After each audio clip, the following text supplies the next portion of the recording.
Hi everyone. Welcome to the stream. Welcome. Let me get my chat up and see if anyone is here. I hope everyone's having a great Saturday. Okay, yeah, it's on. Okay. I hope everyone's having a wonderful Saturday wherever you are. And I know the holidays are coming up for some of you. Y'all about to get Thanksgiving this week. So I get some of y'all are probably excited about it. Hey, hold on. I can't even see. Hold on a second, y'all. Let me get the chat up so I can see it on my end. Give me 1 second.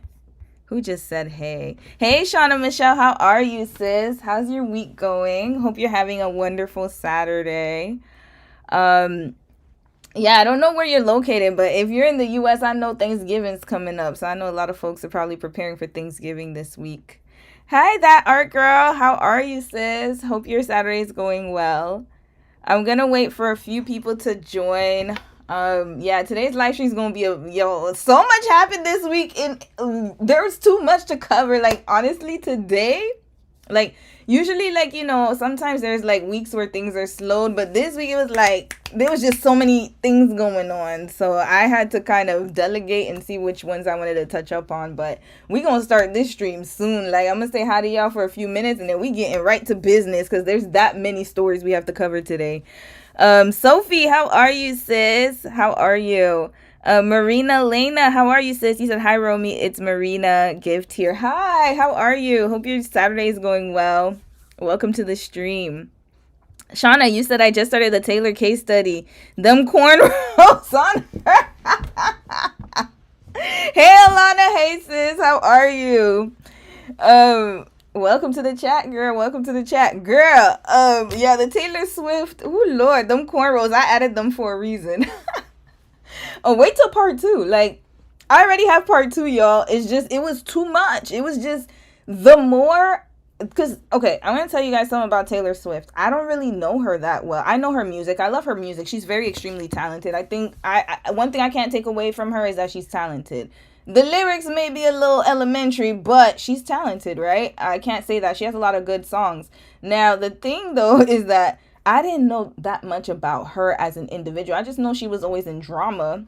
But I didn't know that she was in that much drama. Y'all, every time I took a turn, like every time I looked into like one relationship, it's like drama followed it. So part two is like, it gets worse and worse, y'all. So part one was just the intro, literally.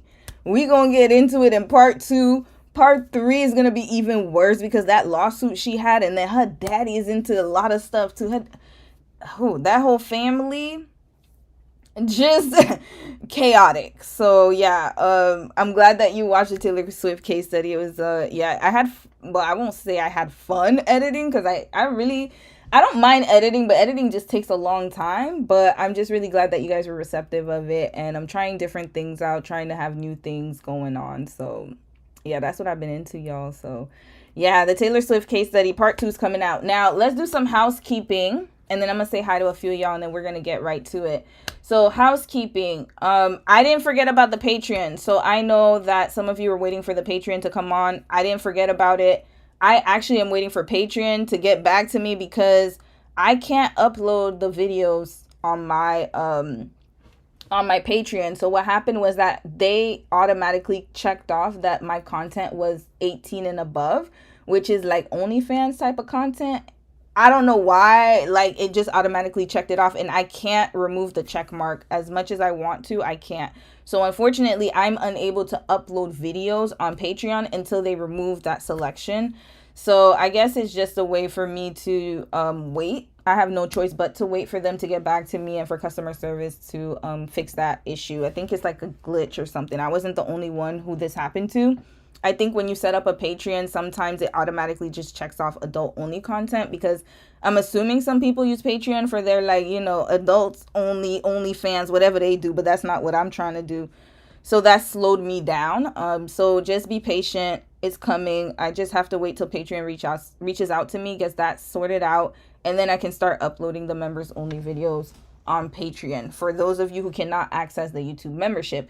If you're already in the membership and you're accessing YouTube membership, you're good. It's going to be the same videos on Patreon. Nothing's different, y'all. Nothing's different. Same thing I put on YouTube membership is the same thing I'm going to put on Patreon. The only difference, though, is that some people cannot access the YouTube membership and they want to support the channel, which I completely love.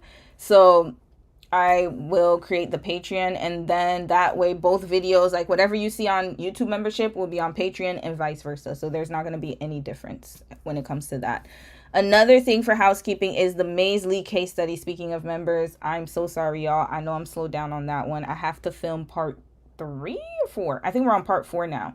So just be patient with me. It's coming out this week. I'm not going to specify days anymore because I notice whenever I specify days, I never can make the days.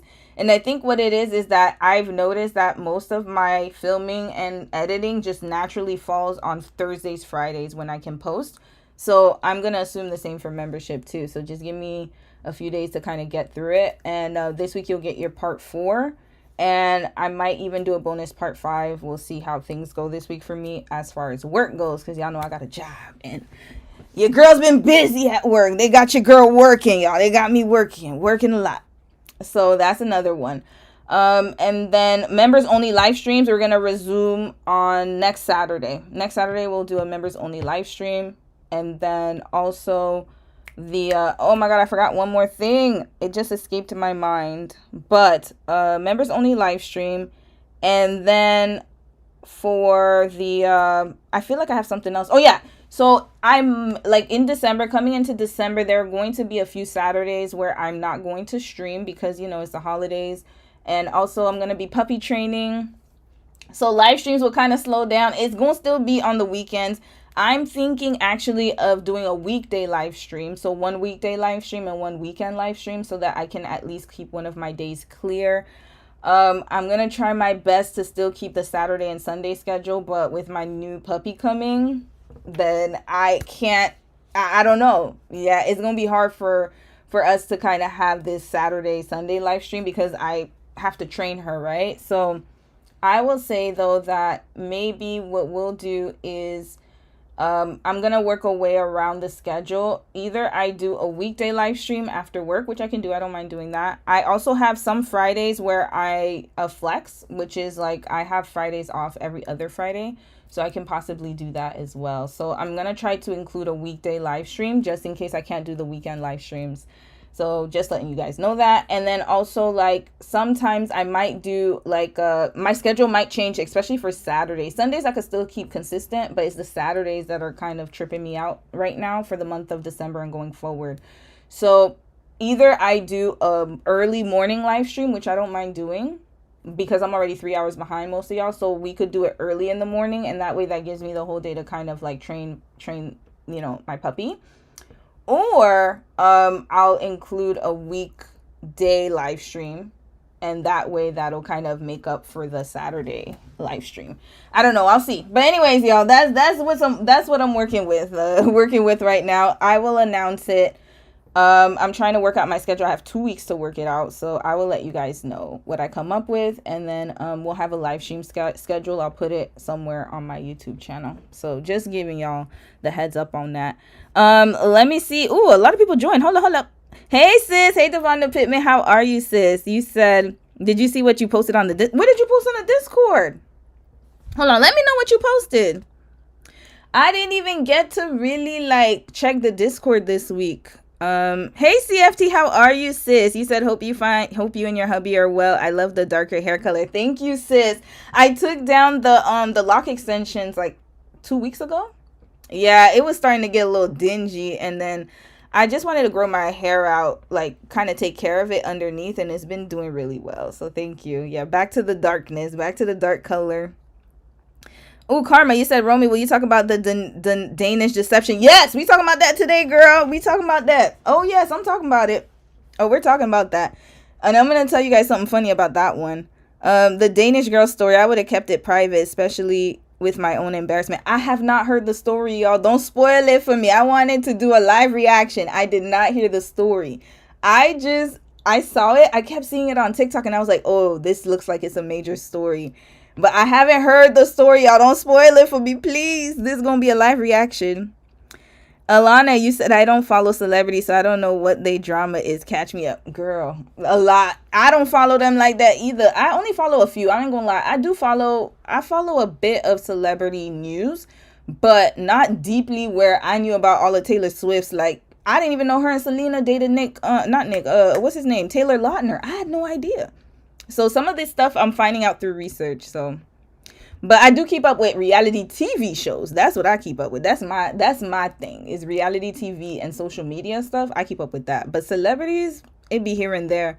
But my case studies are usually where all the tea comes out. You said no problem. We out here touching grass too. Thank you. Yeah. Thank you for understanding. So it's just Saturday. Saturdays are gonna be the toss up. Like some days I'll go live on Saturday. Some days I'll go live on Friday. So it's gonna be between Saturday and Friday. But Sundays will stay static. Very consistent with Sundays. That Argo, you said, can we talk about the recent incident where a pregnant black woman in active labor was kicked out of the hospital? And the nurse took her time registering the lady in while she's screaming in pain. I did see that. So let's talk about that tomorrow. That's going to be more for tomorrow's live stream. So I will add that. Pregnant lady. Labor. Yeah, let's talk about that. Black. I'll add it to tomorrow's topic. Yes, we're going to add that. So thank you for the suggestion and the video, recommendation, I mean. And I'm going to add it to tomorrow's live stream. Sophie, you said the puppy's gonna drain you. Yo, I already know. That's why I'm planning ahead of time. I know it's gonna be a lot of work, y'all. Like, I didn't even know puppies' teeth. Like, they have teething. I didn't know that. Like, that's how much I really didn't know about dogs. Like, this is my first baby. Like, I have never had a fur baby before. And, like, their teeth fall just like babies. I heard they have teething issues, so I'm gonna have to buy her, like, a little chew toy. My friend like set me up with everything. Like, she not set me up, but she gave me like everything like that I need. Like, I need a crate, I need puppy pee pads. I already bought some things. I gotta buy her a bowl. Like, right after this live stream, y'all, I'm going on a shopping spree. I gotta go and buy some things for her to come. So it's gonna be really challenging, but I'm ready for the challenge. I'm really excited. You said, I love my sister's dog, but Lord, it takes a lot of work, so take some time to rest. It's the end of the year. Yes, I will. If I need rest, I will let you guys know. Yeah, it's gonna be a challenge, y'all. That girl, she probably talk about it if she has time or Sunday. Send her stuff on the Discord as well. Oh, that art girl, you mean? Yeah. Send sis, Devonda, what can you tell me what video did you send? I'm gonna have to check it. I'll go over it tomorrow. If I missed it, then I'm gonna check the Discord and then I will go over the video tomorrow. Yeah, please recommend videos on the Discord if you can. How did you convince your husband to get a puppy? I remember you stating that he's a neat freak. Oh, oh yeah. So basically, I think what it comes down to is I said I was gonna take care of everything. That's it. That's all. So when I told him, I was like, look, like, I would love to get a puppy, and then I'm gonna just, I really want one. And then he said it's fine, but then I said that I'm going to be responsible for the training and everything. Yeah, and then cleaning and everything. So it's my baby. That's why I call her my baby, my puppy. But it's not that, like, this is the thing. It's not that he's against it, but I think what it is like, he knows it's a lot of work. And so he was worried that it would fall onto him. But then I was like, no, it's not going to fall on you. It's my baby. So I'm going to take care of her. So yeah, it's basically my baby. So that's why I say it's my baby. Yeah, that's it. That's what I wanted. Let's see here. The story is very long. I know. That's why today's might just be her story, yo. I didn't watch it either. I knew you would cover it, and it's 4 hours? Oh, damn. I should have gone on stream earlier. It's 4 hours? We might have to split it up, y'all. We might have to split it up to tomorrow. We might have to split it up. I didn't know it was that long. Because if it's 4 hours, and y'all know I like to talk a lot. So that's going to be a long-ass stream. Okay, we going to cut it up. We going to cut it up today and tomorrow if it's that. I did not know it was that long. So what I'll do today is I'll still post it. Like, let me wait for, like, I'm going to cover the other stories first. And then do the Danish deception last. And then that way we can segue into tomorrow as well. I think that's the best idea. I didn't even watch it because I wanted to watch it on the stream. Yeah, I'm happy you didn't. Some girl at some girl. Hey, I'm glad that you waited too. I waited too. I didn't know. Yep. All right, y'all. So we caught up, y'all. Okay. So now let's get into today's videos, y'all. It's a lot. It's a lot. It's a lot. You said you think you sent Olandria's interview with Angel Reese from last week and something about Nicki at the UN spreading. Oh, I saw that one. The Nicki Minaj one. Okay, we'll add that. We'll add that. I didn't see it. So what you can do is add it to the trending stories on Discord. Please don't add it anywhere else because it's easy for me to miss it. So Nicki at the UN and Olandria. Yeah, I didn't watch that interview either. So let's watch it. Yeah, we're gonna watch it. We will watch it probably tomorrow.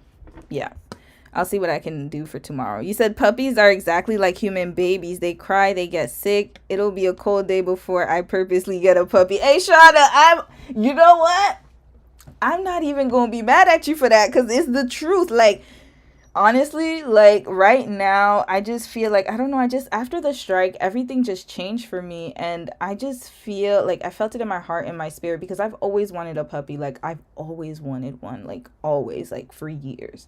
And every time I wanted to get one, like it just wasn't the good timing. And so going on strike and just being isolated for those hours and just being in my head all the time. And then I was like, you know what? Like, I really want a puppy. I don't want a baby, but I want a puppy. Like, that's been my thing. And I was like, I think it's time. I think it's time. And after, a lot of talking and convincing, I was able to get a puppy. So really excited for that. And I'll let you in on the journey, y'all. She's coming on December 13th. Y'all, how about this puppy is a Libra? Red flag. My baby's a Libra, y'all. Her birthday's October 6th. October 6th. She's a Libra. Oh, Lord. Baby's a Libra, just like my mama. So we gonna see. We gonna see how she is. I hope that her temperament, so far, she seems very calm and cool. So have you got a name for your puppy yet? Yes, her name is Mimi. So capital M, lowercase I, capital M, lowercase I. Dom named her. So her name is Mimi. That's my baby. Mimi. Yay. Yeah, baby's a Libra. All that crap I be talking about Libras and then my damn puppy's a Libra. Ain't that something? Ain't that some red flag for the puppy? Red flag. I got a Libra puppy, y'all. That's wild, right? So yeah, the men that tried to invade Haiti. Oh yeah, we're gonna talk about that. That's why I want to do that story. You said what time of birth of the puppy? Let's the star that fell. Hey sis. You know what? Let me find out. I don't have her time of birth. You know what? Let me ask her the breeder. I'm gonna ask her when they send me her pictures. It's gonna be like, hey, do you know what time she was born? I'm gonna find out for you. But her birthday's October 6th, 2025. Yeah, bring up a chart of October 6th. What's she gonna be like? I need to know. I'm dealing with a Libra puppy, y'all. Libra mama and a Libra puppy. This is crazy. Imagine I'm talking all that smack about Libras and then my damn puppy a Libra. This is in my fur baby. Wild times. I think this is funny. That's God's way of laughing at me. Yeah, you talking mad smack about Libra. I'm gonna put a Libra in your life, like directly, right there. Boom, you gonna have a puppy. All right. Let's start with the story. Let me pull up. Hold on. Let me make my screen small here. Hold on a second, y'all. Let me get this screen smaller, and then let me get the stories for today. Just give me 1 second, y'all. Hold on. Let me make sure I got this right. All right, cool. We on to business. We gonna get to business, y'all. We getting to business. Let me pull this up. Up. Here we go. Okay, let's make this wider. Let's start with the Haiti story first. We're gonna start light, y'all. The short stories first, and then we're gonna go longer and longer because that. Let me tell y'all something about the whole Haiti situation. Hold on a second. Wait a minute. Let me just give me 1 second, y'all. Let me just make this wider. Okay, here we go. Oh, much better. Oh, I didn't know I could make my screen like this. Yay. I finally figured out how to do this, y'all. Remember when I first started and I had no clue what I was doing? God is so good, y'all. It's been good. Now your girl, look at your girl with all this technology. Okay, here we go. All right, here we go. We're not starting with this fool first. Let's start with the, hold Hold on, let me make sure it looks good on my YouTube. Just give me 1 second, y'all. Y'all can see the screen, right? I just gotta make sure this is how it appears on YouTube. YouTube be on some weird stuff sometimes. So let me just go to my channel real quick and make sure that this is what it's showing up as before we start. Yep, it shows up like that. All right, cool. All right. So yeah, let me read a few comments, then we get into business. You said, "Oh Lord, the puppy has an Aries mood." Sis, send me all that stuff in the Discord. Message me. Please PM me. Let me know what I gotta look forward to with my baby.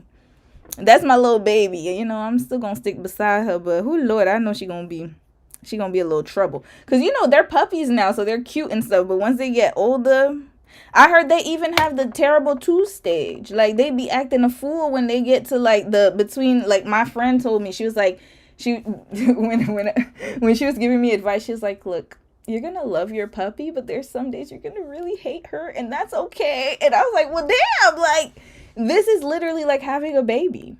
Like literally. She was like, yeah, they go through a phase where they just don't want to listen. They just be acting up. So I'm gonna have my trainer, I'm gonna get her puppy training. I'm actually gonna take courses. So yeah, that's another thing that I'm gonna start doing as well. Yeah. You said, what happened in Haiti? Prayers for the people. Girl, ain't nothing happened. Let me tell you what happened, sis. Let's get to Haiti. Actually, let's get to it. I think that's a good segue, y'all. Oh, Lord. Let's start with Haiti. Let's start with what happened to Haiti, y'all. Okay. So, I'm going to give y'all a bit of a background. The other day, there was a plot that was unfoiled. So, these two men from wherever they're somewhere from the US, but I don't know which state they're from. They thought it would be a smart idea to recruit homeless people and have their own like little squad of mercenaries to go into Haiti and to go to an island in Haiti to unalive the men and keep the women as slaves. Now, this is one thing I was telling y'all. There's something going on in that water. All them data centers that they're building in the U.S., I think that is what's contaminating the water along with the food, and I don't know what else. Because why on God's green earth would they think that it's a good idea to go to Haiti to do this? Haiti, the first black independent republic, first black independent free republic in the world. Okay? Like, seriously. Like, the first one, I should say, not the only one. The first one where the slaves were able to to literally get rid of the French. And, you know, I am very proud to come from that lineage. My ancestors were involved in that, obviously, because I'm here today, right, to tell the story. So, and not only that, y'all, a lot of people don't even know, and I got this from Tara Nicole. You know what? Let me go and bring up her TikTok. I got this from Tara Nicole because y'all need to look. Some of y'all probably need a background on Haiti. I'm not gonna give too much of a history lesson, but this is how crazy it was. Hold on, I'm gonna let y'all hear. Oh, look at Alejandra. Hold on, let me like it. Hold on, what she talking about? Homecoming. Did she go to homecoming? 1 minute to make sure I look. Okay, you look good, sis, but I can't play this. I can't play her sound here, but she looks amazing. Okay, go Alejandra. I'm gonna do her interview tomorrow with Angel Reese. I really love what she's doing, y'all. I really love it. Hold on. Let me not get sidetracked because I know I'm gonna talk a lot about Alejandra right now. Here.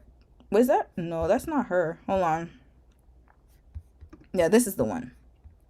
No, that's not. Is that her? Yeah, that's her. Okay, here. So the other day, she had something about Haiti here. Let me see if I can find it. But anywho, I'll see if I can find it. Maybe I can't find it. She always got a lot of videos.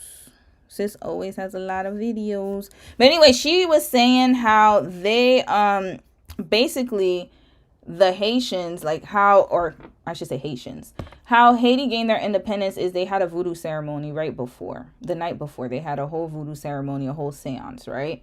And then they also would meet in the swamp, and the swamp was full of crocodiles and alligators. but they were so empowered and motivated to to get rid of French rule and to defeat the French that that's how they had their secret meetings in swamps full of alligators. Like, you got to have a different level of like resilience in order to do that. And not only that, but throughout history, you have the Haiti earthquake. Like, there's so many different things that have happened in Haiti, as you guys know. And Haiti is still there. People are still surviving and still trying to thrive. Now, these two foolish, dumbass men thought it would be a good idea to go to Haiti. So let's listen to what happened here. We're going to listen to it together. Let's hear it. Hold on. Let me put this up. Plan to go it alone. In fact, the feds say they plan to recruit people who are homeless. Hold on a second. Federal prosecutors say the suspects didn't plan to go it alone. In fact, the feds say they plan to recruit people who are homeless in Washington, D.C. to serve on their, quote, expeditionary force and take over a small Haitian island. The grand jury indictment handed up today charges 21-year-old Gavin Weisenberg from Allen and 20-year-old Tanner Thomas from Argyle with conspiracy to murder, maim, or kidnap in a foreign country, as well as a charge of production of child pornography. Record show Weisenberg was booked into the Collin County Jail in July. Prosecutors say he was in the U.S. Air Force at the time. The place they are accused of plotting to invade is called Gonaive Island. It is part of the Republic of Haiti. It's Gonaive Island, I think. Gonaive Island on Mr. Fox News. So these men literally plotted to recruit whoever homeless people. And I don't blame the homeless people. I'm sure the homeless people were like, what the hell are we talking about here? But their grand idea was to go to Haiti because they probably watch a lot of child porn, which is disgusting. And they wanted to be on their Jeffrey EpiPen. I can't say his full name. They wanted to be on their Jeffrey type of time. That's what these men was thinking about. So let's keep listening to this plan. It's not small. In fact, that island has about 87,000 residents. Prosecutors say Weisenberg and Thomas plan to lead that expeditionary force by sailboat to the island, murder the men, take control of the island, and then turn the women into sex slaves, according to prosecutors. The feds say the plan dates back to August of last year. They say Weisenberg enrolled in a Rockwall Fire Academy to learn command and control protocols, but flunked out in February. They say he then traveled to Thailand to learn how to sail, but didn't enroll in the school due to the cost. The feds say Thomas, meanwhile, enlisted in the Air Force in January and in March, changed his station assignment from Germany to Maryland to better coordinate the invasion and recruit the homeless population in D.C. Federal prosecutors say this. So this is what their plan was, y'all. Red flag. Hold up. Let's get into this right now. Their plan was to go to Haiti. Haiti. This is how you know they never had no Haitian friends, no black friends, none. They really thought it was a good idea to go to Haiti. Haiti right now. Think about it this way. Even the government can't control the gangs. Haiti is like Mexico 2.0, 3.0, whatever you want to call it. And these two fools, they should have let them go to Haiti. I wish they let them go to Haiti. They should have gone. I think they don't understand. They think, you see, this is the thing. This is the problem. This is the problem, y'all. And I'm realizing what's going on here. I'm really realizing it. What's going on? Hey, hold on. Let's put their pictures here. Let's put their pictures. Hold up, y'all. Hold on. Let's put their pictures up on the screen. 2 men arrested. Let's put trying to go to Haiti. Let me see if I can find these foolish dumbass men. Here we go. The Guardian has the article. Of course, they always have this thing on paywall. Let's do this one. Let's see if we can find these people's pictures. Hold on. We're going to put their pictures up, y'all. Let's try to find the pictures. Here we go. These 2 demons. Hold on. Let's put the pictures very, very clearly. Give me 1 second. We're going to make sure that we can see these 2 fools. Let's look at the pictures right here. Here, there they go, y'all. these men right here, they really thought they could go to Haiti and do something. You know, Haiti has barbecue. What's his name? Jimmy Barbecue. Barbecue. They thought that they could go to Haiti to do something. Red flag. This is why I talk about stupidity all the time. Who told them this was a good idea? See, what they think is they think we back in the 1800s, 1700s, 1600s. They think that we don't have the power to overthrow them. That's what happened. And so now these men, they're emboldened by their leader, Mr. DT. They're emboldened to think that they would be able to go on a Haitian island to go do what they're doing. This is how you know the world is coming to an end, y'all. I'm dead serious. Something's up. Something ain't right. And when I say the world's coming to an end, I'm not talking about the rapture. I'm just talking about what's going on here. Something's got to give. There's a system collapse about to take place. Because if you have these two fools as part of the population, and there are people who think just like them, there is no hope. We need to destroy something. Something's got to give. Because how can you go and make this plan and think that you're going to succeed? They should have let them go. I wish they let them go. Please let them go. Because they don't get it. I don't think they really know Haiti like that for real, for real. Matter of fact, let me see if I can find barbecues. Let me see if I can find barbecue. Haiti barbecue. Wait, what happened? What is going on with Miss Universe? Hold on, we're gonna watch this after, y'all. That was the same one. Remember last week where that man was crying? Okay, we're gonna watch that after. Okay, let's go to Haiti barbecue. Here, this is who they was gonna be up against, y'all. So let's go and see. This is CBN News. Okay, this is a Christian network. Hold on, maybe we'll do Sky News. Let's do this one. These are the people that are in Haiti. I'm not even joking. I'm not trying to make fun of a situation. I'm just letting people know. PSA for any of you who want to be like these two foolish men, these two dumbass men. These two, if y'all really think that y'all could go to Haiti and start something and make something shake, please go and try it. I personally will want you to go to Haiti. I want you to do that because y'all don't seem to be learning. You don't understand. They should have let them go. Honestly, they should have let them go. Let them go and find out. This is the find out season of the F around and find out because obviously the consequences are not working. So some people, they need to learn the hard way. These two inbred demons, they needed to learn the hard way, y'all. Let's watch barbecue here. He's not responsible for all the violence sweeping across Haiti's capital, but be under no doubt he's at the center of it. His fighters are never far away. Is this now all your territory? Because it was an open road when I was last here. Yeah. Jimmy Chirizier, universally referred to here as Barbecue, is the head of one of the most powerful gangs in Port-au-Prince. But he's also the head of a gang consortium that's brought Haiti to its knees. He took us through the roadblocks of buses they've put in place to stop police raids on his territory. That territory now extends over one of the city's main roads, an economic highway he controls in its entirety. Tout côté on regarde là quand nous simbralé, on va faire gros route là parce que Charles a rencontré avec simbralé, m'a passé pendant. Mais tout en l'air, tout côté on regarde net yo, on s'excuse monsieur. Tout côté on regarde le net yo, tout ce territoire. All the way to the bridge? Yeah.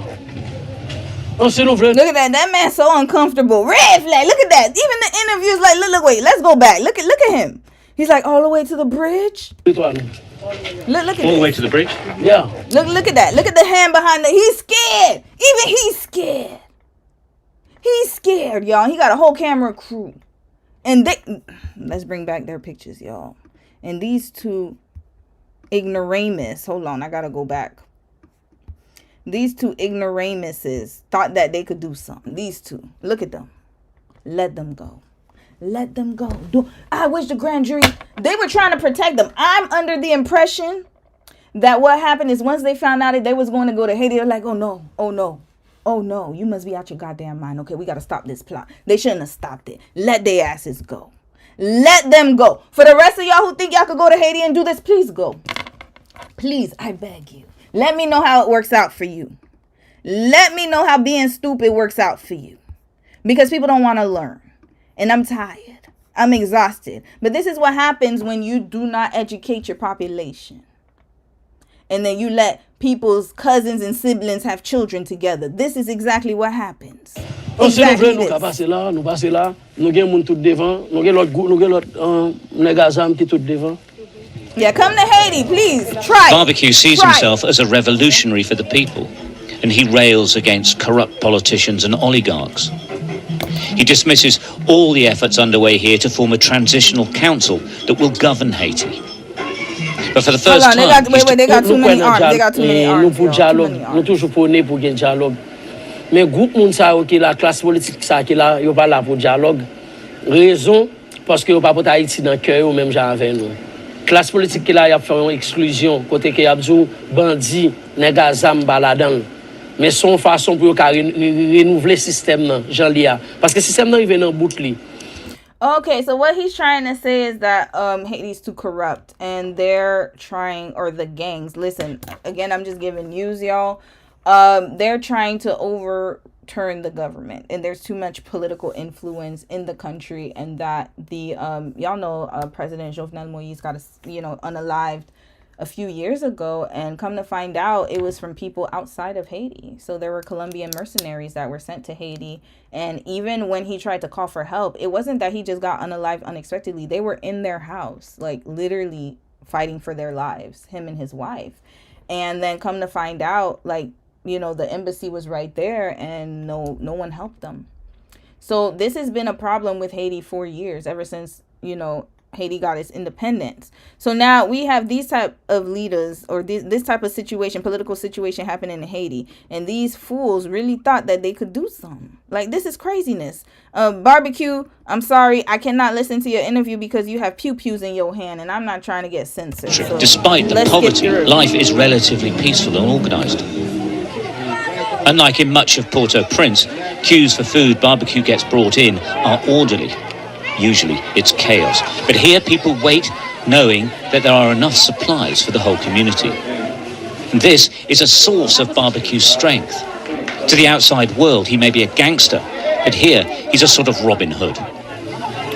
Well, we're right in the heart of Barbecue's gangland territory, and I have to say the atmosphere here is very different to large parts of the rest of Port-au-Prince. It's much more chilled, much more relaxed.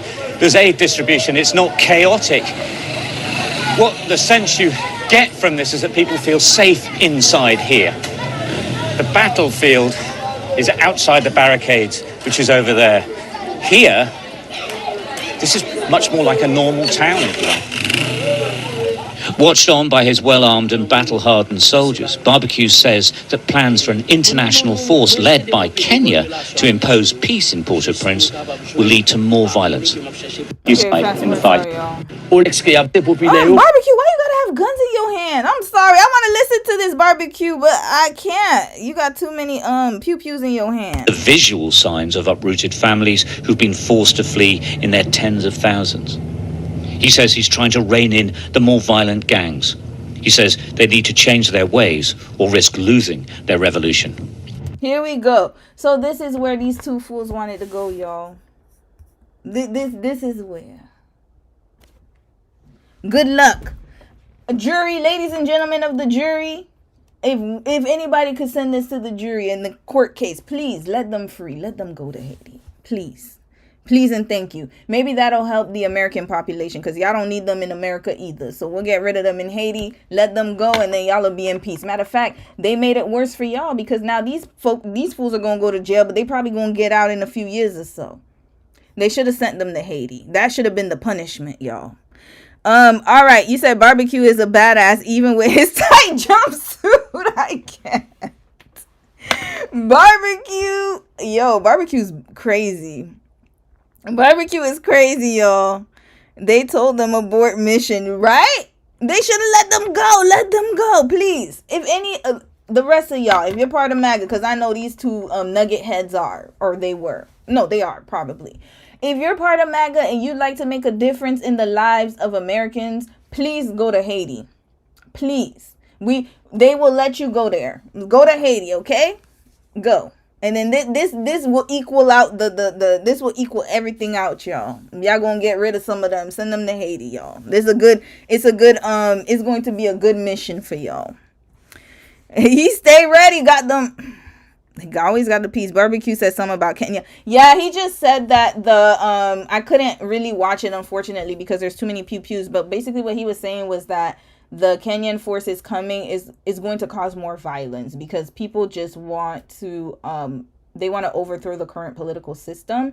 And I guess what he's trying to say is let them stay where they at, because he doesn't want them involved in Haitian politics, because then they'll be like caught in the crossfires. That's basically what he was trying to say. Hey Sasha, hey sis, you said, did you see the mom that got beat up by the kids in Chicago? Yes, I did. Oh Lord, we're gonna talk about that tomorrow. Let me add that. That's why I said this week there were too many stories I couldn't keep up. Mom, I saw it, and we're gonna talk about that tomorrow. Let's talk about these badass kids. We're gonna talk about these bad kids tomorrow, because they're running amok.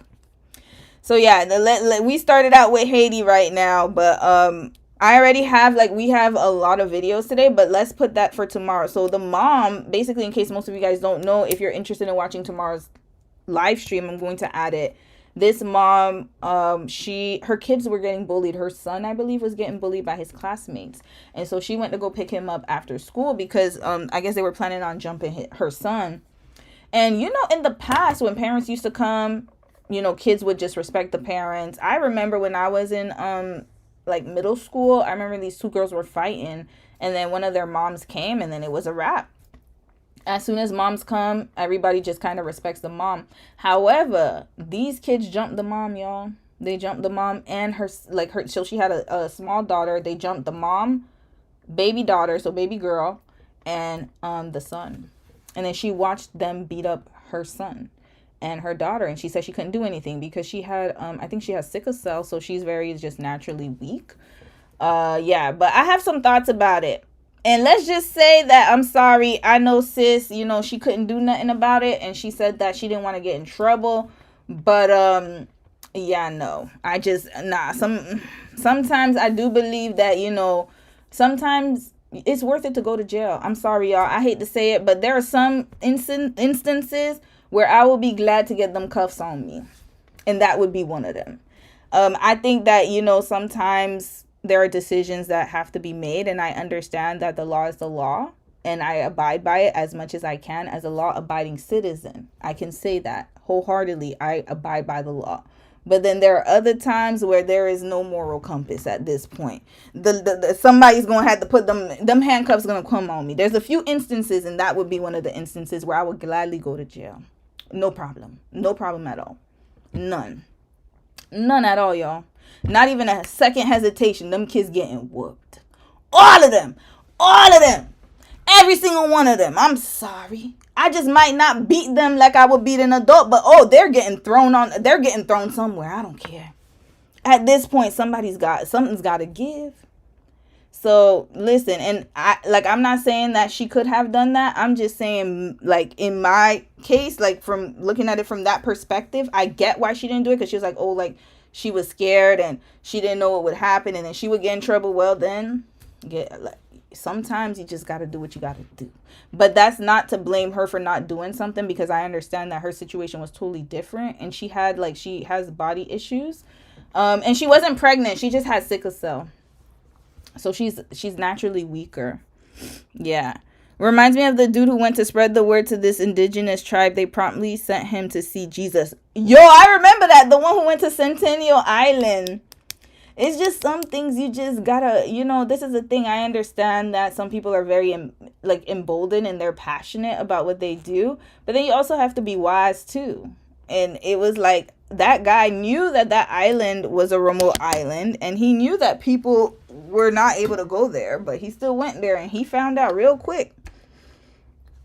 He was very young too. I think he was in his 20s. He was early 20s or something. Yep. You said same here. Yeah, sometimes Sometimes you just, and this is the thing, like, you have to choose your battles wisely. So that's why I said I'm a law-abiding citizen, but at the same time, I have my limit too. I can't, there has to be a limit. There's a limit, yo. I'm telling you, I have a threshold. And when it comes to children, that threshold is extremely high. When it comes to children or innocent people, seniors, people who cannot defend themselves, I get extremely incensed. And I will say that's when I'm like, okay, well, you know what? We just gonna have to do what we gotta do. Somebody gonna bail me. Y'all can bail me out. You know what? Matter of fact, if that ever happens, y'all, please go bail me out, okay? We gonna have a nice GoFundMe for your girl here. Bail me out. Bail me out. And if it happens to one of y'all, let me know. I'll do a crowdfunding for y'all. This is where it's a vigilante justice. I mean, it's got to be done. Because these kids are too out of control. They need a good ass whooping. That's what they need. And consequences. And obviously, if their parents are not going to give it to them, then I guess God called me to do it that day. That's all I got to say. Because they be thinking they could just do whatever they want. No, they need consequences, y'all. I'm being honest. They were bullying her son, and she told the school, so she decides to walk him and her daughter to school, and then seen a kid kick her in the back, and she fell, and more kids were jumping on her. Yeah. And, in those situations, what I would actually say is before you get to knucking and bucking, you have to call the authorities to escort you. So that's in any case. This is real serious advice though. Like if you're dealing with a situation, like for example, Ramika, I don't know if you guys remember when Ramika went to the school, Ramika Meeks went to a school. She was also from Chicago, by the way. So she went to go and drop her son off, or some situation happened. And then her baby daddy's new girl and her got into a fight. And then, the baby daddy's new girl or new baby mama pew-pewed her. In these type of situations where there's a clear threat of escalation and violence, you need to call proper authorities before you even go to the school. If the school's not doing anything, this is where you get the law involved. And if the law doesn't want to help you, this is where you get mace involved. That would have easily been solved if she carried mace. And you can do that. So this is what I don't understand about the U.S. is because you have all of these resources, y'all. Y'all have way more than us. We're not even allowed to carry mace. We're not allowed to carry anything, y'all. We literally have laws against us fighting back. Like literally. So in Canada, we don't have that kind of option, but you do. Best believe if I was in the U.S., I'd be strapped up and maced up all day long. Get me that damn mace. Red flag. Mace all them damn kids. I don't care. Mace them. That's it. Mace them. I don't care if they go to the hospital, whatever. Well, I guess somebody's going to... What you going to do? Parents try to sue me. Well, they try to come for my kid first. And if the law doesn't see it that way, then it is what it is. But sometimes you're going to be pushed to the point where you have to make decisions. And it's like the kid started jumping her son. That's the best. That's what I'm saying. Always carry something, y'all. Carry something with you. You can have mace, y'all. I remember one of my cousins used to have mace on her keychain. She had I remember I was young at the time, right? And I was like, what is this? Because it was a black little kid. She was like, it's mace. And she was the first one who explained what mace was to me. She was like, oh, if somebody bad comes, I just spray it. Mace, y'all. Get some mace. Get you some mace. Get you something. You don't have to carry a pew-pew all around with you paranoid like that, but get you that. Get you something like something like they even have alarms that can go like really loud, like make a lot of noise. Do that. We are living in times where there's so many demons running around. You need to protect yourself the best way you can. Carry bear spray. I carry bear spray with me all the time. I don't care. I don't care if it's a man or a bear. I guess I don't know the difference. I thought it was a bear. Just spray. I thought it was a bear. The way he came at me, threatening me, I thought it was a bear. That's what you gotta do, because people are too unhinged now. Unhinged. I used to carry a pocket knife with me everywhere. I'm sorry. When it comes down to it, I'm not gonna provoke the situation, but if I'm being provoked to and I have no other recourse, I'm gonna do what I gotta do. And then after that, I guess we just gonna have to take it to court. We're gonna have to figure something out. And then if they trying to sue me, take me to court, trying to sue me to pay for their kid's medical bill, I'm going to file for bankruptcy. Wait 7 years and then go right back. Play with me. Don't do it. Play with it. The only thing that cannot, let me tell y'all what can outlast the bankruptcy is student loans. And as long as it's not student loans, you good. You ain't got to pay nothing else out. You good. Yeah. Just, they do the restitution. You pay a little minimum until you die. That's it.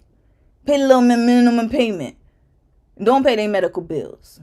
Go bankrupt. Say, I ain't got no money. I'm sorry. Do like what Tasha K did with Cardi B. That's why Tasha K is taking it forever to pay Cardi B back. You think she doesn't know? Nah, man. Stay ready. All the time, y'all. Get prepped. If this is reaching someone, seriously, please carry something. You need it. You need it. Stop thinking that, oh, I don't need it. It's not expensive. And if you're in the U.S., you're lucky. You have access to it. If you're not in the U.S., get you some bear spray in Canada. Get you some bear spray and say it was a bear that tried to come for you. You good. Get a stun pew pew. They come in all shapes and sizes. Yes. Do that. Do what you got to do. Do what you got to do. Because they got people out here feral. They are out here for blood. And unfortunately, I feel bad for the kids because it's not their fault. They were raised that way. Parents are not paying attention to their kids, letting their kids be all over. And sometimes kids need those kind of consequences. I'm going to tell you right now, like as a child, like I remember sometimes I would be very hard-headed. I would be very defiant. We all went through those phases. But guess what? I'm happy my parents, they told my ass up. I'm sorry. It doesn't work for everybody, but it sure did work for me. Got me in line real quick. The fear of my parents. And also the fear of just not, I knew the consequences were going to come. And so I made sure that I went back on my A game. We didn't play. And sometimes it's like, sparing the rod doesn't always work. And I'm not saying you got to beat your kid to a pulp. I'm not saying that. And I'm not saying that doing that is the only way. No, it's not. But at the same time, it's like there needs to be accountability and you have to instill that respect. And no, you don't need to use like your hands to get it. In my situation, that's just what it was. But at the same time, these kids need structure and discipline and they're not getting either. And this is why they're running amok. This is why. And the adults too, because these kids are going to become adults running amok eventually. And so I don't care. At this point, mace them all. Mace and stun pew pew, whatever you got in your purse, you gonna use it. That's it. Yeah, you said this country has been scary since its inception. Facts, sis. It was built on that. It was built on that, unfortunately. The current model, I should say, because people were here prior, right? Devonda, you said years ago I was smacked by a young black boy. I was minding my business, getting off work and facing forward in my seat on the train, and nobody helped me. I didn't know this person. Oh, sis, I'm so sorry that happened to you. I didn't know that. And you know what? Like, I'm really sad that happened to you. And no one's gonna help you. You're right, sis. No one is going to help you. I learned that a long time ago. And that's with all the stories I used to see on the news and people are just bystanders. They'll just watch. They will not even, nowadays, they just take out their cameras. That's it. When they see an altercation. So this is why I'm very big on protecting yourself at all costs. And you were on the train, you didn't even know. Imagine you're just trying to get home. You just had a long day. You're not even trying to be in nothing. And then somebody comes and starts with you. And this is what I'm saying. It's like the perception is that we're weaker, right? Because these type of people, these type of demonic entities, they like to pick on people who they perceive as weak. And this is why I'm so angry when I see children getting, getting abused, and seniors, because they're the most vulnerable populations, right?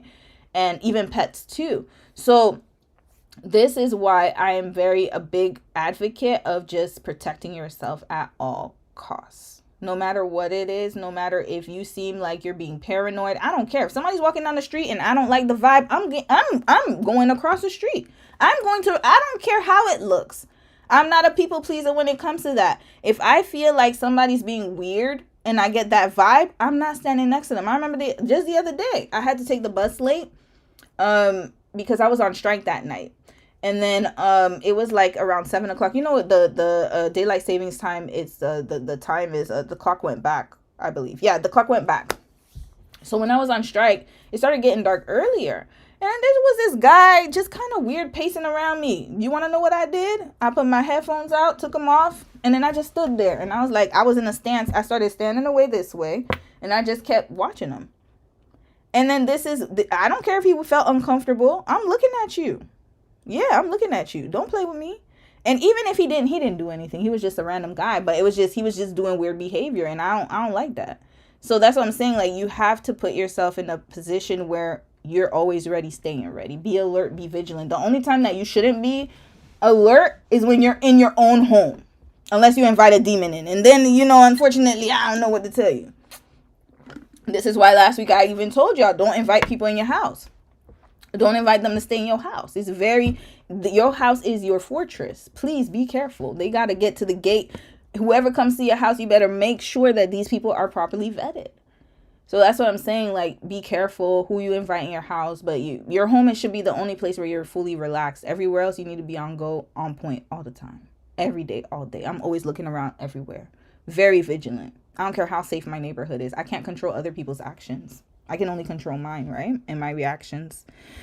So yeah, you said I was riding the train home and seating close to the door, and when the door opened, he smacked me, and I got up to defend myself, and the door's closed, so I had to wait until the next stop. That's crazy. Yeah, you see? And then the door's closed. So he knew. That's the thing too. Like, and a lot of these kids, they think it's funny.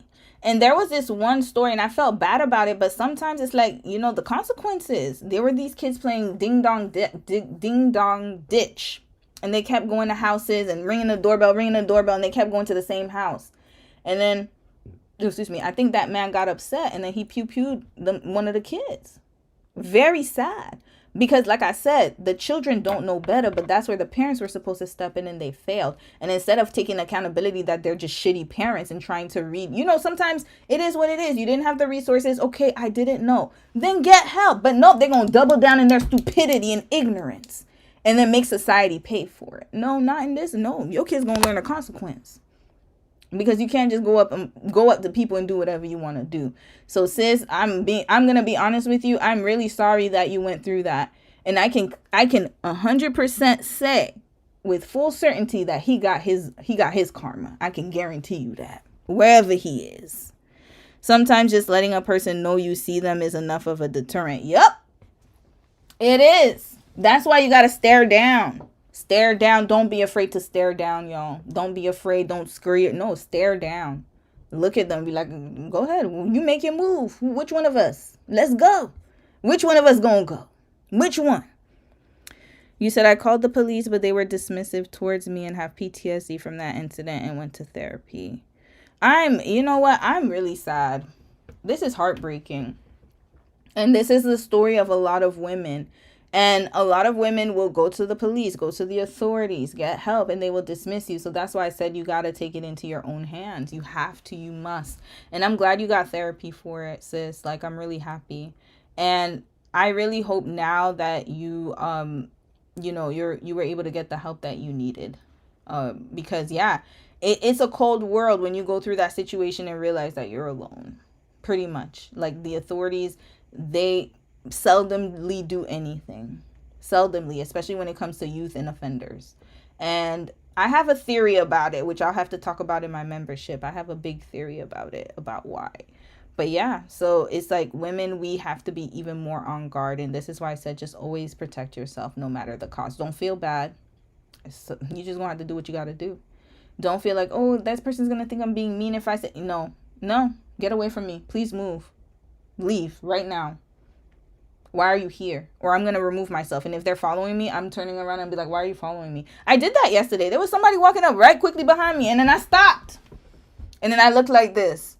And then that person walked by me and smiled. I was like, yeah, don't play with me. I don't know who you are, but why you trailing up behind me like you about to do something? Like, yeah, I got to be like that. It just has to be like that. Unfortunately, because this world just doesn't care about us. I'm just being honest. Parents failing their kids in all types of ways, yeah? And they gonna come around somebody like me and you gonna find out real quick, I am not your mama. Best believe it. Oh my God, Devonda, I hope everything is gonna be okay. Yeah, PTSD is hard to cope with. It is. It very much is. And this is why it's important to get therapy. And I'm happy that you took those steps, sis, because you definitely need to get therapy for that. And yeah, I really hope that whoever that kid was, I hope that they've changed their lives. And if they haven't, I hope karma comes and bites them in the butt. That's what it is. Hey, Shauna. Oh, thank you, Shauna Marcel. Welcome to the Inner Circle, sis. Welcome. Thank you for joining the membership. Yeah, we're going to do a members only live stream next week. I'll talk about my theory. That's where I talk about more of the more serious topics. So yeah, let's talk about that. I really want to talk about law enforcement, and I actually have one coming up about Project 2025, which I promised I'm going to do. That one's going to be next. Let's see if it's next week's live stream. But basically, the members only live stream is going to be more like in-depth topics about controversial things that I can't talk about in public, to be quite honest with you. So yeah. All right, let's continue, y'all. Let's go to the next story. More of a better story, y'all. This person, okay, so speaking of protecting yourself. So there was a woman. We're going to watch this woman. Let's get rid of these two bozos. So there was a woman, y'all, recently. So I don't know how recent. This story was this year. And she married a passport bro. Now, this passport bro thought that he was going to be able to get his wife from overseas. Because remember, we're too defiant. And a lot of women here are too independent. What else they be saying about us? That we're too masculine. What else they say about us? They also say we're too masculine, too independent, and that women have too high standards in America and North America or the West. And so a lot of men go abroad to go find their submissive and feminine wives, right? Feminine, fit, and submissive. That's what Kevin Samuels used to say. Now, let's watch what happened when one such man got himself in a relationship with a feminine, fit, and friendly woman from the continent. Now, I forgot which country she's from. Maybe y'all could let me know with the flag. Hold on. This is her flag here. Is that Kenya? Yes, Kenya. My bad, y'all. Kenya. He found him a fit, feminine, and friendly woman from Kenya. And we're going to see how that worked out for him. So let's go and watch this real quick. Hold on a second. I have a feeling that this is a TikTok sound. Hold on. Yeah, it is a TikTok song. Okay. So let's read her caption. Passport bro thought paying money to World Star Hip Hop to post me as a bad woman would make me cry. Joke's on you. I use dust to build my kingdom. Y'all just embarrass yourselves. I'm unshakable. I'm a queen. Y'all go heal your self-esteem. No women want you in the USA. See? How that backfired, y'all. My self-esteem can't be lowered. Put me on a billboard next. I don't get shaken. Passport bros. 0. Kenyan women 100 and leading. Okay. So it took a lady from the continent to get rid of the dust mite. So let's see what really happened, because I need to see. World Star Hip Hop Passport bro. Okay, let's see what happened, y'all, because I don't even know what happened. Ooh, there's a lot of them, y'all. A lot of them. Let me put Kenya. Maybe I could find it in Kenya. Let me see if I could find it. Okay, this one. It might be this one. Yes, this is the one. Okay, let's watch the story, y'all. Yeah, this is the story. Okay, y'all. So let's watch it together, because I saw bits and pieces of it. Oh yeah, I forgot to add that she's with a white man now. So I forgot to add that. All right, let's see. Passport bro thought he found a traditional Kenyan queen, flew her to America, had a baby, and now less than a year later, she's in Vegas with another man. All right. So let's see the video, y'all. Let's watch the video together, because I'm still trying to find this out. Okay. Yeah, really. We're in Chinatown in Kilimani, and I'm here with a very, very interesting couple. They have a channel called US Meets Kenya.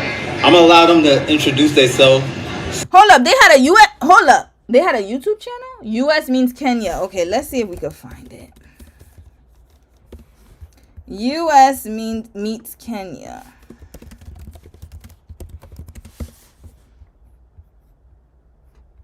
Is this them? He flew to Kenya. USA Meets Kenya. Is that the one?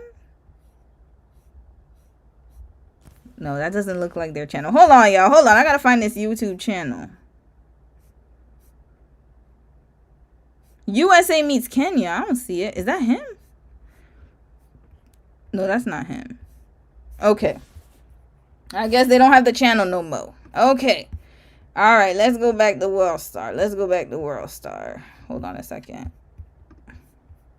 Oh, you wait, Devonda. Wait, what did you write? Wait, sis. Hold on. Let me read what you wrote here. You said sis is bleaching. She got that look. Yeah. She does. She does. Hold up. Let me see here. Let's go back. Okay. Yeah, we're in Chinatown in Kilimani, and I'm here with a very, very interesting couple. They have a channel called US Meets Kenya. I'm gonna allow them to introduce themselves, starting with the lady first. Hey guys, I'm Faith from Kenya. Okay. And I'm Keith from USA.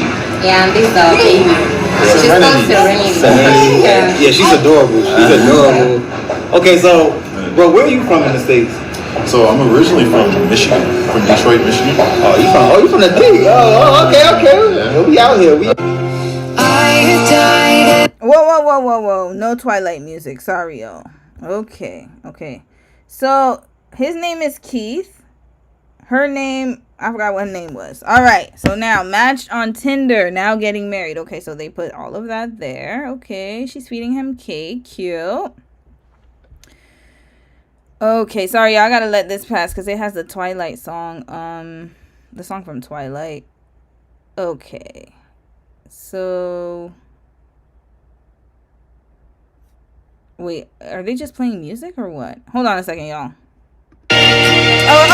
They're still playing music. Okay, we might have to fast forward this a little bit. Okay, that's a beautiful wedding. Love it. Okay, beautiful. Hold on. So the baby... Hold up a second. Wait. Wait a minute. From the States. So I'm originally from Michigan, from Detroit, Michigan. Okay, he's from the... Red flag. Sorry, y'all. I got too distracted. He's from Detroit. Detroit, Michigan. Detroit. Y'all already know which men are from Detroit. Y'all. Big Sean, Eminem, all of them are from Detroit. He's from Detroit. Okay. All right. Oh, you from the D? Oh, okay. We out here. Okay. All right. Already red flag. Now, second red flag is they had the baby before the ceremony. They did. So he impregnated her and then got married. Okay. That's another one. Let's go. Let's see his pathology here. Keep going. Okay, let's watch this one. So they seemed happy, but what happened? Because we gotta know. First, he's from Detroit. That's already a big red flag. I'm sorry. If you're from Detroit, you guys don't have good PR. You need to get your PR up. Get your PR up. Detroit, Chicago. Yeah, that whole area. Miami. Where else? Give me another city. New York, Brooklyn. Harlem. Give me other cities that are notorious. Houston now. Oh, Lord. Houston. Atlanta. All right, let's continue watching. Let's see what sis had to say. How much did you pay for the shoot? Okay, I don't know what that means. Let's watch. Okay, What is all these sound bites? Hold on. So, all right. Oh, wait. Okay, now she got her new man. Okay, that's why she started bleaching. Hold up.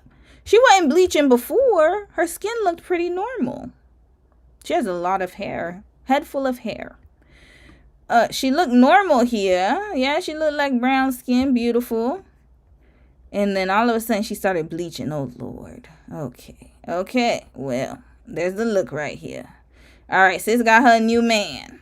Now, let's see if we can find out why she had to get herself a new man and what happened between them. Because here, that was overkill here. Yeah, that's that Topiclair. In Haiti, like a Haitian community, we call it Topiclair. Topiclair is like a topical cream that you wear, and then your skin will brighten up. But sis is using a lot of skin brightening here. Okay, so let's see here. She has a pretty sizable social media community. I love her Avi. It's very beautiful. All right, so let's see. She made it to BravoCon. Okay, I don't know. She's doing very well for herself. She's doing very well. I must say, I am impressed how she was able to build her life up in America that quickly. Okay, sis.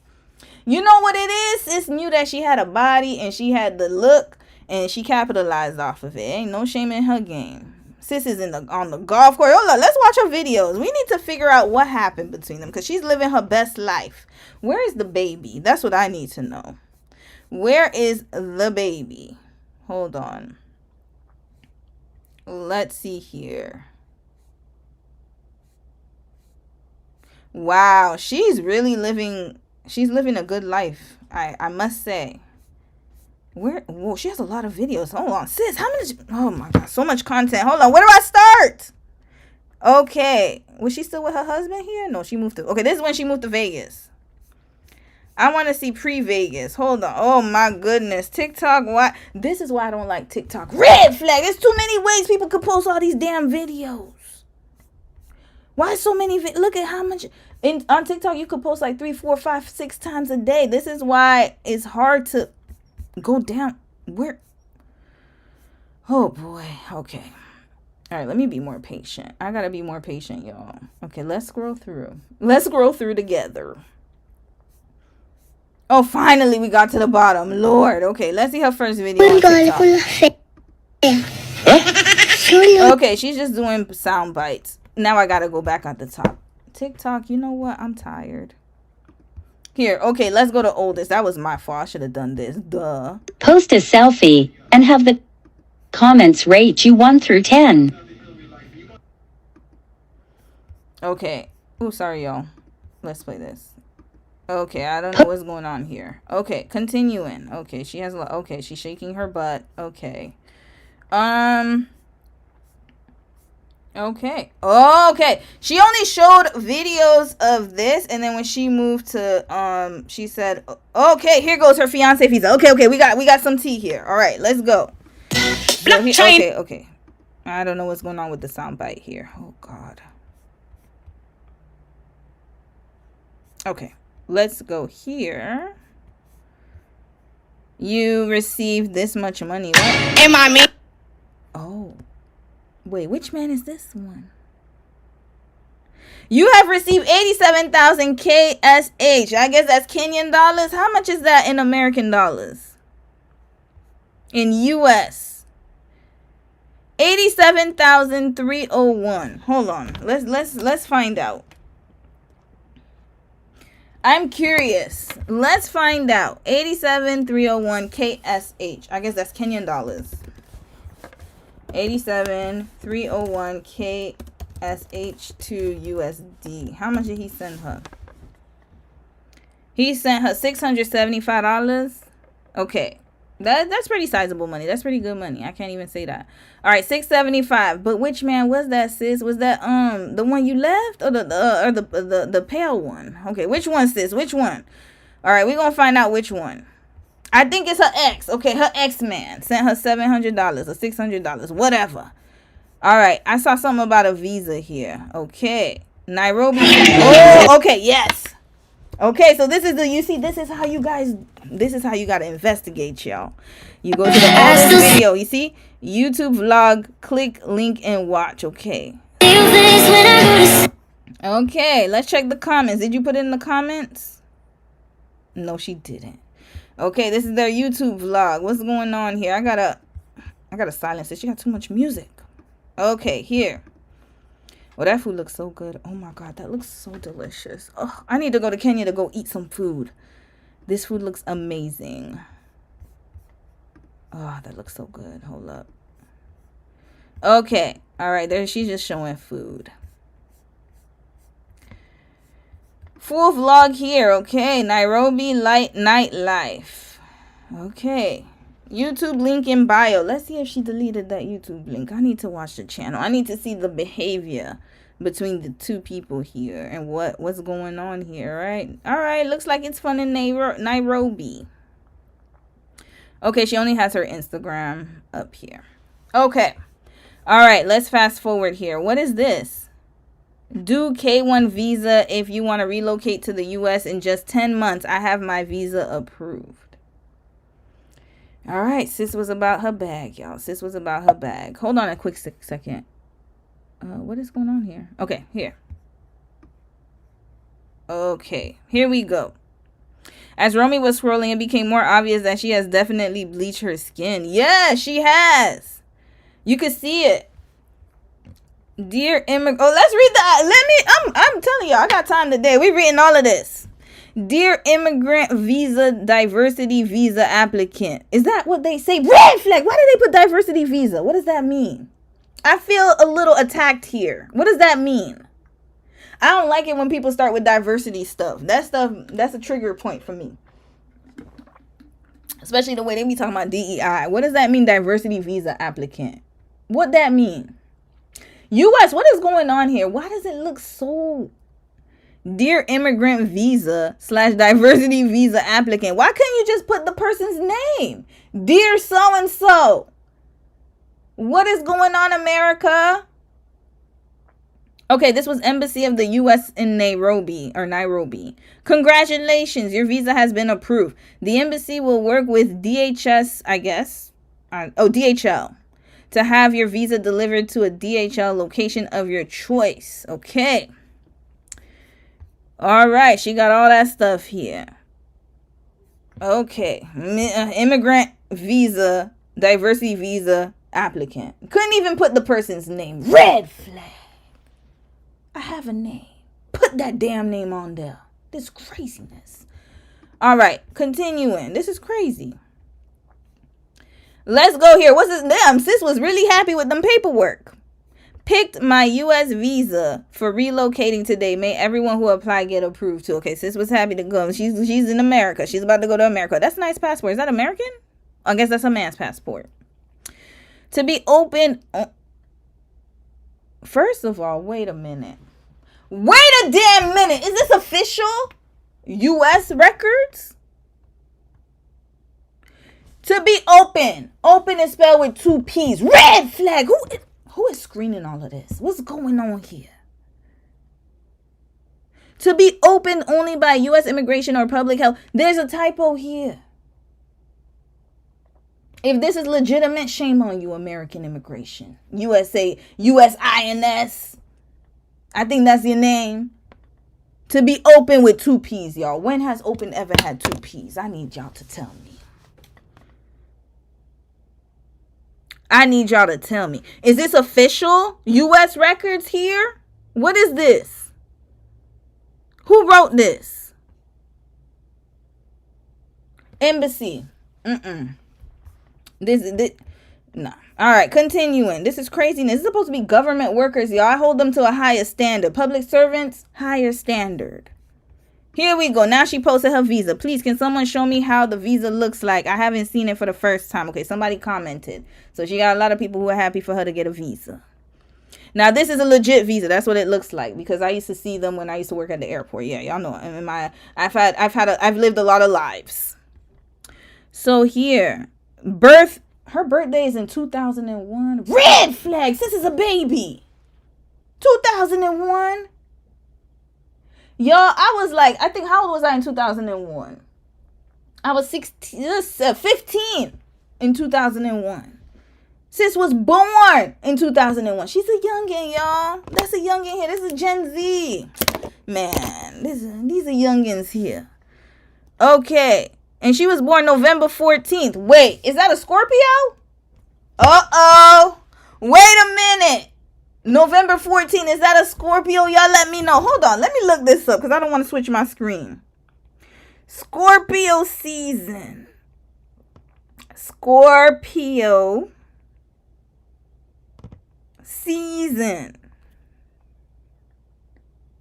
She is a Scorpio. I done told y'all about the Scorpio women. Except Devonda, I know you a Scorpio too, but damn.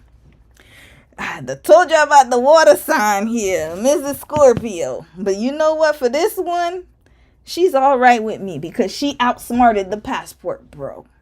I had to give her her 10s here. She did what she had. She did what needed to be done. Sis is a Scorpio. Damn, how many Scorpios have I covered during Scorpio season? Is it still? No, it's not Scorpion. It's Sagittarius season right now. Is it Sagittarius season? Hold on. I think it is Sag season. It's got to be Sagittarius season. Yes, Sagittarius today. Today's Sag season. Welcome to the Sagittarius. It's your month now. Sis is a Scorpio. Wow. Scorpios and Pisces, you guys are by far my most talked about women. And Libras. So sis is a Scorpio. Okay. Well, she hit him with the one too, the Scorpion. Oh yeah. Her ex got it. I gotta give her props though. She did what needed to be done and outsmarted him. My first day driving through Las Vegas. May your visa get approved. So okay, so she was in Vegas from before. Okay, so her and her man relocated to Vegas. I thought he was from Detroit. Okay. Something's not right here. Did they both relocate to Detroit? I mean to Vegas? I'm confused about that. All right, small girl, big God. That feeling of landing in the USA. USA is so beautiful and clean.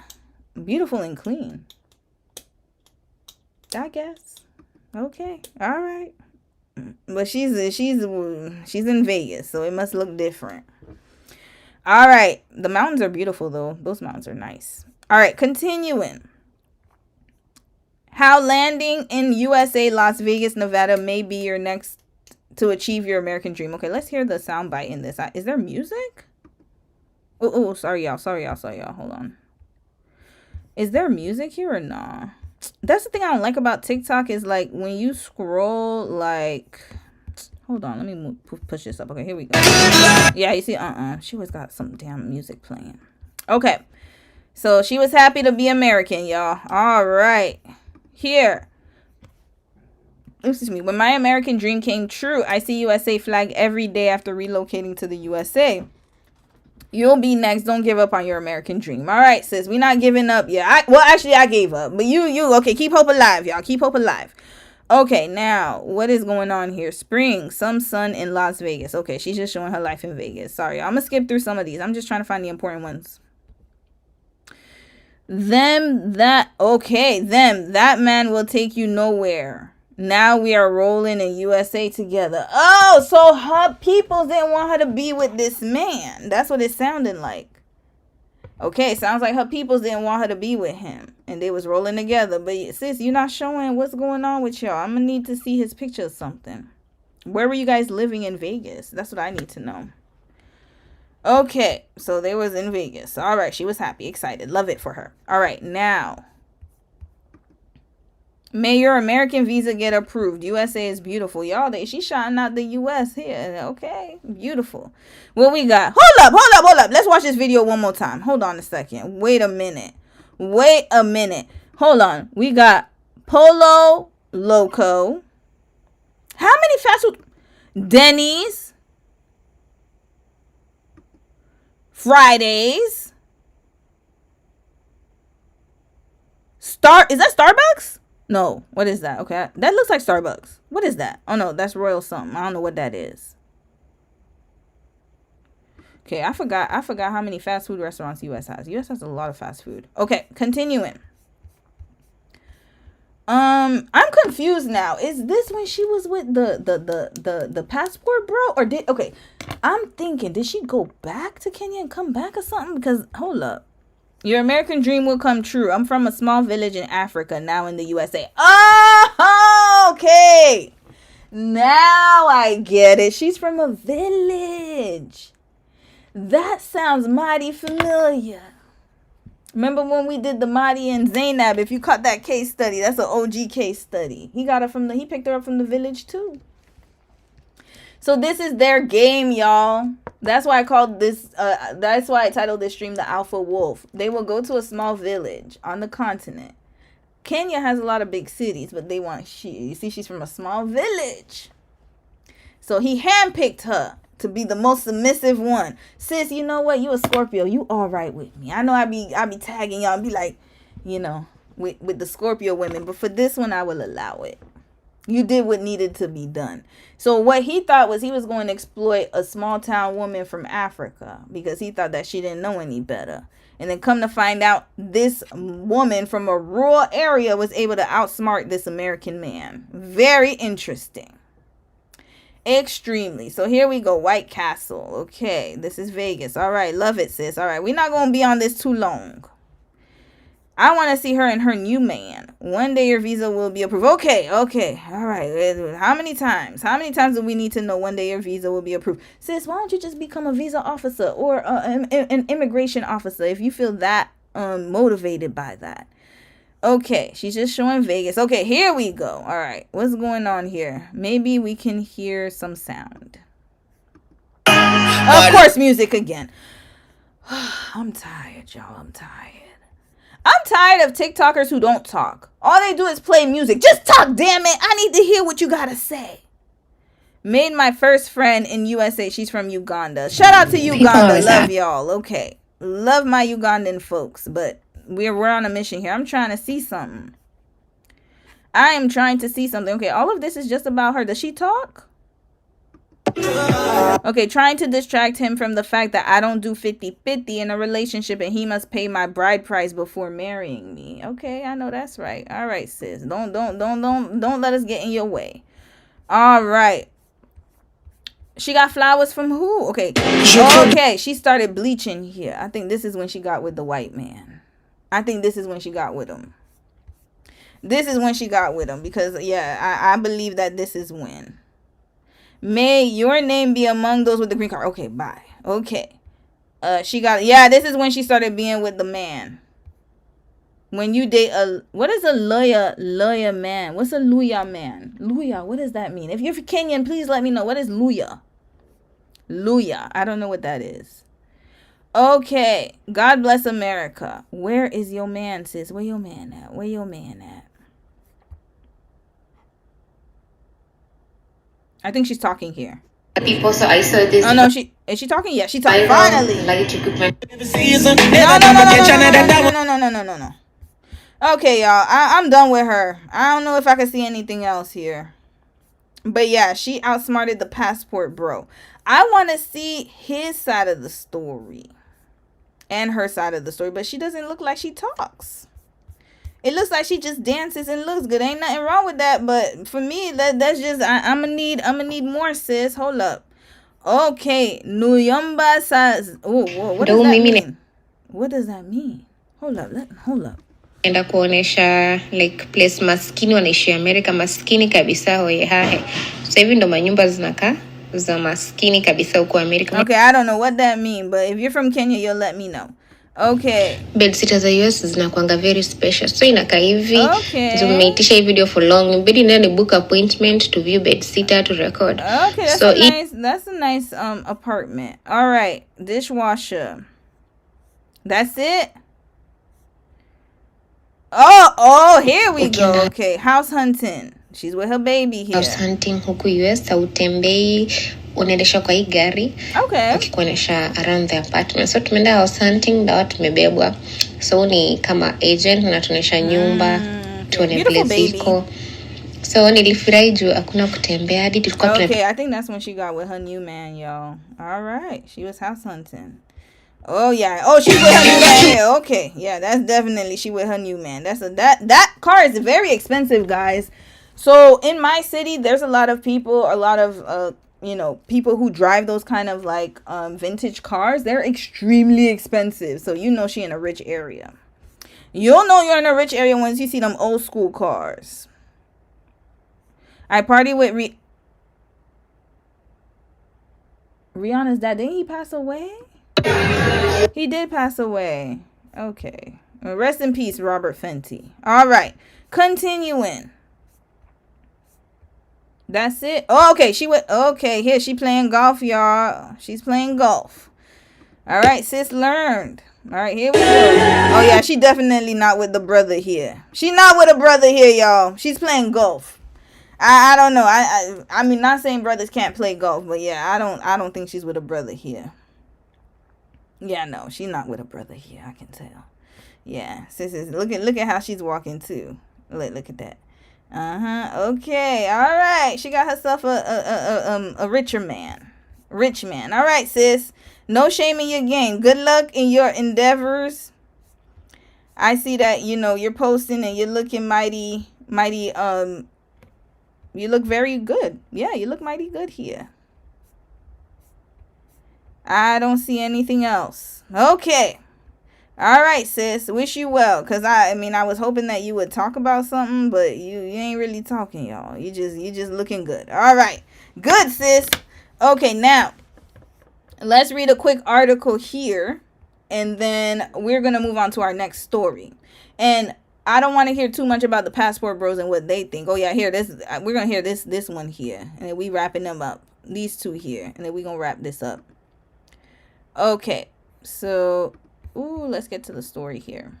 A Kenyan woman, Shania Kimberly, who got married to a Black American man, is currently trending on social media. Okay. Yeah, here we go. Currently trending on social media. According to sources, Shania dumped her Black American hubby 12 months after she relocated to the U.S. So just within a year, y'all. The lady has spoken after reports emerged with some women asking her to chair the 2026 Women's Conference. Okay, they're trying to learn something from her. A Kenyan woman, Shania Kimberly, has gone viral on social media after reportedly dumping her Black American husband. According to World Star Hip Hop, the Black American man was in search of a traditional woman when he connected with Shania. What does traditional mean? Y'all already know what that means. A woman he could use as his doormat. Red flag. But I don't understand why these men don't get it. They are not submissive. They're not. They just know how to play their role right till they get what they want. Matter of fact, we need to learn from them a little bit. I think we put our cards on the table too soon. That's the problem. Trust me, there are a lot of submissive pick-me women. You know what always baffles my mind? I don't understand. There are women out there in real time who will be a ride-or-die soldier for you. We see them every day. They will pick you. Even your bum, dusty, homeless, whatever. They don't care. So why don't you get them? They're here. In Canada, in US of A. They're everywhere here. They outnumber a lot of us. I don't understand why they don't get with the pick-me's. Why don't they get with the pick-me's? It's something I could never understand. Because as much as I see a lot of women out, just riding for men, ride or dies, want a good man at home, good Black men. The pickings are slim in the Black community. They will take you. A lot of Black love warriors will take you. So why did you have to go all the way to Kenya to go find your girl? That's what I don't understand. I never got it. What is it? Somebody please explain it to me. I just don't get why they don't get with the pick-me's. The pick-me's are looking for men. The pick-me's are looking for men that they could be a submissive wife to. And then the Passport Bros are looking for women to be a submissive wife. I don't get what the correlation, what's the problem? You could have easily found her in America. I promise you, they're everywhere. Let me do a video on one of their popular men or somebody. There's going to be a pick-me out there somewhere. They are waiting for y'all. But why are y'all not marrying them? Why do you have to go all the way to Kenya to do this? This doesn't make sense to me. Continuing. The man was escaping the drama in the West. Drama? What drama? I promise you, he wasn't going to the right places. I know mad women in my family that would have married this Dusty. I can promise you that. Look, he's not bad. He's not an awful looking man. Hold on, where he at? Here, look at him. He could have found somebody here. He got little glasses, the dreads. They love them with the dreads. They love a man with some good dress, nice dreads. They love it. The pick-me's love it. I don't get it. Oh, he wanted an exotic woman. Is that what it is? Americans are not exciting enough for you? Because I really, honestly, y'all, it's something that baffles me. And then the funny thing is that the men will get on podcasts Talk about how women are defiant. They're not submissive. Women are so awful. And then you'll have a pick-me woman in the same podcast sitting there right in front of them. And they're not ugly, y'all. They're beautiful, some of them. And say, I'm not like that. Not all women, I'm not like that. Then get together. What is the problem? But no, they would rather go overseas. It's stupid. I'm telling you, male math, when they say girl math, at least girl math makes some type of sense. Men math makes no type of sense. It's always stupid. Especially when it comes to relationships. I don't get it. The girl sitting right in. Look at Fresh and Fit, y'all. Hold on, we going there, y'all. Let's get to it. Look at this. Fresh and Fit. Look at this, y'all. Look at their pot. Look at the women they get here. Look at this. What about you? I disagree. What? The expectations that you set from the beginning is how a man's gonna treat you from there on. And like, yeah, I get the whole coffee thing and stuff, but like for me personally, I take my time very valuable. So I'm gonna ask all those questions before the first date. I don't need to get to know you before the first date. Really? I should already like be asking the questions, like whether it be through text, phone, FaceTime, because then if you're actually getting the... So look at that. You got these men, the red pill men, right? You got all these beautiful women here. Look at that. Look at all them beautiful women. Look at them. Some of them are pick-me's. Why don't y'all get with them? No, you would rather go overseas. Look at these beautiful women. They're not ugly. That, I never understood it. Look at this. Look at this. Look at this Andrew Tate guy. We are look at back. Him. Look at all the women here. I don't know. Continuing. Never made sense. All right. Anyways, he went to Kenya to go find. The man was escaping drama. Escaping drama, y'all. Not even realizing he's the drama. Escaping himself. In the West, when he sought Shania, the two had a baby and then he moved her to the U.S. Less than 12 months after they got married and relocated, the two separated.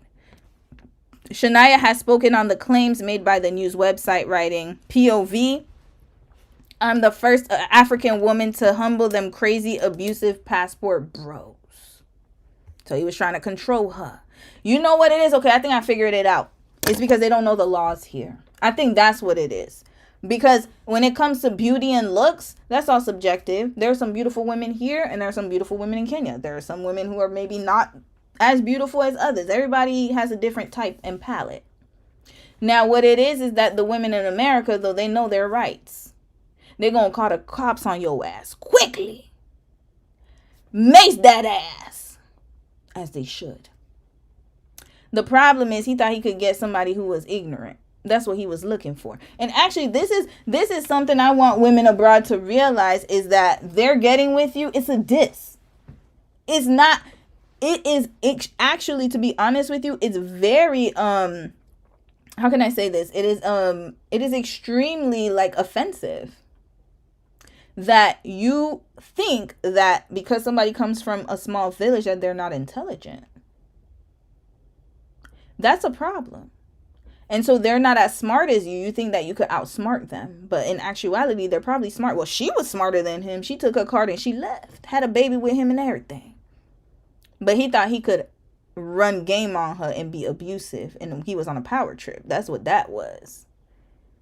And he thought he could manipulate her into being the woman he wants her to be. Not realizing that she's still a woman. She's still a woman.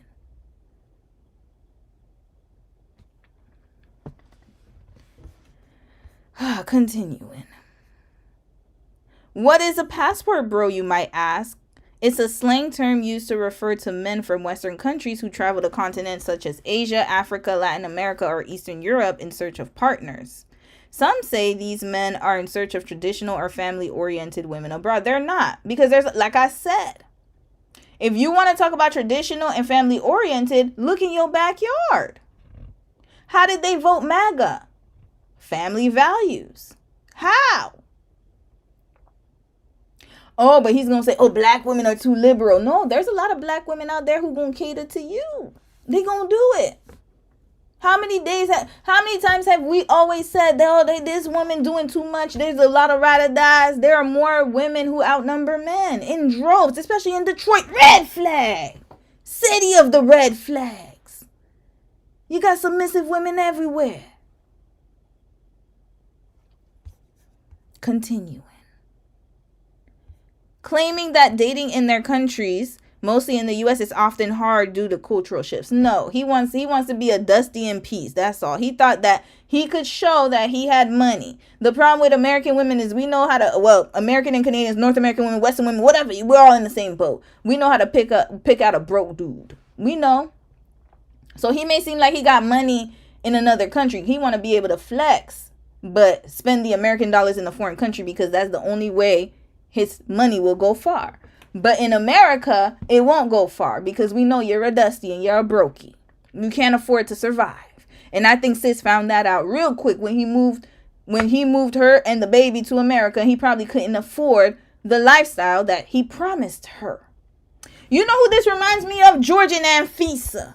If you watched 90 Day Fiance, hold up. George and Anfisa. Oh, I'm probably going to get in trouble for this one. Let's play George and Anfisa. Hold on. I know they're going to copyright me, but I don't care. I'll just take it out after. Let's watch George and Anfisa. Oh, this is cute. All right. George and Anfisa. We're going to watch this real quick. Here we go. Let's watch 5 minutes. Hold on. And why this man, look at that. This man got a new woman that looks just like Anfisa. This is craziness.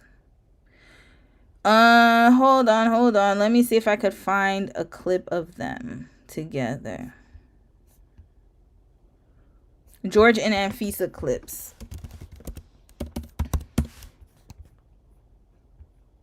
I want to find a quick one. Okay, here we go. I can't afford... why do they have... I want that one. Okay, here. Let's watch this one. Hello? You told me you were gonna come back to the apartment and you didn't. You told me! What is the problem? You're gonna come back and tell me, hey, I need to go, but you didn't. You just left. This is the submissive. These are the submissive people they talking about, y'all. I'm mad at me because I left her and I tried to go see the lawyer alone. What is the problem? I am coming back. You lied to me. I am coming back now. Okay.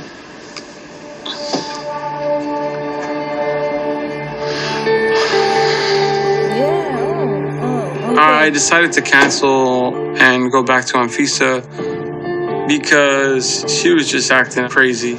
Okay, that's not the only one. There were other scenes. I don't know why they clipped it, but let's watch this one. Hello, welcome to 14 Carats. Hello. So today I'm taking Anfisa ring shopping to find something she really loves. Please have a seat. So I see you're in the engagement ring section. Yes, definitely. Do you have like a dream ring in mind? I want at least 3 carats. Okay. Well, welcome to Beverly Hills. Hold on. When I tell Anfisa I can't buy something, she's not really good at compromising. So, Look at how stressed he looks. Hold on, let's go back. Hold up. I want at least 3 carats. Okay. 3 carats. Y'all know how expensive 3 carats is? And then look at me. Look at me. I've been indoctrinated into this Western culture. Look at me. It's just love. Love is all we need. Look at me. I could be asking for 3 carats too, y'all. What's going on here?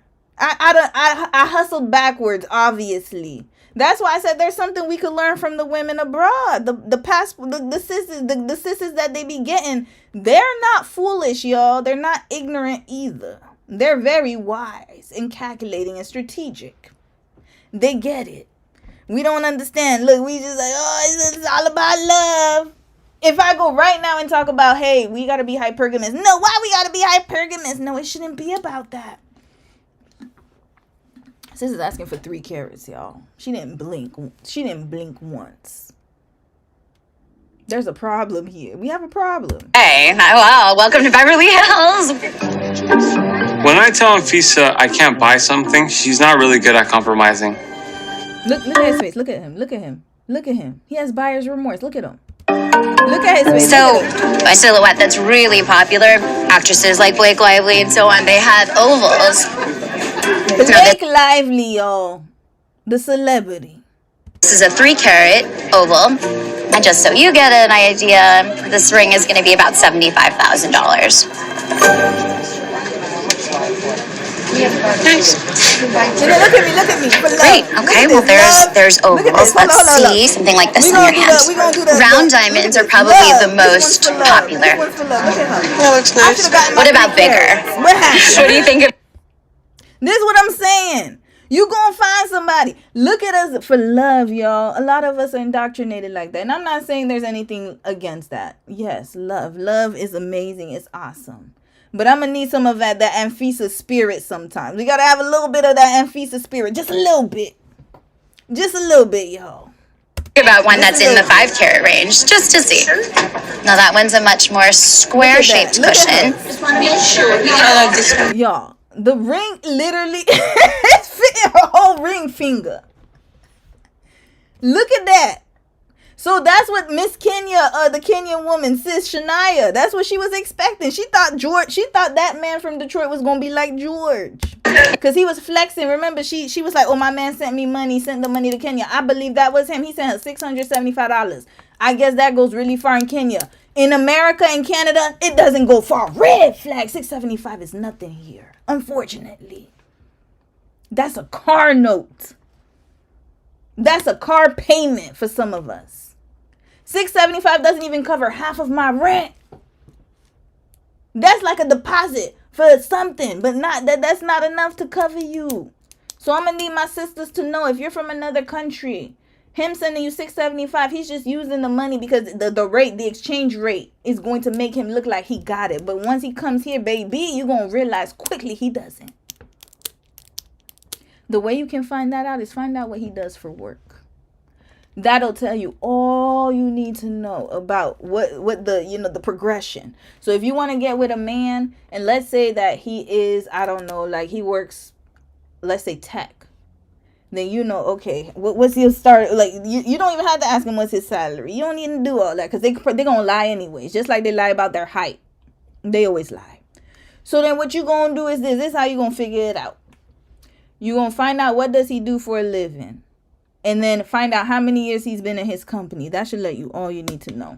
That should tell you all you need to know. If he's fresh out of college, he's entry level. Out the gate. Out the gate, entry level. I don't care what no one tells you. Out of college, just out of college, entry level. If he's saying I'm getting more specializations and I'm getting this, then he's trying to increase in his career, then hold off a little bit. But we're going to see how long he's been in this career. How long has he been in the career? How much certifications he has? What's his specialization? Is he specialized? If he's specialized, then his money's probably going to be up there. Up there. He could be probably working for Google or something like that. You got to look into the details here. George had money, y'all. He did. But that brokey that she met in Detroit didn't. Don't let them pull the wool over your eyes. That's what a wolf in sheep's clothing does. They will go and act like they spending all this bread and sending you money. But in Canada, like I said, here's $675. Yeah, thank you. But that's not enough to sustain a household. Unfortunately, you got to be making some good money in order to take care of a wife and a child and be that provider. And I think that's what happened when she came here to North America. She quickly realized that he wasn't really living the lifestyle that he probably promised her. And that's why she went over to be with that Caucasian man. You love that one? So what is? Let me take a look. So the retail on this is $300,000. 300. Hold on, let's go back. Hold up. Hold on. Sorry, y'all. I didn't expect to go to George and Anfisa, but that's the couple that came to my mind. You love that one? So what is? Let me take a look. So the retail on this is $300,000. I can't even say red flag. I can't even. Sis knows what she wants. Sis is very determined to get that ring. $300,000, y'all.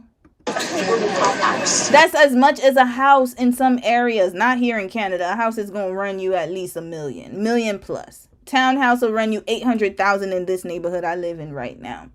You know what you can get with? You can't even get a condo for $300,000. For $300,000, you need to get a condo. Is $500,000 plus in Canada. This man is buying her a ring that doesn't even cost the amount of a house here. But that $300,000 is a lot of money, y'all. That's a lot of money in a lot of places for a ring. When I heard that the ring cost $300,000, I thought like, I like it. We should be able to do this for $150 for you.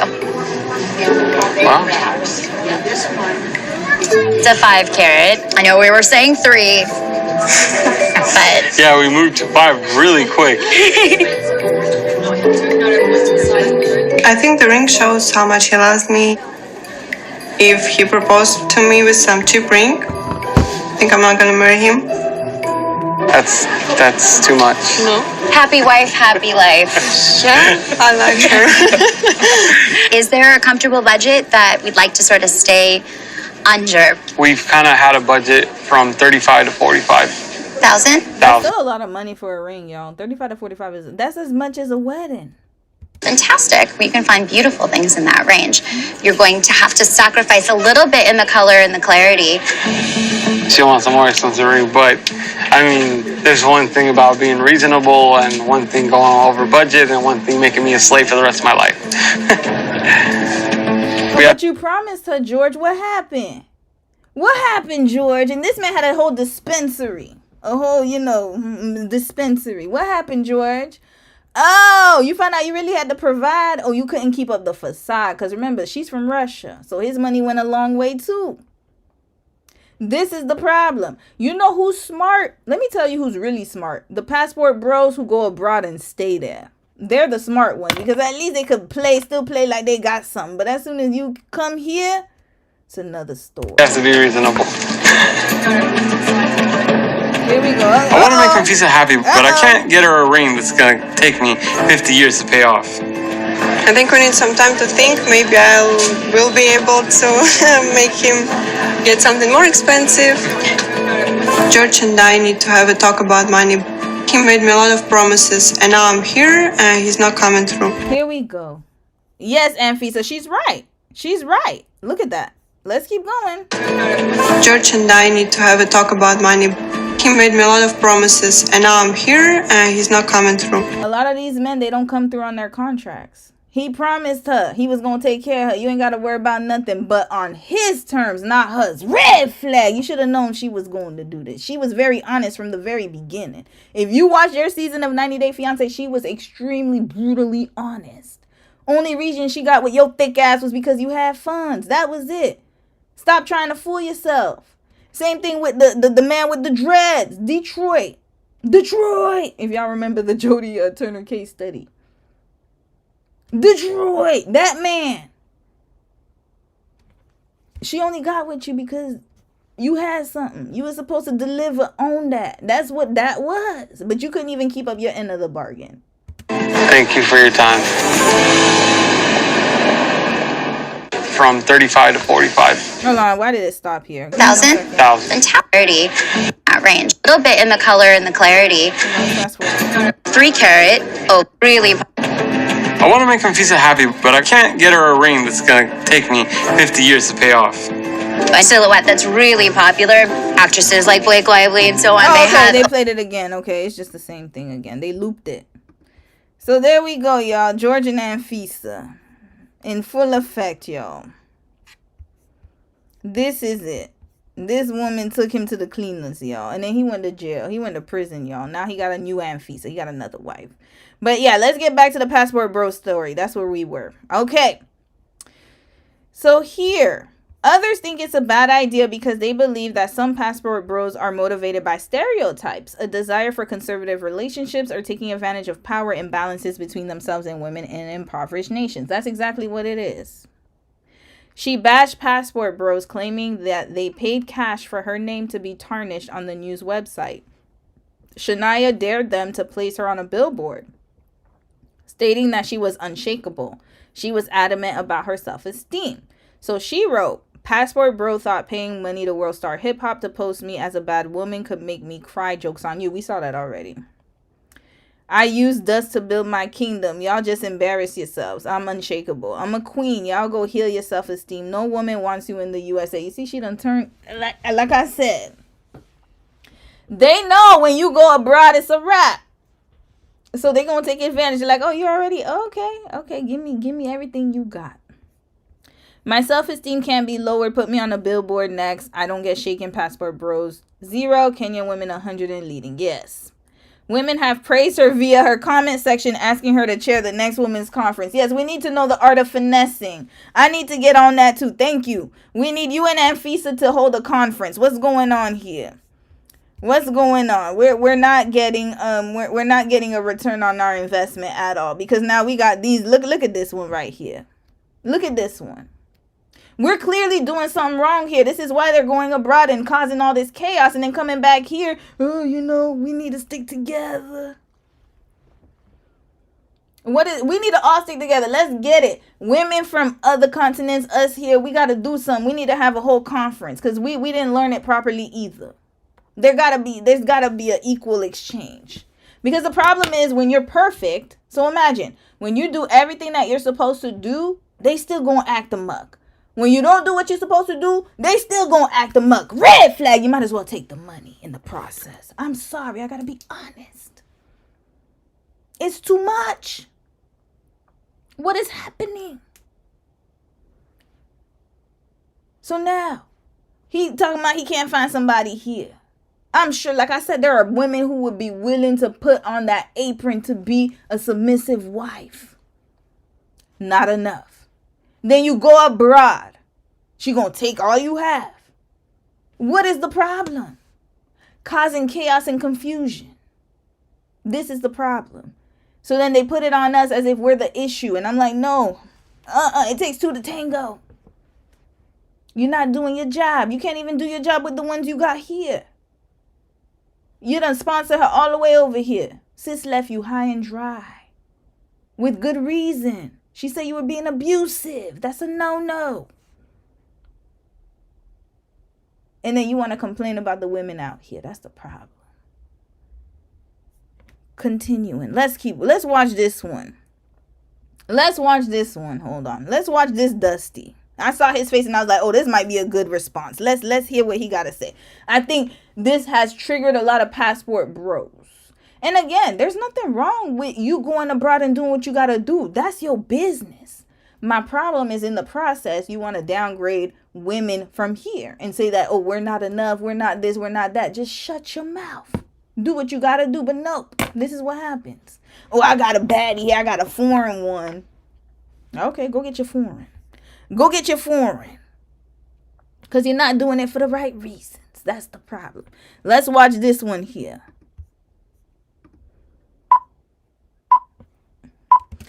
Hold frame, kings. The battle has just begun. Sid the Gladiator presents. Okay.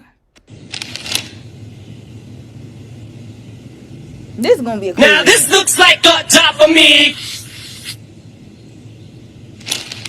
What you fucker? If I for me. Okay, let's watch this, y'all. Let's watch this. And we wrapping this story up, moving on to the next one. If I was a man that lived in a different country other than America, I would never bring my woman in this country. Unfortunately, some of the things that go on in this country... Hold on.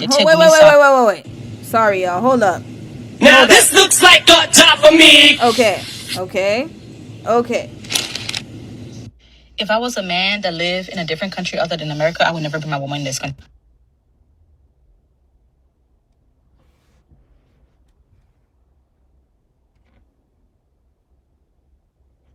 Unfortunately, some of the things that go on in this country, they take women's side a lot for a good reason. And sometimes the women, they follow their friends. They follow their friends and what their friends are doing, and they start to do it. So, like men don't? Sis, what are you talking about? Red flag. Why are you defending this? Women follow their friends. What about men? You know how many men get married because their friends get married? Do you know how many? Oh, if my homie's doing it, my homeboy did it. Every time you ask them, what happened? Why did you do? You know, my homeboy, he got this. My homeboy got that. Like, we don't do it. it won't work. And don't get it wrong, because I know a lot of you guys going to say, oh, because African men are looking for a slave as a wife. No, they're not looking for a slave as a wife. They're looking for a wife that wants to be a wife.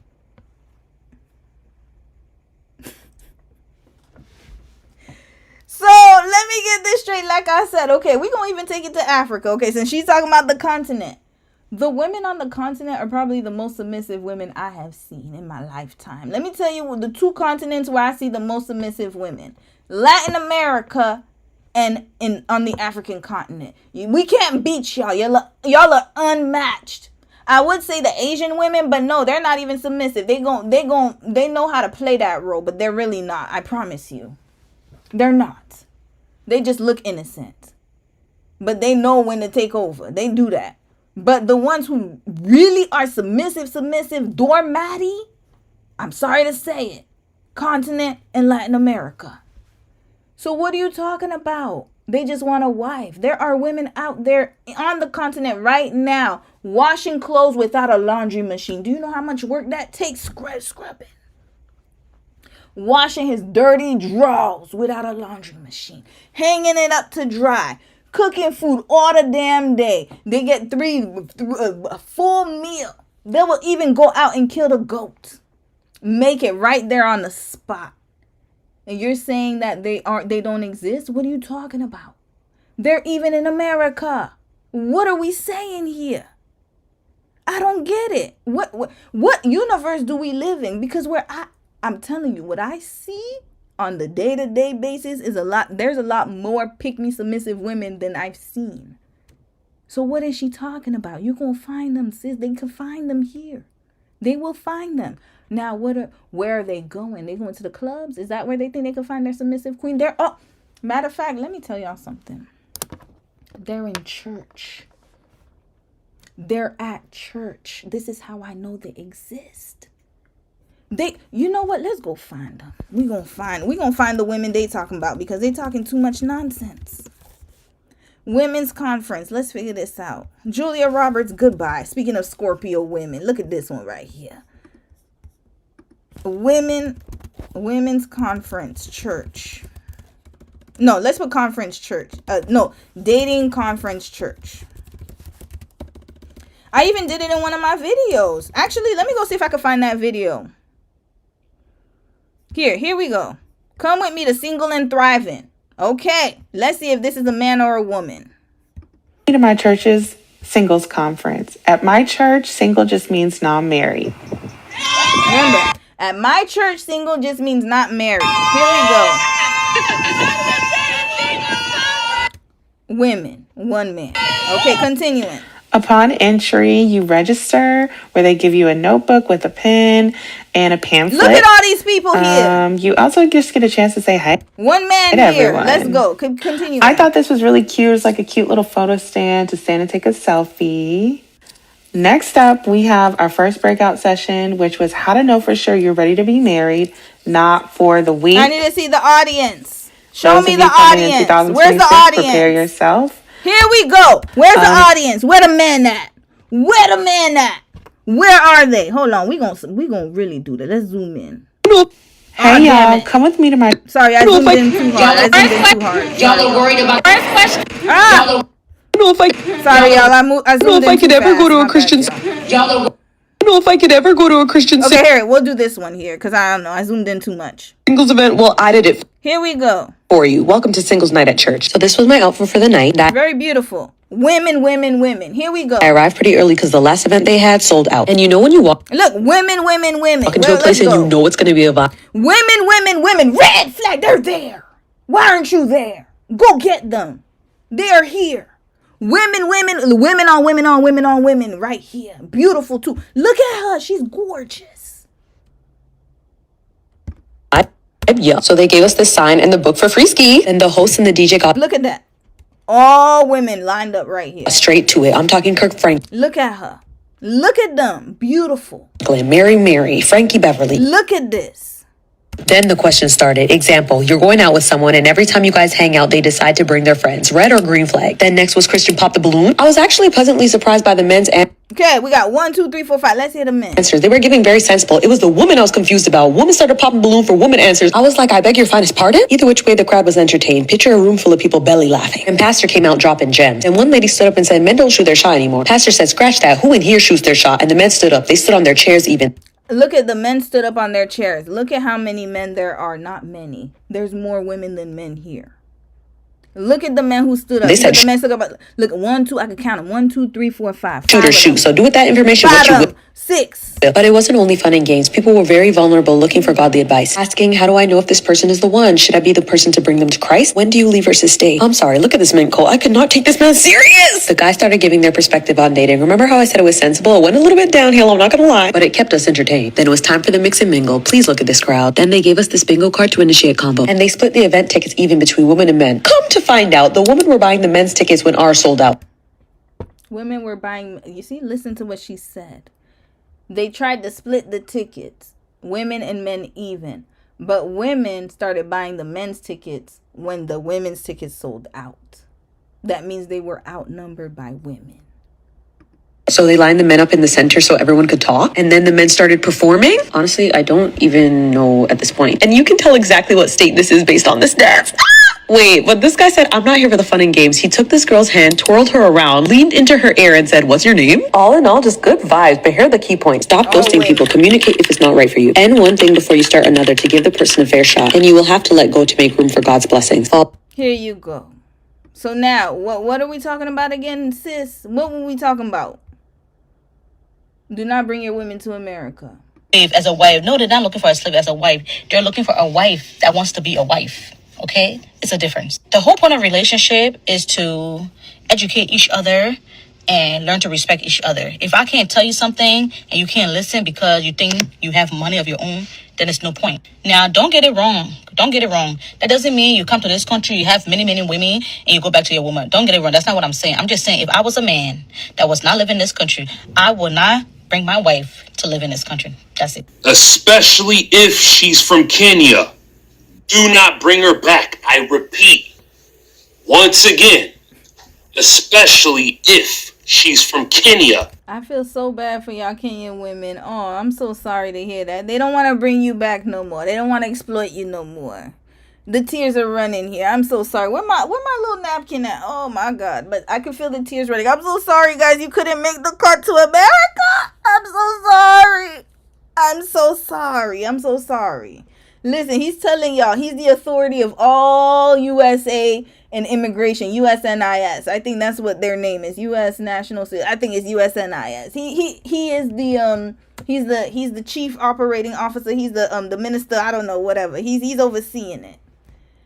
So he's letting y'all know y'all can no longer come to America. I'm so sorry to hear that, y'all.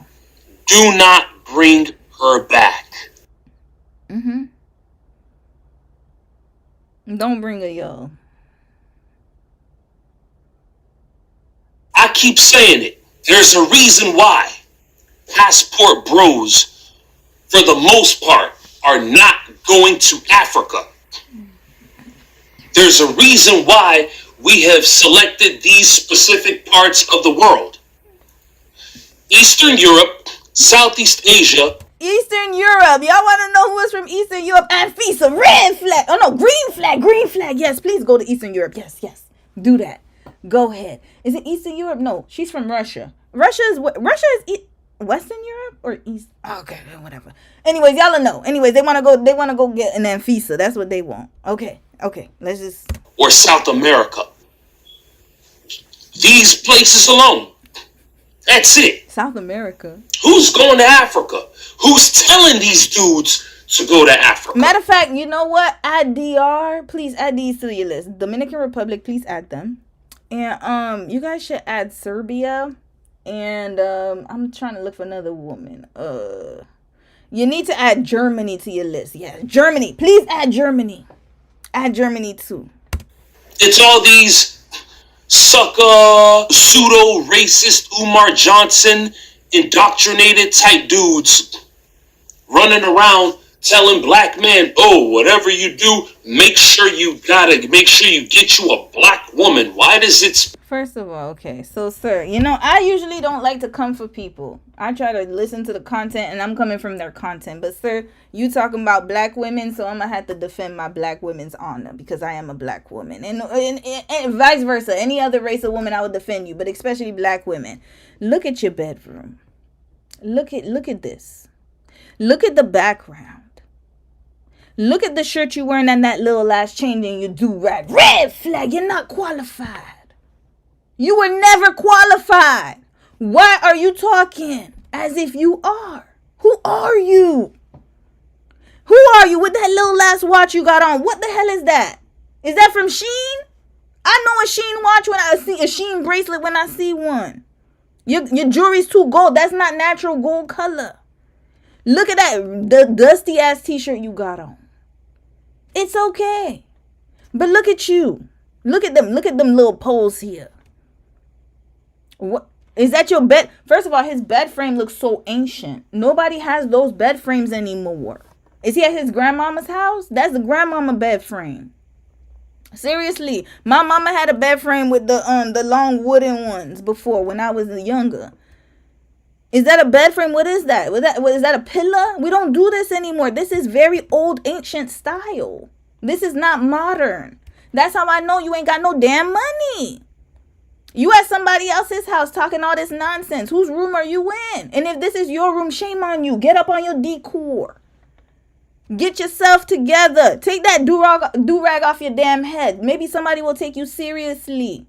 Clean your back. Why is that wall yellow? That wall is ugly. The wall color is very ugly. Change it.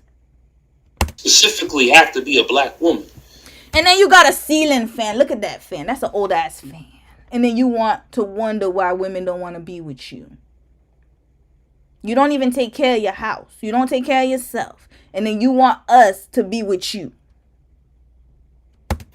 Make sure that she's a black woman. You can go to Brazil, get you a Brazilian black, Colombian black. Go to Africa. Go to the motherland. What makes you think that just because you go to the motherland that everything's going to be all honky-dory and mop and glow? Come on. Stop. And then you're not even editing properly. What is this? Fast forward. That comment section. Yeah. So for all of you panderers and simps and mama's boys, beta males and manginas, yeah, y'all should be ashamed of y'all blood clot selves. Mm-hmm. Oh, he said blood clot. He Jamaican? These are the parasites y'all rooting for.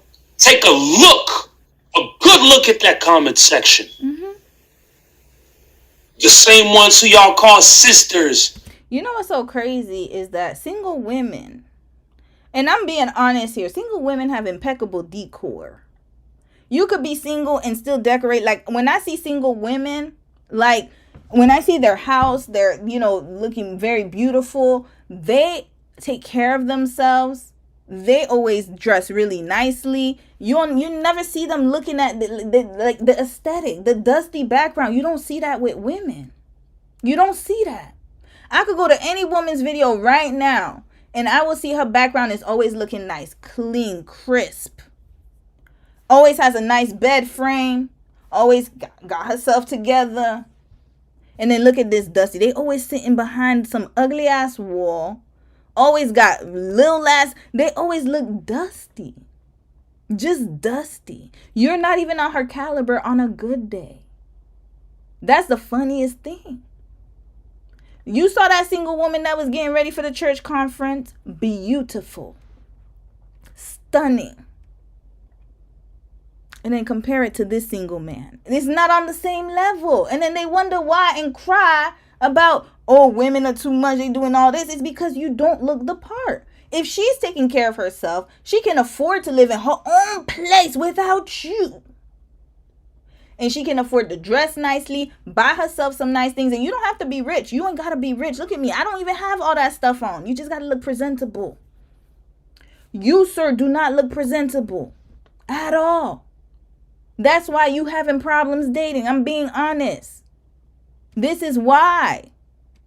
are the ones celebrating y'all's demise. And then look at your nostrils. Why are they flaring like that? You're too angry about something so minuscule.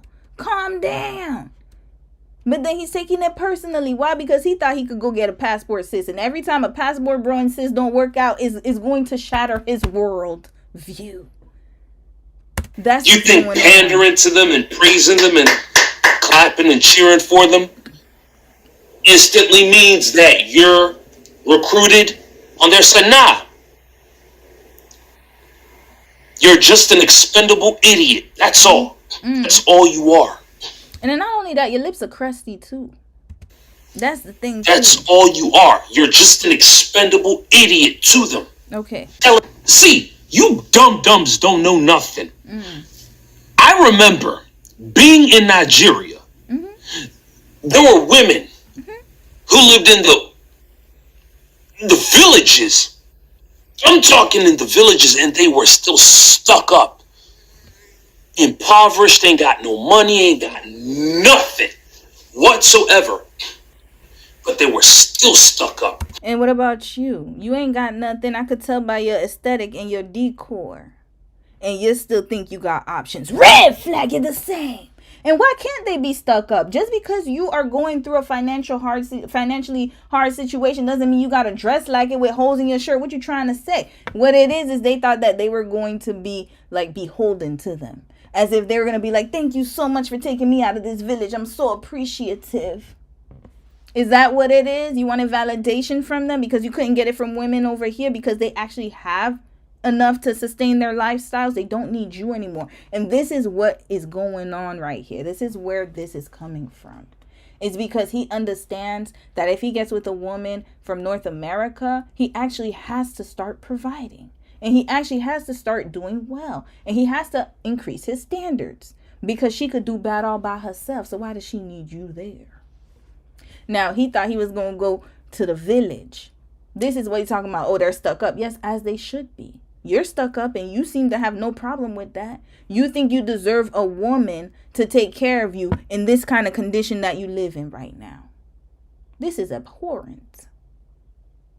But then again, this is how we have gassed up these men's heads so much. Their heads are so far up their asses that they can't even see reality. You can never measure up to a single woman in America on a bad day looking like this. And then you want to complain. That's an issue.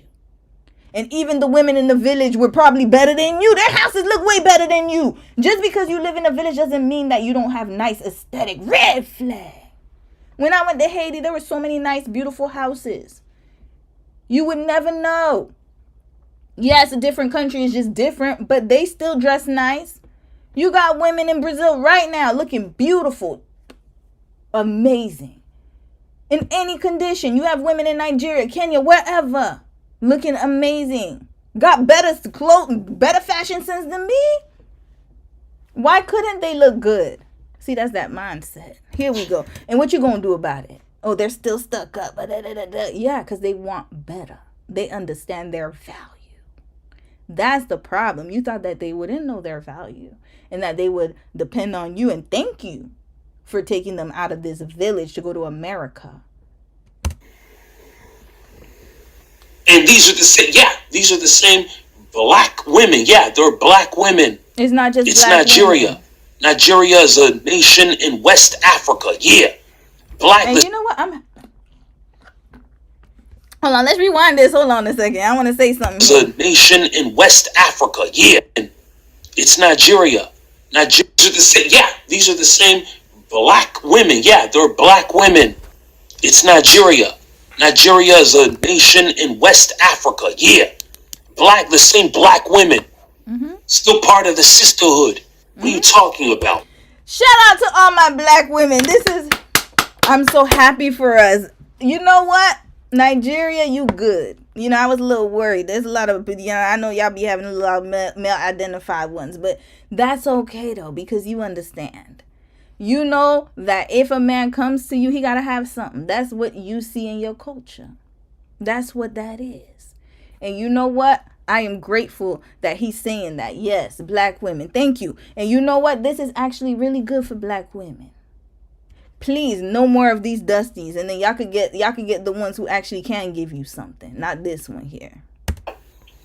Not this. All this nonsense. And also, whenever things happen to the passport bros and stuff like that, it's always news like this that travels fast. You see, when we talk about the successes. What successes? Are you part of the cohort? See, this is the thing. What is the success? We need to see where your wife at. Where's your girl? Since you talking all this yik yak, where yours at? Passport bros. Where yours at? Oh, there we go. Hold up. I wasn't ready for this. Hold up. Look at him. So you see, he wanted to wear his do-rag in peace, y'all. That's what that was. He wanted to wear his do-rag in peace. Okay, I get it. Look at him with that damn crusty ass do-rag. Couldn't even take it off. The wave cap. Couldn't even do that. And look at what is this over his shoulder? And then look at his chest hair. Shave that damn thing. Red flag. Look at that. She accepted him for how he is. Look at him with that little ass raggedy ass tank top. The wife beater. Look at him with that on. Okay, this is the one who accepted him. Okay, got it. Okay, this is the success story. All right, congratulations. You found somebody who could love you in your essence. Look at that. Didn't even put no damn effort. And then his house looks a mess and she accepted it. So good for you, sis. I'm happy for you. Love it for you. And I'm glad no black woman was hurt in this process. Okay, we got that right here. Because remember, he was talking about black women this, black women that. Thank you, Lord. The Lord has been he put so much provision over us, y'all. He's put a lot of provision over us, y'all. Look at this. That's her. Where he got her from, y'all? Where she come from? Where did he get her from? That's the success story he wants us to know. Okay, let's hear this love story. Okay, where's she from? Okay. I don't know what music that is. We're going to turn that off. Okay. Oh, okay. All right. Look at him with that little link chain. You know when they used to wear this chain when I was in high school? You couldn't even get a better chain. Still got the damn do-rag on. Still got the tank top. That's what he wanted, y'all. He couldn't even put a shirt on for the photos. This is how much he appreciates her, y'all. Dusty and Dustet. Mr. and Mrs. Dusty and Dustet. That's what that is. You see, when you marry a man, you want him to look like y'all want to look good together. You know, take pictures together. Y'all got the aesthetic going. Look at this aesthetic. Where y'all going? To a hood party? Where y'all going? Where y'all go? Even a hood party got better dressed people.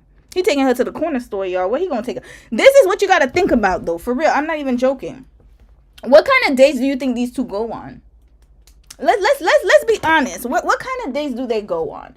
Do you think that he would take her to travel somewhere, or do you think that he would take her to a nice restaurant, like a 5-star, or even a 3-star, 3 to 4-star at least?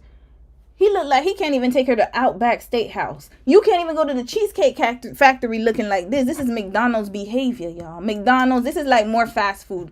I could see them going to Checkers, McDonald's. Where's the other one? They can't even go to TGI Fridays with this dress code. They got to go somewhere lower. Waffle House. Waffle House. This is Waffle House aesthetic right here. This looks Waffle House-ish to me. Yeah, definitely McDonald's, Waffle House, Burger King. Subway. Yeah, Subway. Yeah, we could do Subway.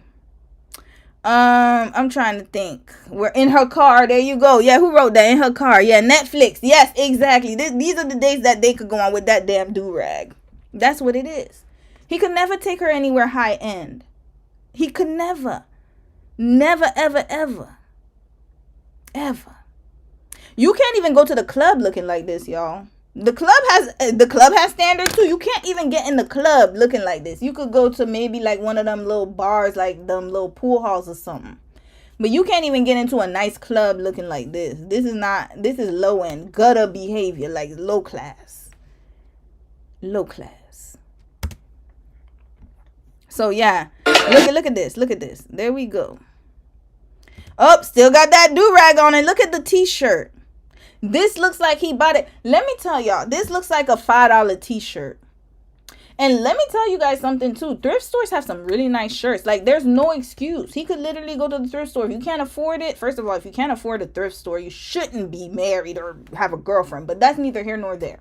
You could go to the thrift store. If your money's really low, go to a consignment shop or a thrift store. They sell the things marked down and they have some nice clothes. I showed y'all a pair of shoes I got from the thrift store. $20. Beautiful.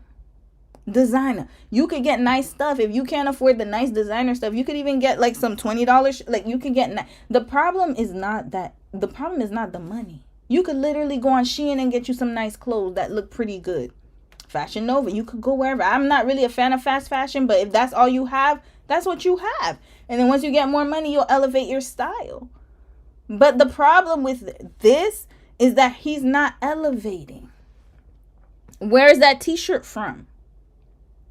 It's not that you could put effort with little money. You don't need a lot of money to put effort into looking clean and nice. Look at that. He's not. Look at that shirt, y'all. Look at this. Keep going. Let's look at the success story. Keep going. Oh, Lord. This is the success story. A month ago in Houston. Here we go. Okay. All right. So now let's watch. Hardly gets any traction. Goodwill. Yes, you can get some nice stuff at Goodwill. Trust me, don't sleep on that. I know some people don't like to wear thrifted things, but there's even things that are in the thrift store that they haven't even opened. Like people haven't even touched. They just, there's a lot of. I have one jacket here I've never worn. I've never worn it. I have clothes that I've never worn, and I donated them. I remember the last thrift store run I did. There are clothes there that I've never worn. I just was like, oh, I don't want to wear it. And then even if you don't like, some people don't like thrifting, you could go to websites. They have markdown sections. They always have sales. There's no excuse to be looking this bummy. None. Yeah, it's all. Let me see your hairline, because you always got that do-rag on. That's an insecurity. Where's the hairline? Let's see the hairline. It's sort of like what these Dusty Dems did to Charlie Kirk. He's red. He's a Republican. MAGA. Okay, he's MAGA. Oh, Lord. Hold up. Let's go back, y'all. I was talking too much. Hold on. Okay, nice montage. Let's listen. Cut up a few clips here and there and made a compilation and presented it to the world. Ooh, Charlie Kirk is a bad guy. Red flag. He's MAGA, y'all. Okay, he has the aesthetic. Here we go. Reputation destruction, smear campaigns, and innuendos. Okay. It's the same thing. It's the same thing.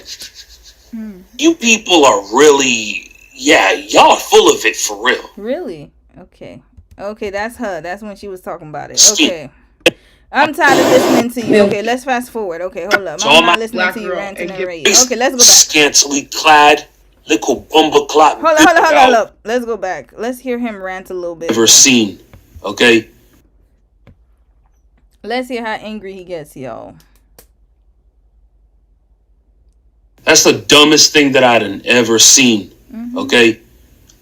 You are not a queen if you gotta bleach your face with bleaching cream. If you have to put something synthetic on you, you hate yourself. You already have low self-esteem.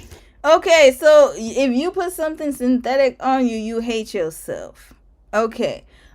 With that little last chain, you guys. Is that a Rough Riders chain? I can't see.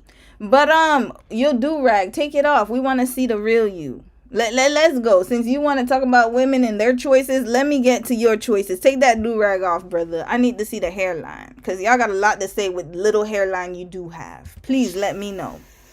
Because the way that you talking about women with the synthetic is the same way that I'm looking at you with that do-rag on your head. Take it off. Why you always got it on? What are you covering? What are you covering? Let it go. Let your natural hair out. I need to see it. Talking about no woman wants you or whatnot and this and that and the third. If you were such a queen, how come no man in Kenya wanted you? Then how come no woman in America wanted you? Red flag! You can't use the same logic. You're stupid. Did you pass middle school? Because this is middle school education. If you're so good, why didn't a man in Kenya want you? If you're so good, why didn't a woman in America want you? Oh. Whoa. Oh. Okay, please explain it to us. Let us know. What's the difference? Answer that, you little bimbo. And don't worry, your day is coming. Your day is coming too, with your little ass t-shirt.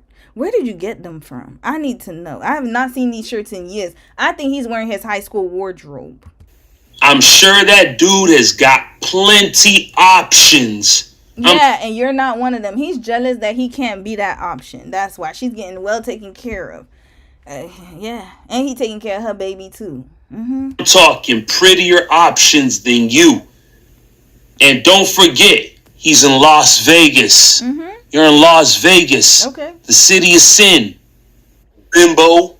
And you know what? She could find, and even if that man left her, I'm sure she could find another one there. They're a dime a dozen. They're a dime a dozen. Dusty. You're in Las Vegas. You think you the prettiest thing walking on the strips of Bellagio? Yeah, you dumber than a bag of bricks. You will be replaced. It's just a matter of time. You self-hating. He doesn't even have a watch, y'all. Hold up. Matter of time. He doesn't even have a watch, y'all. This is sad. Walking on the strips of Bellagio. Look at them beads he got on. Yeah, you dumber than a bag of bricks. You will be replaced. It's just a matter of time. Look at that cheap ass bracelet he got on.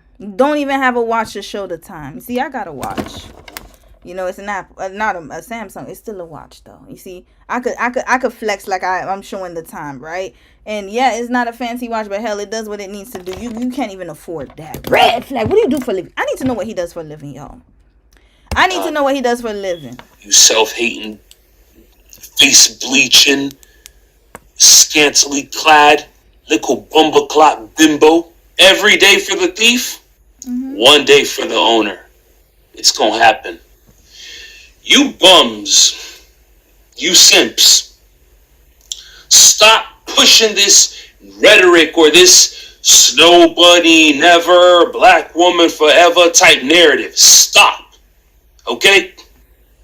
Except this is the new normal. If they want to be adversarial, if they have embraced this adversarial nature, it is what it is. Stop trying to wave the white flag or try to surrender or anything like that, because the sisterhood is fake. They want us to lower our standards. That's what I'm understanding here. Let's keep hearing you I need to hear, because my brain cells are dying every time I hear him talk. First of all, he talks very slow. I might need to speed his ass up, but we're almost done. There's nothing real about the sisterhood. The sisterhood is suffering from this thing called friendly fire, and this is the reason why. I feel like y'all just be picking the darkest, ugliest black girl and giving her kudos. Girl, are you trying to rage bait me? Are you trying to get me out of my character? Like, literally. You're not even cute. Are you dumb? Yeah. Escape the West, brothers. It's all my enlightened brothers. It's all my free thinking. Y'all gotta lock in the way It's he's all about to my say. Lock it inquisitive in. Lock it brothers. in. Yeah. Escape the West while you can. Escape it, please. But only go to these 3 destinations. Me, I'm going to keep it 100 with y'all. Eastern Europe, Southeast Asia, South America. I already got my visa. So I'm ready. Wait. You didn't last with the one. Wait. Who's the one you showed in the picture? That's you didn't last with her. What are you talking about? You got your visa. Hold up. What is going on here? Asia, South America. What is happening here? I already got my visa. Okay, We don't say baby. As Brazilians, we say eu amor. Oh, he wants to go to Brazil? You know what, brother? I wish you luck. Yes, have any woman you want, man. You know what? Go to Brazil. Go to Brazil. Go ahead and do your thing. Go ahead and do your thing. They really think they could compete with the men who got money. Look at him. He think he gonna go to Brazil to do what? With that dusty ass room he just came from? Look at him with that damn. How many colors of this do-rag does he have? Red flag. It's not even clean. This is a dirty ass do-rag. Look at this, y'all. First of all, are you in first class? Nope. You're not. You're in economy, just like the rest of us. But he want to act like he got some fun. All right, let's go. He's sitting in the aisle seat. Okay, got that raggedy ass do-rag. Again, why don't you show your hairline? What is going on here? Why are you so scared? Look at that little last link chain he got on. And then also, look at the patches on his beard.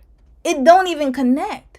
The bill is you see, you spend too much time worried about women when you need to worry about that beard you got. Look at them lines, just cut it off. It's not even connecting properly and you got razor bumps.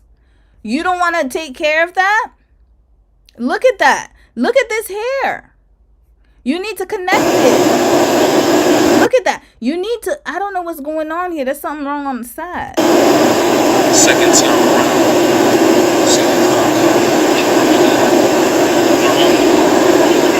That's your friend over there?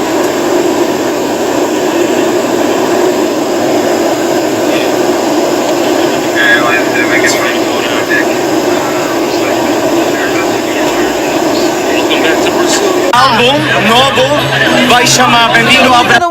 This little women. Welcome back to Brazil. E o álbum novo vai chamar Bem-vindo ao Brasil. Bem-vindo ao Brasil. Alright, Venha so com o Bill? Brasil. Yeah. Venha com o Brasil.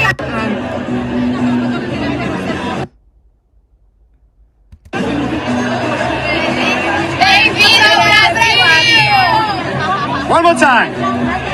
One more time. Vai, vai. Bem-vindo ao Brasil. It only gets better with time. It does. And whatever y'all do, don't be another bozo like this. Wait, who's this? Okay, this is how you look raising another man's kid like a bozo. Okay, thank you, sir. Sid the Gladiator presents. First of all, I'm gonna give you a tip.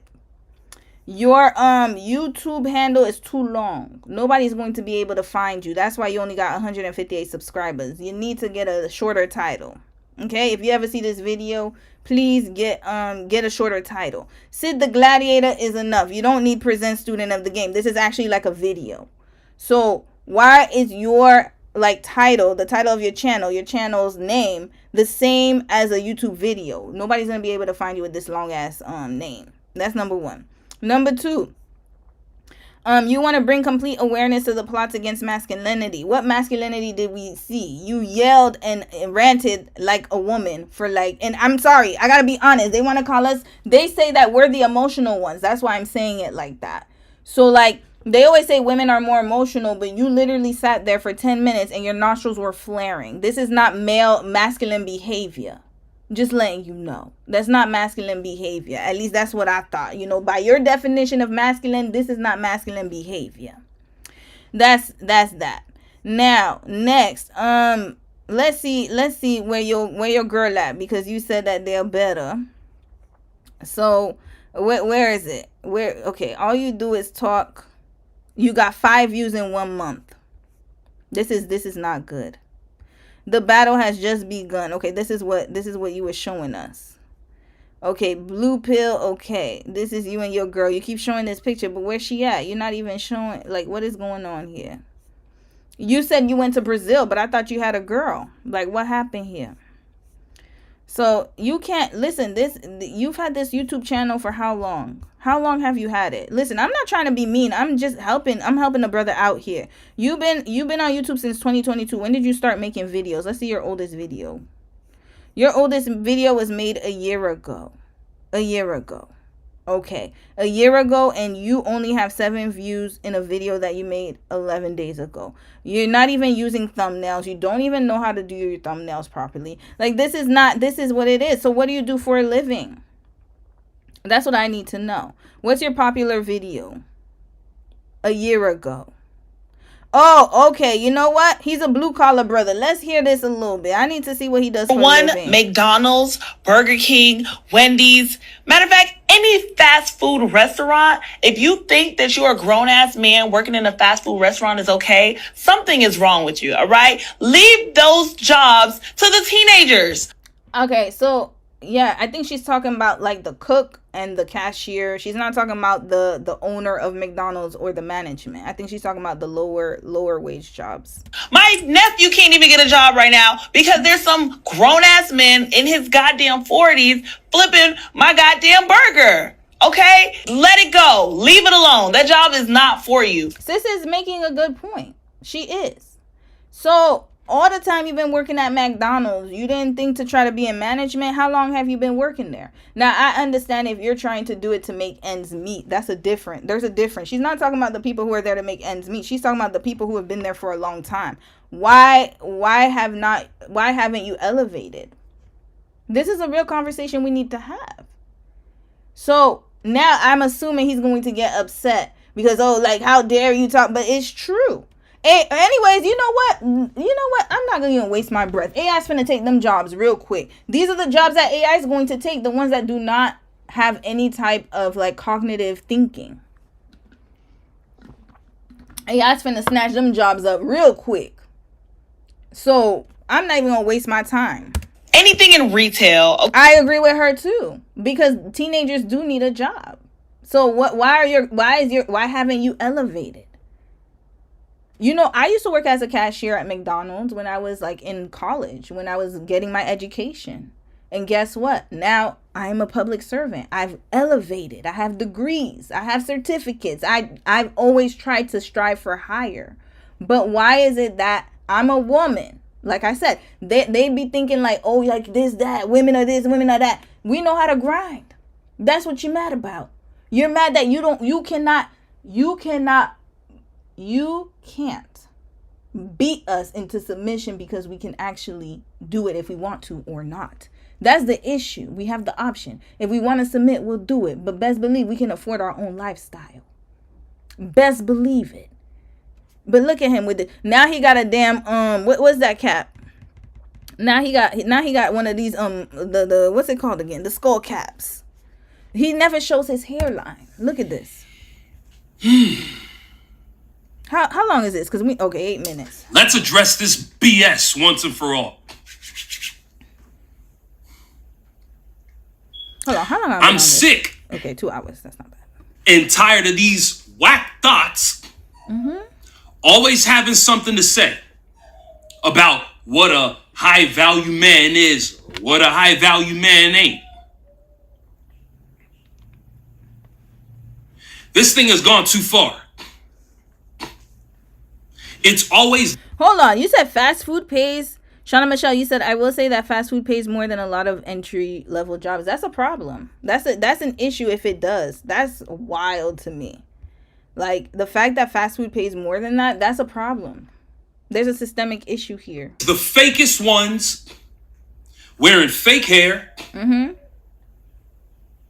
fake D's, fake bums, fake nails, fake femininity. Okay, yeah.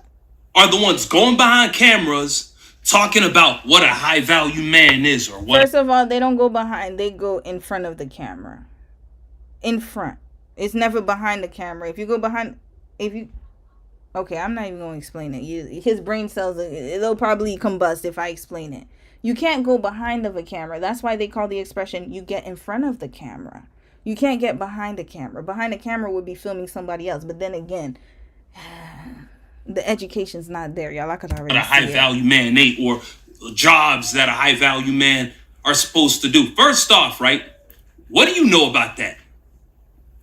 What you know about what a high value man job is? Huh?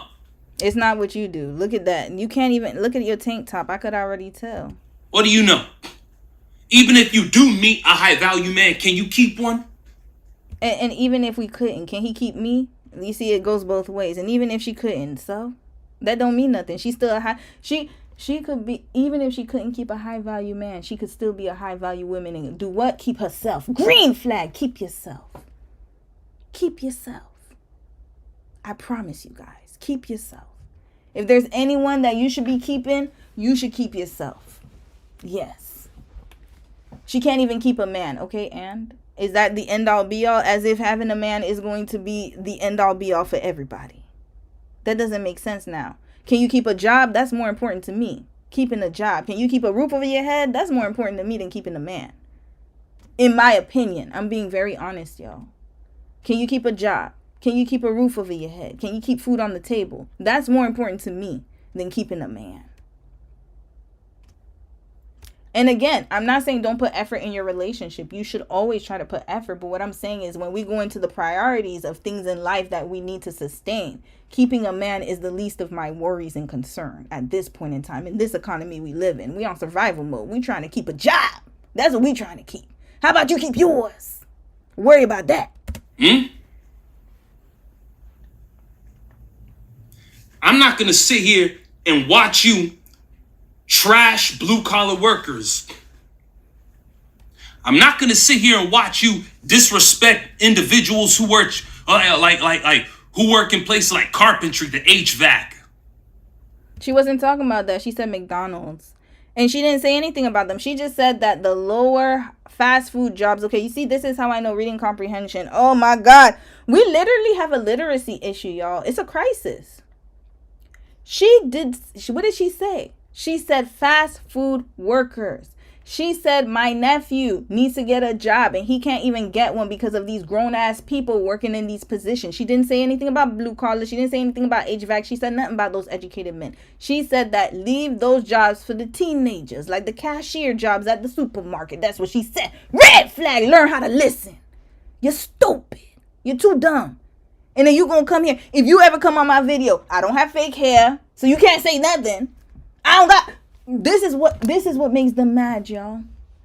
And even if I have fake hair, I don't give a damn. It's my choice. Just like it's your choice to have that raggedy ass, whatever hoodie, whatever skull cap you have on your head. The point is that he's not making no damn sense, y'all. He's just mad, angry for no reason. Calm down, brother. Plumbing. She said nothing about that. Landscapers. Nothing about that. Those who literally make the economy go She round. didn't say anything about that. She specifically said fast food workers. She did not say none of that. You know what? We're going to wrap his ass up. Hold up. Sallies have gone too far. Those jobs, like, I don't want a man who works at McDonald's, Burger King, retail, and Ross, and Target, Marshalls. How's he going to take care of her? Please let me know. How? How is he going to take care of her if he works at those places as like a lower wage worker? Please let me know. If he's not in management or a higher position, how's he going to take care of her with the rent we have here, y'all? Hold up. Let me go school this brother. Because in Canada, you see, in this country, the house I have right now, the apartment, is $2,400 a month, you dunce. You dummy. How is he going to afford $2,400 a month? Red flag. He can't. He can't even afford food for himself. Why is he going to be able to have a wife? But instead of, again, increasing his standards, like, oh, I'm at this level right now. You know what? I need to improve myself. I need to go out, get another job. I need to get certifications. I need to figure out how to do it. No, you want to whine on the internet and cry about women not accepting you working at Ross.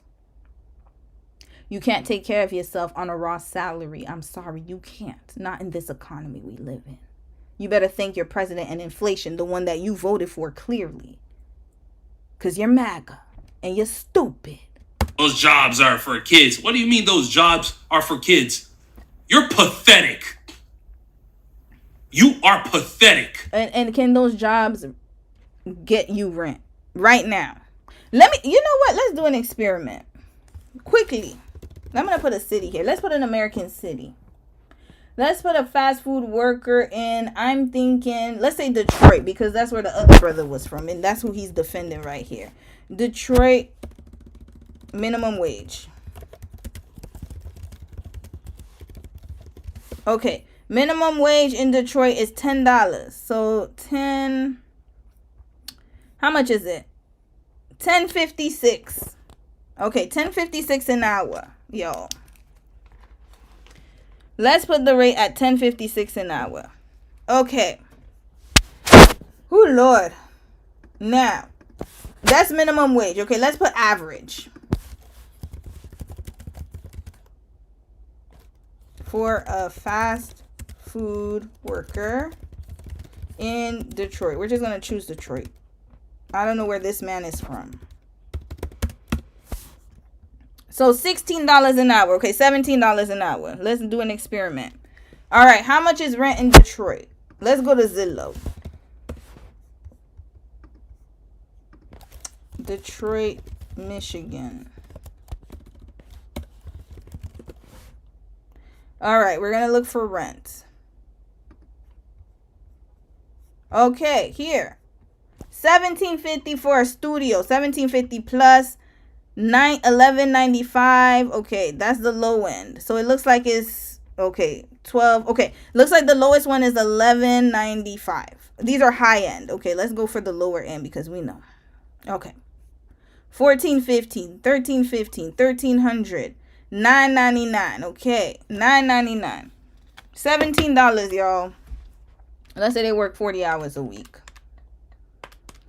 He is making $27.20 minus $9.99. That's already half of your paycheck, sir. How you gonna pay for a car, food? How you gonna pay for water, electricity, and a lifestyle? That's if you don't have debt. How you gonna do that and afford a girl and whatever else you got going on? How you gonna be able to do that on that one salary? How? Because already $9.99 and I'm giving you guys the lowest price. That's already half of your paycheck. Half. You don't have a car. If you have a car, you got gas. Gas is high.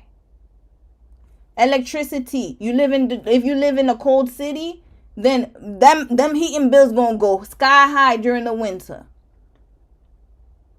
Internet. What else do we need to survive? Phones. We're not even talking about that. We didn't even get on that yet. This is just, guys, these are just bills. I'm not even talking about anything else. Bills. That's already your paycheck for the month. And we didn't even take away the taxes. I gave y'all the gross income without the removal of taxes. I didn't even do none of that. You can't afford even to survive yourself and you want to talk nonsense. This is the reality that they don't understand. So no, you're not pathetic if you don't want your man to work in a lower wage job or minimum wage. He needs to improve himself if he's going to take care of you and your children. Because think about it. If you plan on having kids with this man, who's going to take care of the responsibilities while you're on mat leave? Who's going to be able to take and pick up the slack? If something happens to you, who's going to take care of you? Not this $17 an hour man. He's not going to be able to do that. They don't think about none of that. We wrapping you right up. Red flag. I don't even want to listen to what else you got to say. It's stupid. That's what he don't think about. Never thinks. Always talk. Now this brother looks like he got some damn type of sense. So we're going to listen to him. Hold on a second. Oops. And then we're going to get to the Danish Chronicles. The Kenyan American home hapa hivi mazena. Sijaongea story ya Shania Kimberly. Okay, is he speaking English? Lakini mimi hata sitaki kuongelelea story yake. Okay, he's speaking Kenyan language. I can't understand y'all. Sorry, we wrapping you up, brother. All right. So that is it, y'all. That's it for this story. That's it for this story. Oh, okay, wait, let's read a little bit more. Hold on a second. Hold on. They got the whole recap here. Oh, they have more information here. Okay, so let's read a little bit more about their backstory, and we're wrapping this whole Kenyan situation, this passport bro situation up. Lady leaves women envious while flaunting M-Pesa messages from American boyfriend. Oh, so this was before the separation.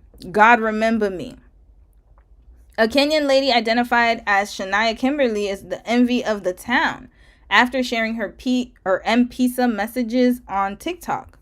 Shania said the money was from her American boyfriend whom she met on Tinder. Lord. Saying he started sending her money a week after matching. Yeah, because he knew that money would go long in your country. That's all that is. He would never be able to do that in America. Best believe. The TikToker said she was a stay-at-home mom and her man paid her bills and took care of their child. Reacting to Shania's PM messages, many women prayed to get such generous men who could spoil them. Was he able to spoil her? I don't think so. What is the M-Pesa message? Hold on, let's see. Okay, it doesn't say anything here. The link wasn't good. Okay. In the screenshot she shared on her TikTok account, Shania showed different messages of money she received from her American boyfriend. We went over that. Excuse me. The mother of one received KSH $390,000 within 8 days. All the messages were from the month of July. The Kenyan lady disclosed that she doesn't work, is a stay-at-home mom, and her husband takes care of her and the baby. I guess he didn't do a good enough job because she said that he was abusing her. So we need to see what's going on here. Shania revealed her man is 28 and they met on Tinder in 2021. She said the generous man started sending her money a week after matching on the app during their talking stage. Okay, this is, I think we saw this one already. Yeah, we did. So he was sending her, again, sending her money, acting like he could provide. People said they want this kind of blessing in their life. Good luck, y'all. Good luck. I want this kind of blessing. Show me your ways. Dear Lord, I'm here again. I'm telling y'all, they out there. Does he have a brother? Oh, Lord. Oh, the video's unavailable. Dang. I wish we could see that one. All right, that was it. So that's how it started, y'all. And it, unfortunately, he found out the hard way that women are women. Regardless of where they come from, they want to be taken care of first and foremost. So if you can't even do the bare minimum of that, then you shouldn't be with a woman. That's all I see. Not gonna lie, some of these jobs can. At Prince Rock K Moore. Let's see here. Do right to protect that ponytail from the frizz. Hi, Mary Sparkles. Like, well, hey sis. Miss T 349. Pull up a chair so we can have a male perspective too. Who is Prince? Oh, welcome. Whoever you. I don't know who Prince Rock. I hope I said your name right. He's MAGA, y'all. He's MAGA. He was MAGA. At my job, the most someone makes is $17.18 an hour, and that's for my position, which is an assistant manager, and the lowest is $12.13, and I'm 22. That's wild. The most assistant manager? Nah, they're not paying y'all enough. You need to go somewhere else. Assistant manager shouldn't be getting paid that low. That's a lot of skill right there. $17.18 an hour? Assistant manager? That's our minimum wage in Canada. But then again, we have Canadian dollars. So hold on. Canada's minimum wage. Look, okay, let's put minimum wage. In my province, minimum wage is $17.85 Canadian. So let's see what $17.85 Canadian is in USD. Maybe it'll equal out. $12. That's minimum wage for us in US dollars. $12, y'all. That's crazy. So yeah, $17.18. But what are the prices of rent in your area and in your city? You see, this is what makes the difference. If you live in like a smaller city, then that money can go far. But if you live in a larger city, good luck. Good luck. Good luck. That's not going to hold you here in this city. You got to make more, baby. You got to make more money. Make more money. White Castle pay a living wage in Ohio. Exactly. So there you go. So if you're in Ohio, the rent is probably going to be cheaper. But if you're in a city like a bigger city, it depends on where you are in Ohio. So you know what? Let's do this. Zillow. Let's check what is the rent in. Let's look at Akron, because I think that's the only city I know in Ohio. Or Cincinnati? That's in Ohio? Okay, Akron or Cincinnati. I don't know. So we're going to look at Ohio. Give me an Ohio. We're going to look at Akron. Oh, Cleveland. Ooh, I forgot about Cleveland. But Cleveland's a big city, I think. Here, y'all. There goes for rent. $15.50. That's Cleveland. $10.96. $14.30. Let's look at Akron. $1,100. How are you gonna get far if you have a wife and kids? My problem is, as a single person, you might be able to stretch this if you don't have student loans and you ain't got no debt. But if you have credit card debt, student loans, car payments, gas, bills, and you only making that much, good luck. You're not gonna last. It's not gonna work for you at all. Look at that. So it looks like the average is $1,000 plus a month. So if you're only making, let me see, like a certain amount, it depends on which, like, it's just almost impossible unless you live in a very rural area. And those jobs usually don't pay as much. That's just what it is. Miss T said that's average though, Romy, and they're going to take all the positions in a fast food place from manager to cook to cashier. Look up job openings for a server to get a clearer picture. That's wild. That's all the positions? That's average? Oh Lord, let's look up server. Okay, I'm gonna get a clear picture. Average salary for a server. I think you guys, I heard servers don't make a lot of money.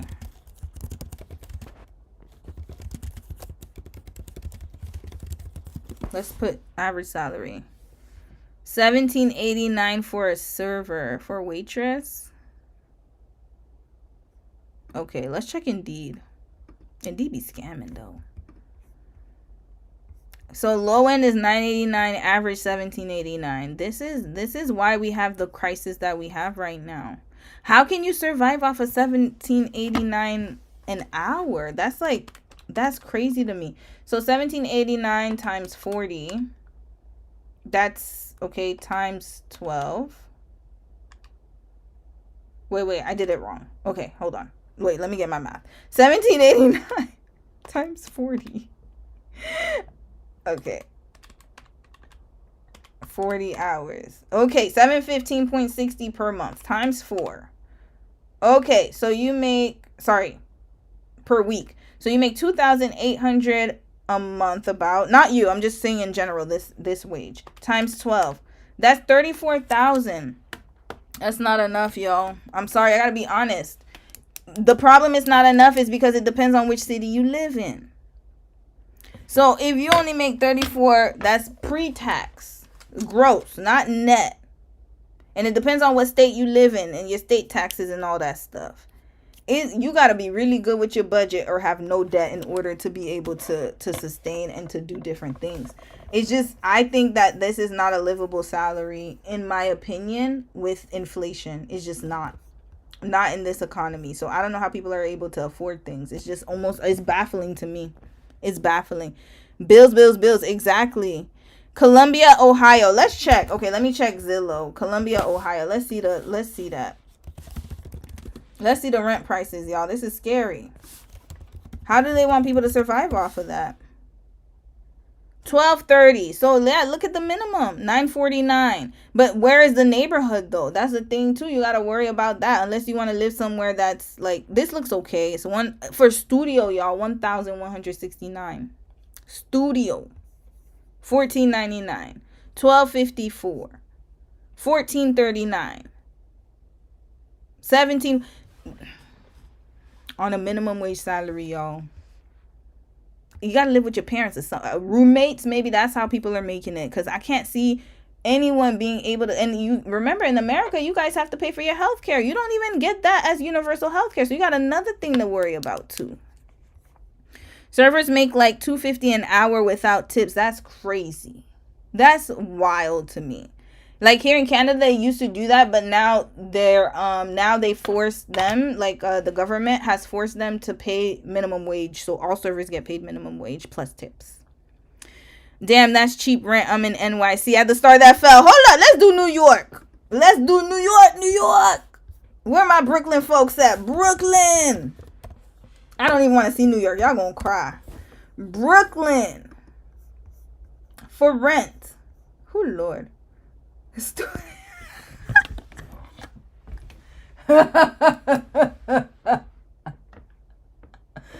know damn well, red flag New York. What is going on? $39.50 for a studio? $4,000 for a studio in Brooklyn? Nah, hold up. Let's check Harlem. No, Harlem gotta be different. Harlem. Let's go Harlem World. Okay, they're showing houses. Did I put Harlem, New York? Oh, Georgia. My bad. I knew it wasn't New York because I saw houses. Hold on. Harlem, New York. New York. Let's check Harlem. Now they got life messed up, y'all. For a studio?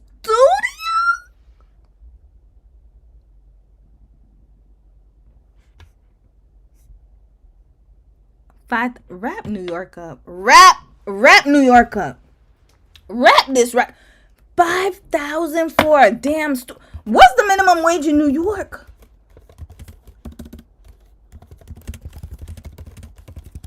Whoa. Let me put New York City because it will be even more accurate. Let's ask Google's. $16. $17.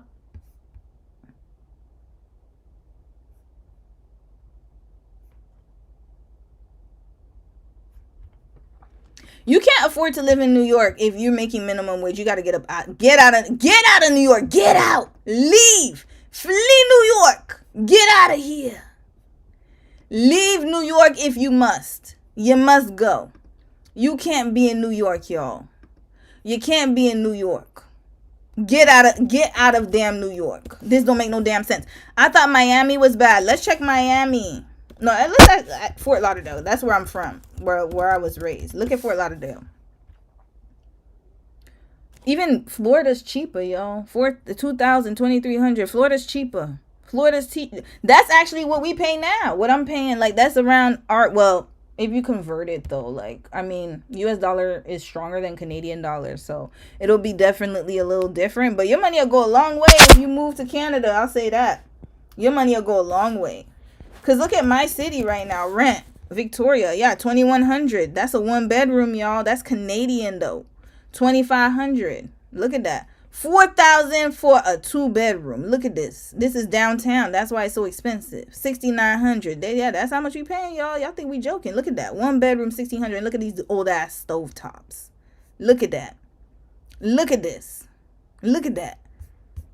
Now, I'm going to check one more city, and then we out of here. Let me check, oh, sorry, y'all. That's my alert for my, my calendar. Let me check one more city. Let me check one more city. New York is wild. Yo, why is it so expensive? Let's check Buffalo, because Buffalo's in New York, too. Let me see if Buffalo's cheaper. Buffalo's a little cheaper. Yeah, Buffalo cheap. Maybe you need to move to Buffalo, sis. You might need to move to Buffalo or Rochester. I don't know where you need to go. No, but I heard Buffalo. I heard they got a problem there. No, actually, don't move to Buffalo. Stay where you at. Let's check Atlanta, because a lot of people like to go to Atlanta. How much is Atlanta? Last one I'm checking is Atlanta. I'm curious. Okay, Atlanta is actually affordable. It's $19.70. You might need to move to Georgia, sis. You might need to move to Georgia. This is actually pretty decent. Still quite pricey, but not bad. Not bad at all. But then again, what's the minimum wage in Georgia? Hold up. Let me not talk too fast. So we saw the apartments, $1,900, $1,400, so about like $1,200 and up. So we'll put $1,200 up. What's the minimum wage in Georgia? Hold up. Let me not talk too fast, because that's going to set up what we got to talk about here. What's the minimum wage in Nah, wrap Georgia up, wrap America up, wrap all $5.15. This is unfair. Y'all know I was getting paid $5.15 in Florida. You want to know when? I got my first job at 15. That was in 2000. I started working 2001. I started working 2001 when I was 15 years old. And I made $5.15 in 2001. Red flag. We're in 2025. How is this possible? How? So they said that if it's under the Fair Labor Standards Act, or like if employees are covered under the Federal Fair Labor Standards Act, it's $725. But if they're not covered, it's $515. How is this even allowed? So $515. Damn, as a teenager, I was making more money than what we talking about here. Times 40 hours a week times 4 times 12.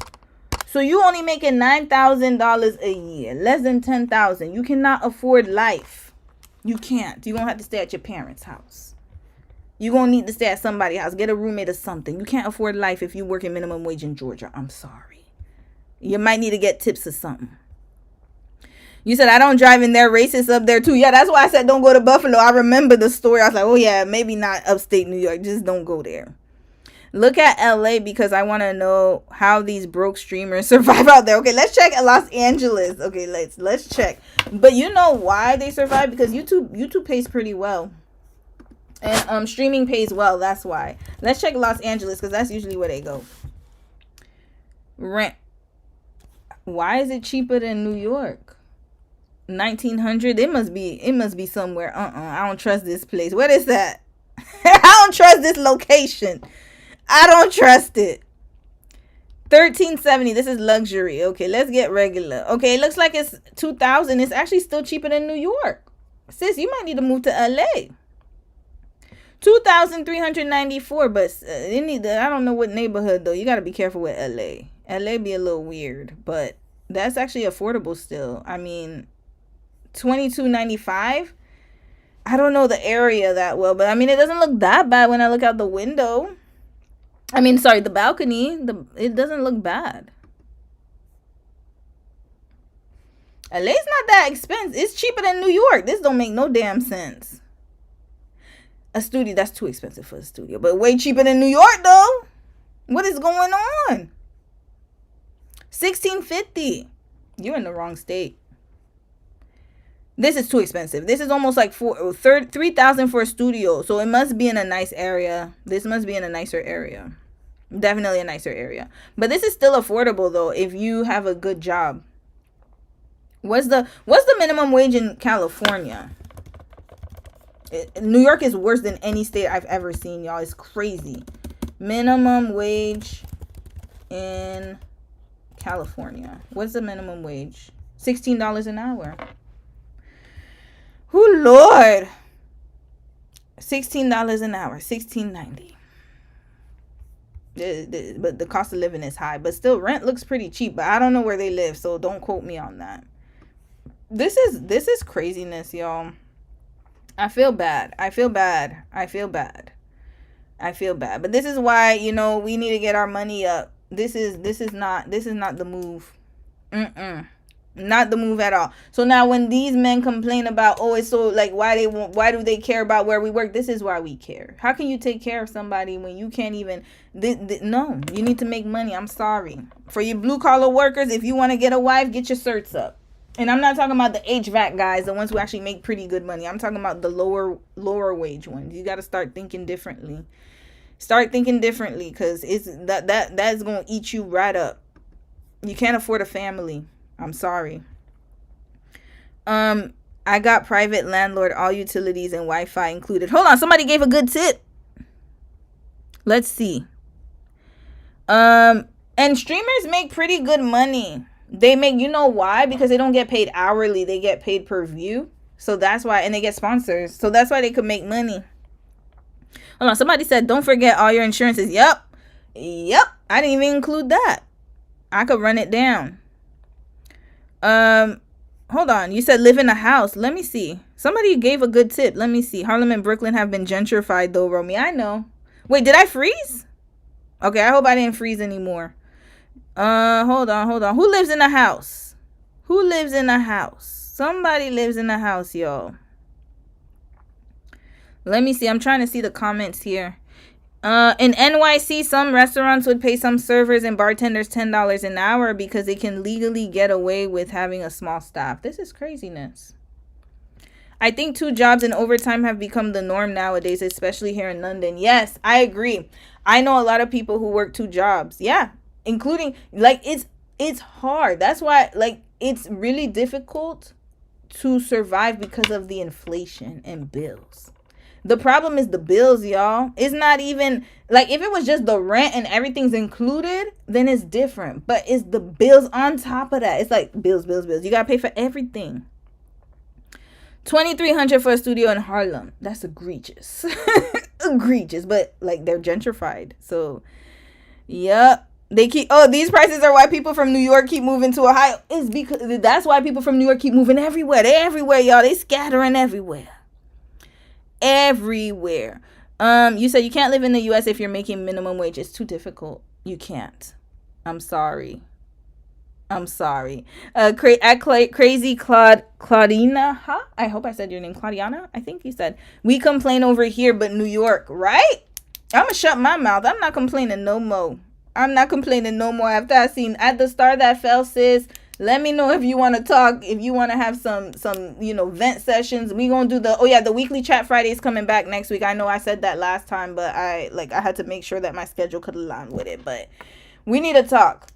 There's no way you can't live in New York unless you're really wealthy. Like, you can't be an average wage worker, or even if you make good money, it's still not enough to sustain New York. New York is another beast.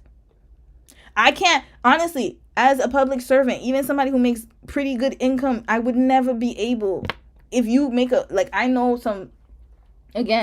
I know a lot of people who make really good income, they would never be able to survive in New York. It's too expensive. Way too expensive. You just need a private landlord. Okay, so yeah, I know some people said get a private landlord. It can work, but then sometimes you got to be careful with that too. So I get what you mean. Usually private landlords are cheaper, like the ones who own a home and then they let you rent their like basement suite or wherever, right? But the problem I find with them is that it could be hit or miss. You got to be really careful with them, because some of them be illegal as hell. And at least with like, if you rent from like a corporation, or you rent from like a rental, what do they call it? Like those rental agents or whatever. At least you know that you can be covered for different things, right? Like, for example, I have a property manager here. I don't have to worry about anything because they fix it right away. So I'm getting really good. Like, I'm paying, like, my rent, or our rent, I should say. Our rent is pretty, like, average, I would say, because we live a little bit outside of the city, but we get more in terms of, like, the amenities, right? So, for example, if we use the same amount of money and we pay it in Victoria, which is the main city, we wouldn't have a gym. Like, we have a gym downstairs. It's like a condominium. It's literally similar to a condo.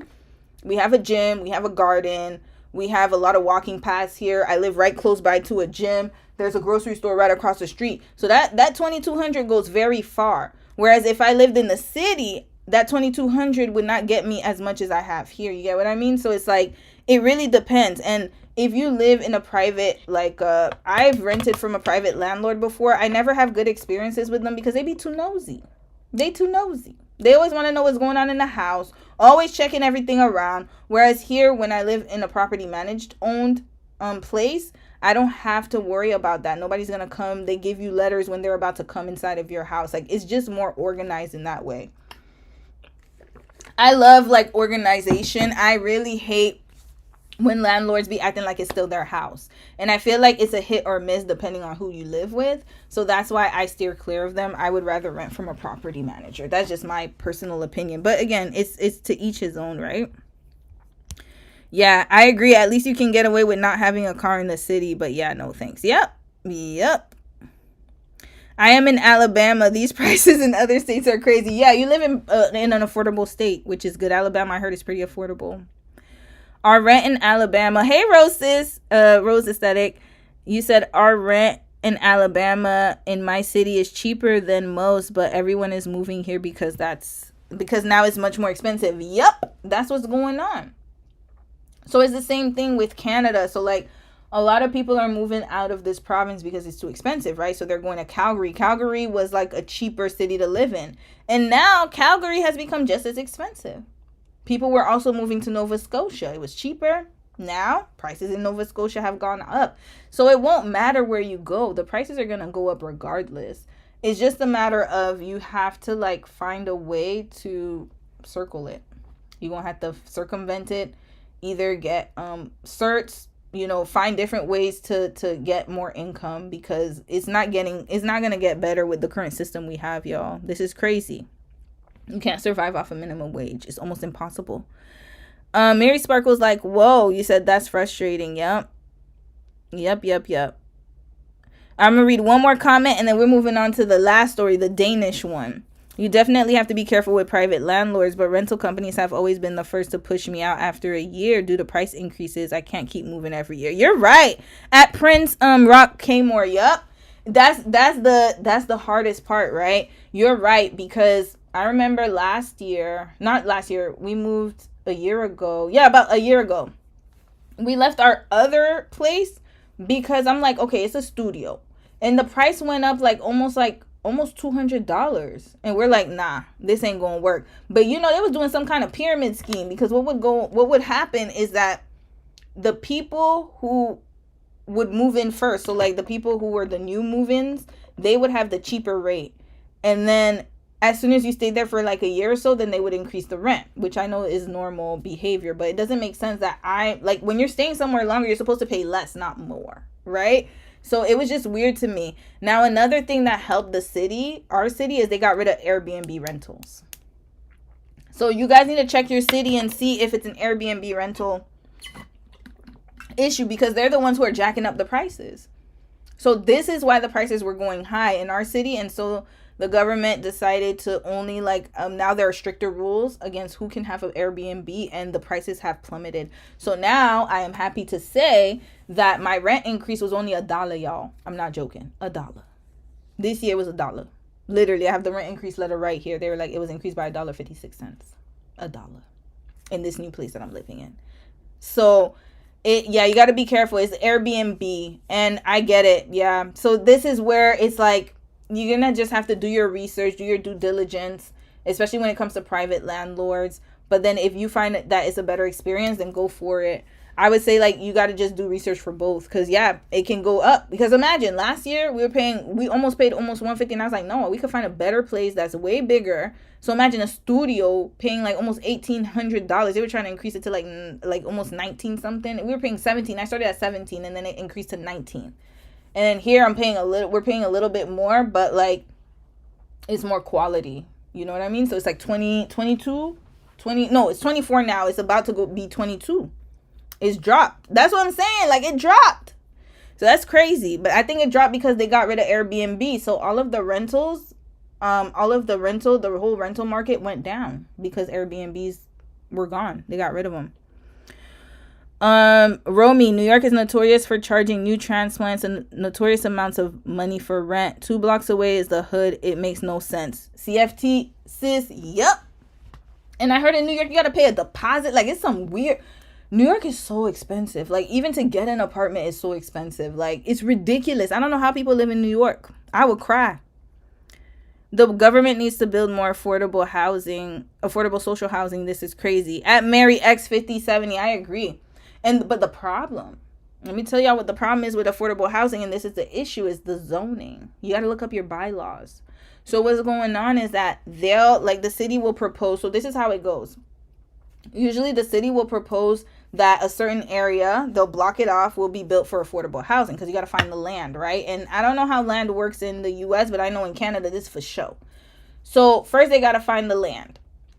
Then once you get the land, then you have to get permission from the city to be able to zone the affordable housing, because affordable housing can be built by government or by corporations, nonprofits and stuff, right? The problem though is the people who are living in that area, they have to vote. And most of the time they don't want it. They don't want affordable housing near them. They don't want, because then they think of the people who are going to be there. And so sometimes that causes the delays.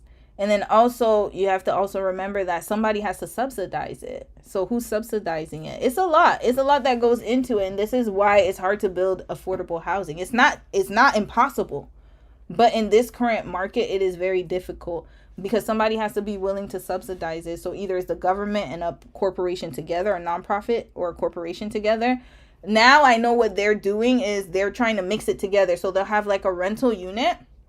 These days they'll have one rental unit. So let's say you live in an apartment building, and then a few apartments have to be affordable, and then the rest have to be market ready. They have different divisions. So I know that that's what they're doing now in my city, because I remember when we were looking for apartments, they asked us oh, are you what's your tier? They looked at our income, and then they were oh, we could probably do we couldn't even afford the market ready because there's a certain cap. So even if you look at affordable housing, one, it depends on if you have a family. So families usually get the first dibs.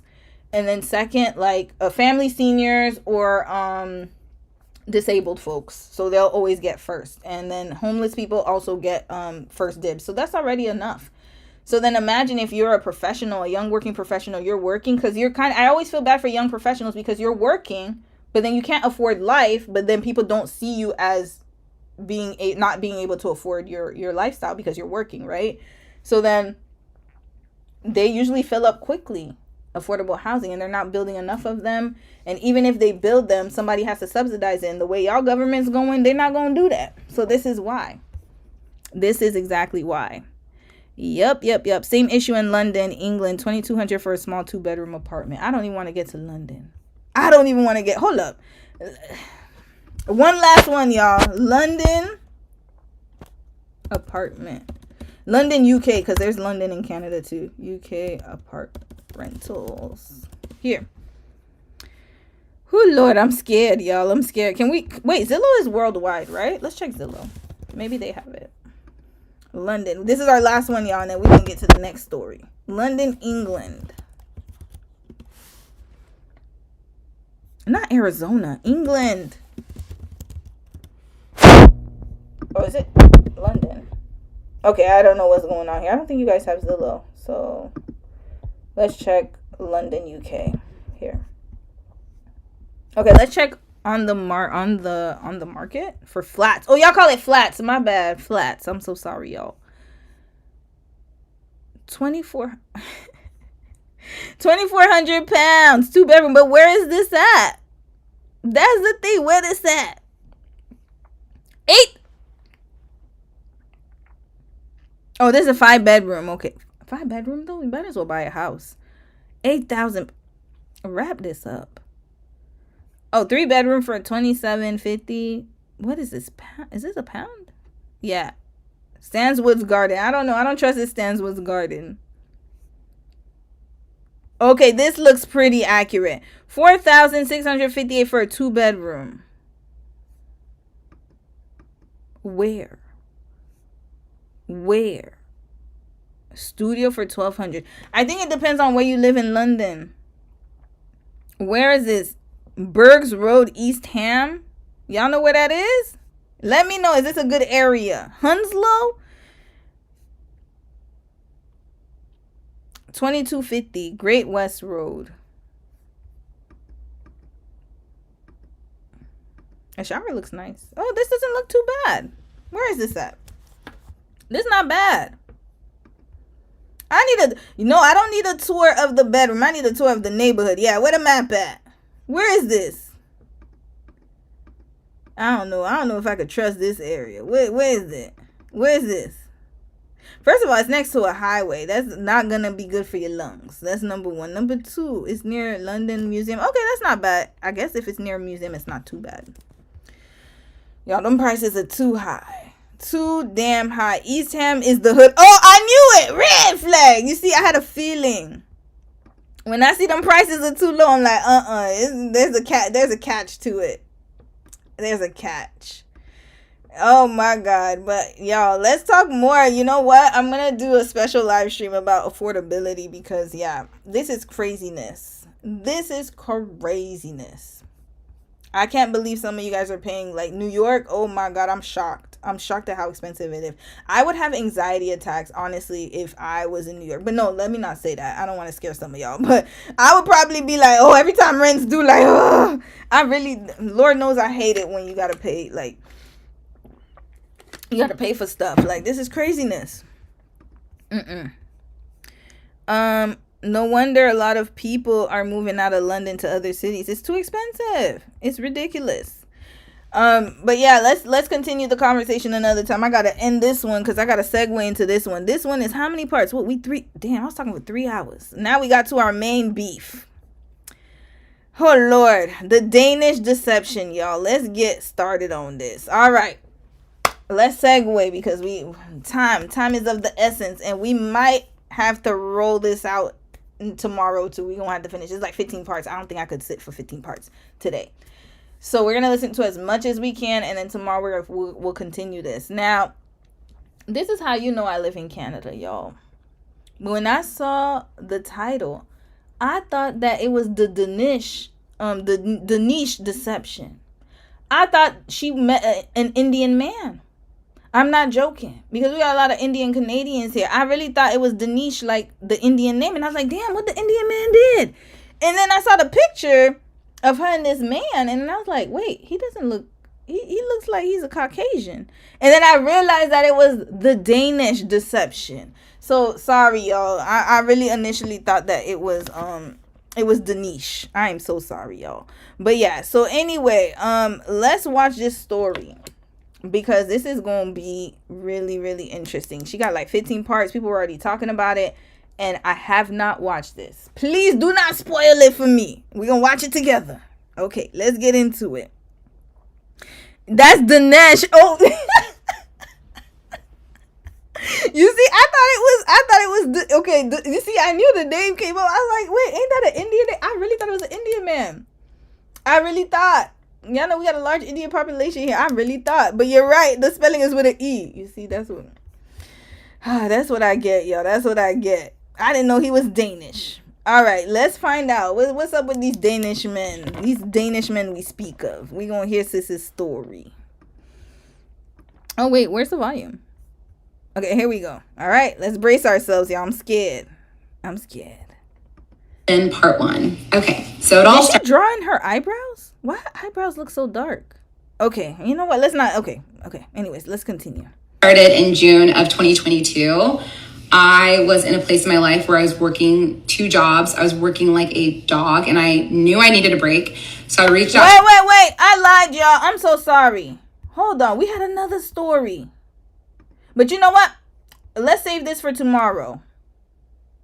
Damn it. No, I gotta cover this story. Okay, y'all. Let's get to Danish after. The Danish. My bad. Let's get to the Danish one after. I'm so sorry, y'all. Okay. Let's get to this story. I forgot I had this story, and maybe people are clicking because of that. Okay, let's watch this real quick. And then we rolling out. We gonna move to Danish. Okay. Or Danish. I keep calling him Danish. Okay.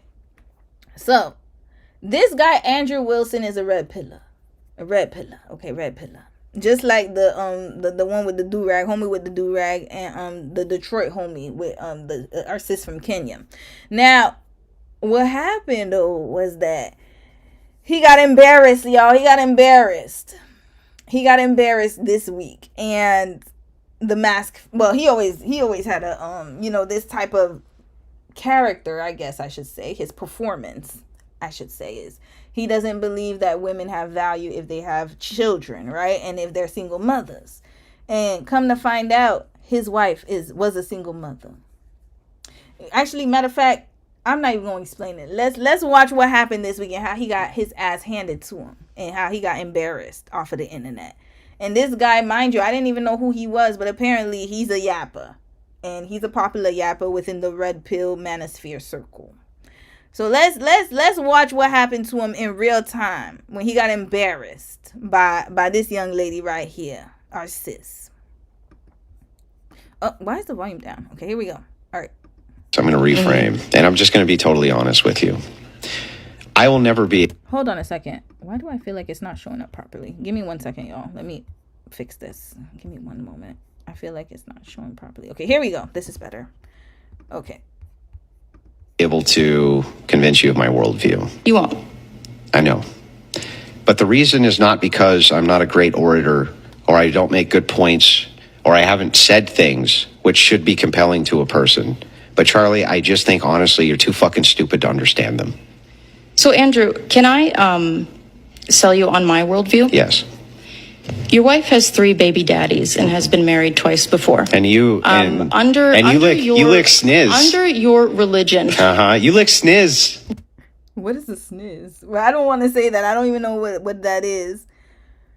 Look at how composed sis is, and look at his response. We're gonna watch it back. Okay, we're gonna watch it in its entirety, and then we'll watch it back. What is that? You're a fucking dyke. Don't talk shit about my. Sorry, y'all. I didn't mean to have that word in that. Beep. Sorry, y'all. Beep, beep, beep.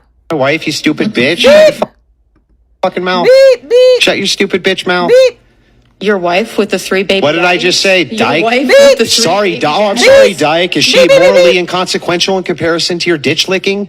Do the men that you try to... Do the women that you try show to... your hatred against... Do the women that you try to... them that they shouldn't... You know, Charlie, did I bring... Women? Do they know Charlie, that did I bring your family? 5 years older? Did I bring any of your family into anything? Stupid. Did I say anything about your family being stupid, Charlie? You could. It's because I'm go for better it. than you, Charlie. No, it's because you're embarrassed, and you know that the traditional values that you try to sell people on are bullshit because you are not a traditional man. Chuck, let's go through it. You are not a traditional man. Let's go through it, Chuck. Tell me what I'm doing which is immoral. I'll try to Okay, now let's slow it down because this man was clearly embarrassed. Phrase this. I'm going to reframe, and I'm just going to be totally honest with you.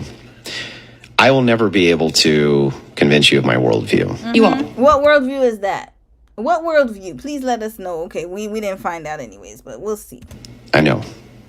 But the reason is not because I'm not a great orator, or I don't make good points, or I haven't said things which should be compelling to a person. But Charlie, I just think honestly, you're too fucking stupid to understand them. So he's making it seem as if she's too stupid to understand his worldview, and that's why she doesn't agree with him. Not because he's the dumbass, but because because she's a woman. Okay, let's keep that. And notice, always be careful of somebody who has a pen. I didn't even realize I have a pen too.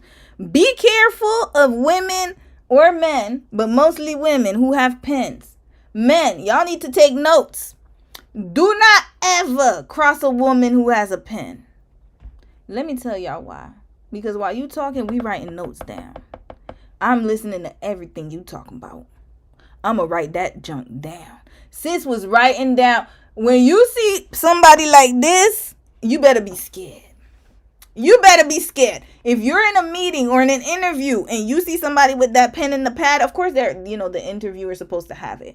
But if you see the candidate has a pen and they're writing their stuff down too, you best believe they don't mess with that type of person. We listening to everything you talking about. Everything. Okay. Continuing. So she was writing down what he said. He called her stupid. She's like, okay, you want to call me stupid? I'm about to tear your ass up. Just wait for it. So, Andrew, can I sell you on my worldview? Yeah. So, you see? Can I sell you on my worldview? I love the intro. Love it. Who is this sister? This young sis here? We need to find out her channel. I need to find out who she is. I need to see what she got going on. Yes. Your wife has 3 baby daddies. Red flag. And not because his wife got 3 baby daddies. It's because he married somebody who he said that the other men shouldn't marry. He's a hypocrite. He said that men shouldn't marry single mothers, and yet his wife got 3 baby daddies. The wife is right here, y'all. Y'all see the both of them right here at the bottom right here. That's his wife, y'all. And has been married twice before. And you has been married twice before. So not only does she have 3 baby daddies, but she was married twice. She got 2 ex-husbands and 3 children. you lick sniz. Notice, he didn't even let her finish. And then he said, you like whatever that is, beep. I don't know what that is. So I'm so sorry if y'all are hearing these derogatory words. I cannot beep them out. But I'm going to try to skip the DYKE one. I don't like that word. Your religion. Uh-huh. So she's telling him that's against your worldview. So why are you doing that? You sitting up here telling these men not to do it, but you doing it. How is that possible? Okay. You lick sniz. That's like me marrying a man who is not working at all. Bummy man. And I'm telling y'all, get a high value man. Well, actually, if I was dating a bum seriously, I would be like, look, I'm dating a bum. I don't want y'all to date a bum too. But he's not framing it in that way. He's saying it as if women who have children or who have been with different men are low class. Like they don't deserve anybody. And yet he married one. Imagine all of the great, wonderful women that men were passing up because they're single mothers. Imagine. You're a fucking dyke. Oh, sorry. I'm sorry, y'all. Okay, Don't talk shit about my wife, you stupid bitch. Okay, she didn't say anything about your wife. She said your wife had 3 baby daddies. She was giving the facts. She's giving facts. She ain't say nothing about your wife. Shut your fucking mouth. Okay, you see, look how emotional he got. Couldn't even handle himself. Look at how emotional he got. And notice, look at how composed sis is. And yet women are the emotional ones, right? Okay. Shut your stupid bitch. Look at that. Couldn't even. And then look at this man right there. Look at his eyes widening. Look at this one here. Let me see if I could. Can I look at him? He doesn't even know what to do. The one in the middle is like, what is going on here? Mouth. Your wife. And look, she didn't stop talking. Yeah, you telling me. I love how when he said, "Shut your mouth," she kept talking. Yes, sis, green flag and red flag for him. Get off the damn stage. You're a loser. Loser. With the 3 baby. What did I just say? Look at her. She kept going. What did I just say? You ain't say nothing. She talking about your wife with the 3 baby daddies. Why don't you talk about that? Hey, dyke. Your wife with. You see, she kept talking. Yes, sis, keep Sorry, talking. I'm sorry, dyke. Is she morally inconsequential in comparison to your ditch licking? Do the men that you try to. Do the women that. Well, actually, so she's a lesbian. She probably get way better looking women than he can. Look at, no offense to the sis he married. I'm sure she's a wonderful human being. But the sis across from him probably gets better looking women than he ever could on his good day. Y'all know some stud. I'm telling y'all, they be getting women. He cannot perform. Look at him. You try Show to? your hatred against. Do the women that you try to? Do the women you try to? That has nothing to do. That's irrelevant. They shouldn't. You know, Charlie, did I bring women? Do they know Charlie, that did your I bring wife- So you see, she said Christian women know that your wife doesn't even live up to the standards that you have placed on other women. You've placed those standards yourself. your 5 family? years older? Did I bring any of your family? She didn't have to. What are we talking about here? She just said that your wife got 3 baby daddies. Anything? Stupid. Did I say anything about your family? No, it doesn't matter if you said anything about her family. She's talking about your family. And yeah, you could say whatever you want, but you didn't do your research because you're dumb. Red flag. You're stupid. That's why. You're stupid. You should have done your research on her. All you could say is she's a lesbian. She likes women. Okay, and this does not cancel out the fact that you married a woman who you are telling people you would like to not marry. You can't even uphold your own standards. That's hypocritical. That's what she's trying to say. That's exactly what she's trying to say. Being stupid, Charlie? It's because I'm better than you, Charlie. You see, now he got to go, I'm better than you. Why? You better than her because you... Matter of fact, she's better than you. She's better than you. One, she cleared your behind with just that one statement. Your wife has... I don't have to agree with your worldview. Because matter of fact, the reason I don't have to agree with your worldview is because your wife got 3 baby daddies and 2 ex-husbands. She added the 2 ex-husbands on top of it. She's crazy, but I love it. So basically what she's trying to say is that you are flawed because you can't even uphold the standards that you have for yourself. So how dare you have those standards for the rest of the people? That's what she's saying. And then look at him. I'm better than you. How so? How are you? How are you better than her? She could, like I said, she could probably pull better women than you ever could on your good day. Let's be honest, y'all. He's upset and he's throwing a tantrum like a baby instead of addressing it. He won't address it though. Look at him crying. He about to cry. I heard he vomited and cried after this. I'm not even joking. Let me see if I can find the footage. No, it's because you're embarrassed and you know that the traditional values that you try to sell people on are bullshit because you are not a traditional man. Chuck, let's go through it. You are not a traditional man. Let's go through it, Chuck. Tell me what I'm doing which is immoral. Okay, so here we go. So now he's trying to say that she's immoral because she's a lesbian. But he's not even bringing up the fact that he's also being immoral. By the way, if we live by the code of the Bible, then he can't be with somebody who's divorced. Because she's supposed to be... Hold on, I got the verse right here. You know what? Let's read it. We're going to read it together, y'all. Because he goes... Hold on. Was it Corinthians? I think it was Corinthians. Corinthians marriage. We're going to read his standards. Because remember, he's Christian. We're going to break his worldview right here. Because you see, people don't read the Bible. Let's go here. Hold on. Where's the marriage life one? Hold on. Where is it? We're going to find it, y'all. Don't worry. And I'm not trying to make this a Bible study session. I'm just proving people's hypocrisy. He wants to get on her because she's a lesbian. But you're also being hypocritical. And she's right. She is correct.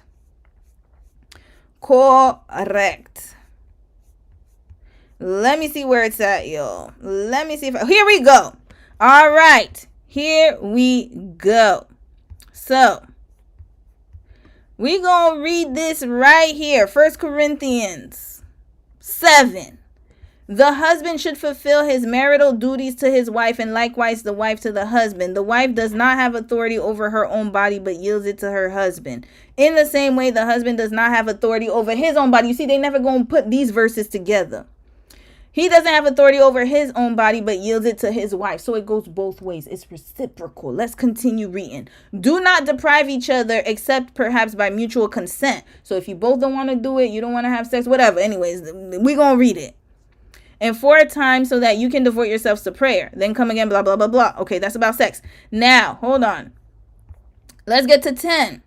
To the married, I give this command, not I, but the Lord. A wife must not separate from her husband, but if she does, she must remain what? Unmarried, or else be reconciled to her husband, and a husband must not divorce his wife. Red flag. So while you getting on her for her sexuality, sir, what's up with this? Your wife got 2 exes, 2 ex-husbands. So by the standards of the Bible, she should be unmarried or reconciled with the first one, not with your ass. But you sitting up here yakking about lesbian women. Mind your business. Let her deal with her issues with God, if that is what it is. Why don't you take the plank out your damn eye? Look at this. We're reading it again. To the married I give this command, not I but the Lord. He said he's Christian. His wife should be Christian too. A wife must not separate from her husband, but if she does, she must remain unmarried or else be reconciled to her husband, and a husband must not divorce his wife. Oh. Okay. These are 2 Christians, y'all. So where are we going with this, Mr. Sorry, wrong story. Hold on. I gotta find it again. Mr. Austin Wilson, can you explain that then? Your Christian worldview, your wife is also Christian. She should be, because that's your Christian worldview, right? She could never be an unbeliever, according to your standards. But then even according to your standards, you're living in sin right now. She should be married to her first husband. Either unmarried or reconciled with him. So the second one in you, you guys got a problem right here. You got a problem. You got a problem. You with somebody else's wife. He's not dead. He's not a widower. She's not a widow, sorry. You got a problem. Oh. So if ever anyone Christian comes to you and talks about your lifestyle and they are remarried to somebody who had an ex-husband, you better bring that verse up to them. That'll shut them right up. Shut them right up. Let's continue though, because this man had a lot to say. Let's watch the next video here. Let's hear sis cook a little bit.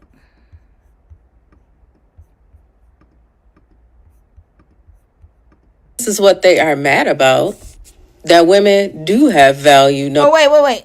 Somebody said he needs to repent. I thought she had 2 baby daddies plus him. No, she got two ex-husbands. Hold on, let's watch it again.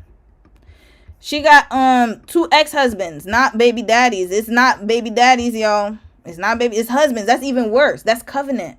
That's a covenant, y'all. It's not. This is the thing. So if you have 2 baby daddies, you're not under the covenant. But yes, you did commit sexual immorality according to the Bible. But I mean, sexual immorality has so many layers, right? So yes, you did commit sexual immorality, but you're not under covenant with your baby daddy. You did not bind into marriage with your baby daddy, but she did. Let's watch it again, y'all. I'm gonna. Sorry, I don't want to do the. There's a lot of cursing here, so y'all just try to don't mind rephrase the this. I'm gonna reframe, and I'm just gonna be totally honest with you.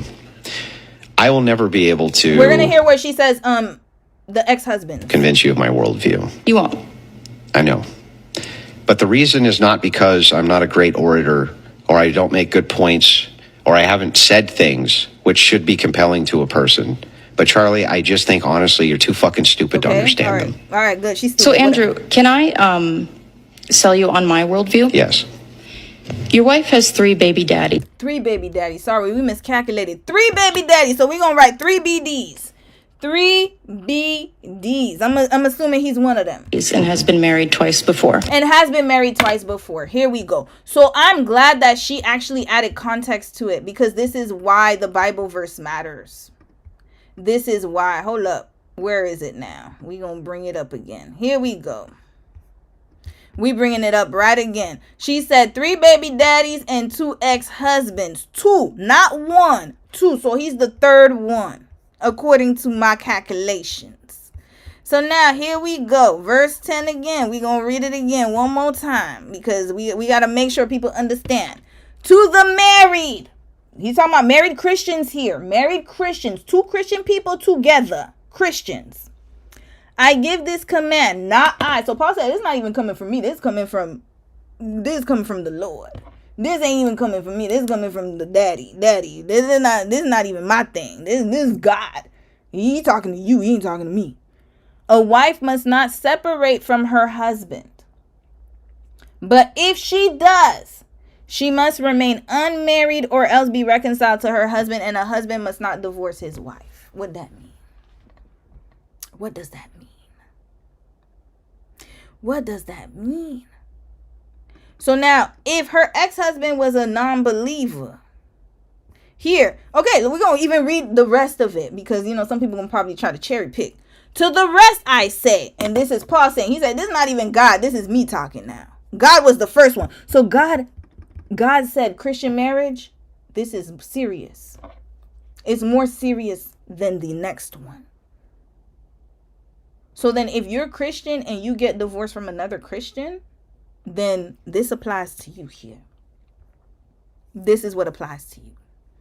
If you're not Christian or you marry a non-Christian and you're Christian, this is the second part. To the rest I say this, I, not the Lord, if any brother has a wife who is not a believer and she is willing to live with him, he must what? Not divorce her. And if a woman has a husband who is not a believer and he's willing to live with her ass. So sorry, I didn't mean to say that with the verse. I'm sorry, God. Oh, that slipped out. I'm so sorry, Lord. You know my behavior. You know my attitude. I'm so sorry, God. I didn't mean to say that. She must not divorce him. For the unbelieving husband has been sanctified through his wife, and the unbelieving wife has been sanctified through her believing husband. Otherwise, your children will be unclean, but as it is, they are holy. But if the unbeliever leaves, let it be so. The brother or the sister is not bound in such circumstances. God has called us to live in peace. So if you're Christian and you're with a non-believer and he or she, they flex, you good. You're good. God called us to live in peace. He's like, look, we don't need chaos in the household. He could let him be. Let him be on his way. How do you know, wife, whether you will save your husband, or how do you know, husband, whether you will save your wife? These are the mandates, y'all. I didn't make them up. But you see, this man was so prideful and so fixated on her sin that he couldn't even look at his own sin. This is the problem. This is the issue. So he's talking to her as if her being a lesbian is way more sinful than him marrying somebody else's wife. Yes, y'all, because in the eyes of God, that is his wife. The first one. That's the man that she should be with right now, not his ass. So he is living in sin as we speak in real time. If that man is still alive. And if she left him, that's even worse. And if that man was Christian, the first one, worse. There's levels to this, y'all. Continuing. Let's watch what sis had to say about this, because I liked what she said. And when I tell you this is what they are mad about, that women do have value no matter what their past is, because this is the reality. That's not his dream girl. That lady, and I steer clear talking about people looks unless they're terrible people and also out here perpetuating terribleness. And then we got to give you a reality check, because they want to act like they are Donald Trump and pull Melania. Donald Trump got Melania because he has money. These podcasters and stuff, these average ugly dudes with an average amount of money, they not pulling no baddies. Don't nobody want them. He had to settle for somebody that had, by his own standards, kids and previous marriages. Because he says that's not even if a guy can get something else. He said that in one of his clips. If you could choose between one or the other, a single mom and a woman who doesn't have kids, pick the one that doesn't have kids. He didn't have a choice. Not only that, but he's pushing the Christianity propaganda. That's the problem. So if you are pushing Christianity and you're trying to judge people because they don't abide by the rules that you have set forth with your standards based on Christian values, then he is totally wrong. And he is also living in sin. So how dare you talk about that woman and her sin when you are literally living in a different sin, but it's still sin nonetheless. It's all looked at the same. Maybe different higher levels. I don't know. I'm not God. But it's still sin. You married somebody else's wife. You're sleeping with somebody else's wife. This is what's going on here in the eyes of God. So yes, the divorce could have happened, whatever, the paperwork's time, but that is still that man's wife. Go on and talk to God about that, sir, Mr. Andrew Wilson. That's what he's mad about. She's not a baddie. She got kids, But guess what? He's a man, and men, especially conservative men are so evil and terrible. They have to have somebody in their household to yell at and back up their stuff. That's why you notice they'll get mad when people say, like, nobody wants to be friends with them. Well, how come you guys can't just get along with us? Because we don't want to hear that bullshit.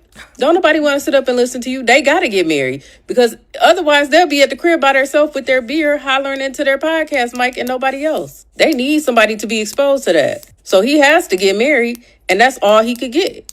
And that's why he was so triggered by what she said, and he took it as an insult. No, he was triggered because she exposed his hypocrisy. So in the Christian community, like, look at how I debunked what he said. He didn't want, because he knows those verses, y'all. He knows those verses. So this is why he was like, dang, why this woman said all my business like that? Because now the Christian, the people who actually believe in the Bible, actually read the Bible and don't just regurgitate whatever the crap they're talking about, they're supposed to hold him to a higher standard. But then again, we know how some churches are. But yeah, they didn't know they didn't know she was married twice. Oh. But remember, he probably goes to one of them MAGA churches. So, they be reading the book looking for every infraction. That's what it is. Because having 3 baby daddies, to me, is not an insult. Hey, sound like you tried out here and these men was messing up. Okay. It's not an insult at all. The problem is that he's acting like he's better. That's the issue. So I'm glad sis drug him out and was like, oh, you're acting like you're better than everyone else. So I'm going to clock your tea. But to him, it's an insult, because that's not what he would have picked if he had other choices. But because women, no matter what, have value, he had to get a woman. Okay, continuing. Whew, Lord, so much. All right, we're going to continue this, and then I'm going to read a few comments, and then we'll get to the Danish one. Oh, wait. Why is the volume low? Different times is the single greatest. Hey, Ivy. Your wife has 3 baby daddies and has been married 3 different times. Is the single greatest comeback I've ever heard in my entire fucking life. She didn't even have to bring up the fact that she also has a fucking dog face. Andrew Wilson of the Whatever podcast just had his career ended. If anybody listens to this man for anything besides mocking him after what this brave woman just put him through, you're a fucking idiot. All you need to remember is that when he heard the truth, he could not handle it. He could not handle being reminded that somebody else has entered his wife multiple times with her dog face. Okay, no, that's too much. So you ain't had to call her dog face. But he couldn't handle that somebody else entered into his wife multiple times, and that she's still, in the eyes of the Lord, tethered to him. Just saying. Has been married to her multiple times with her dog face, and that right now he is currently experiencing sloppy thirds, and that he's probably taking care of 2 other man's kids. Holy shit. Because the way that he this man got a potty mouth. Reacted was by saying, you lick sniz. All that means is that you don't, because you don't know how to please your wife, which means that she's going to have 4 marriages and 4 baby daddies because you're a little baby bitch boy. Invite me on your podcast, Andrew. Talk to a fucking real man for once. Won't. Stop arguing with these girls and come see what it's like to actually get schooled by a man. If your podcast, if your career can survive after this absolute takedown. Thank you for that woman. Thank you to that woman for the greatest 30 seconds of 2025. Your wife has... My goodness, that was a great closure to this story. Who Lord? He's always arguing with women. That man ain't lie. Look at him, always fighting with women. It's another telltale sign. He'll never have a man on his podcast. Ever, ever, ever. Here he go arguing with women for 15 minutes. We're not gonna watch all of it. Let's watch just a few. I want to hear his thoughts. But so I had divorced him because of the domestic violence, and then 2 years. That's also in the Bible, by the way, y'all. If somebody physically abuses you, yes, that's grounds for it. After that, we had divorced, and I was getting nothing from child support. 2 years after that, I mean, he's a principal solutions architect at Amazon, was doing $250K easy. And he wasn't paying you, so what happened then? So then I decided to date other people. Okay. And move on with my life, and then not try. You didn't take him to court? For child support? Child support? No. No? No. No. So why do they blame you then?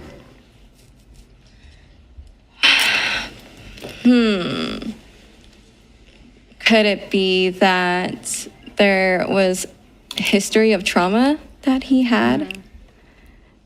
Why do they blame you, though? Because, oh, yes. So, okay, there was a text message the morning of the fateful day that said, you don't have cancer. You are the cancer.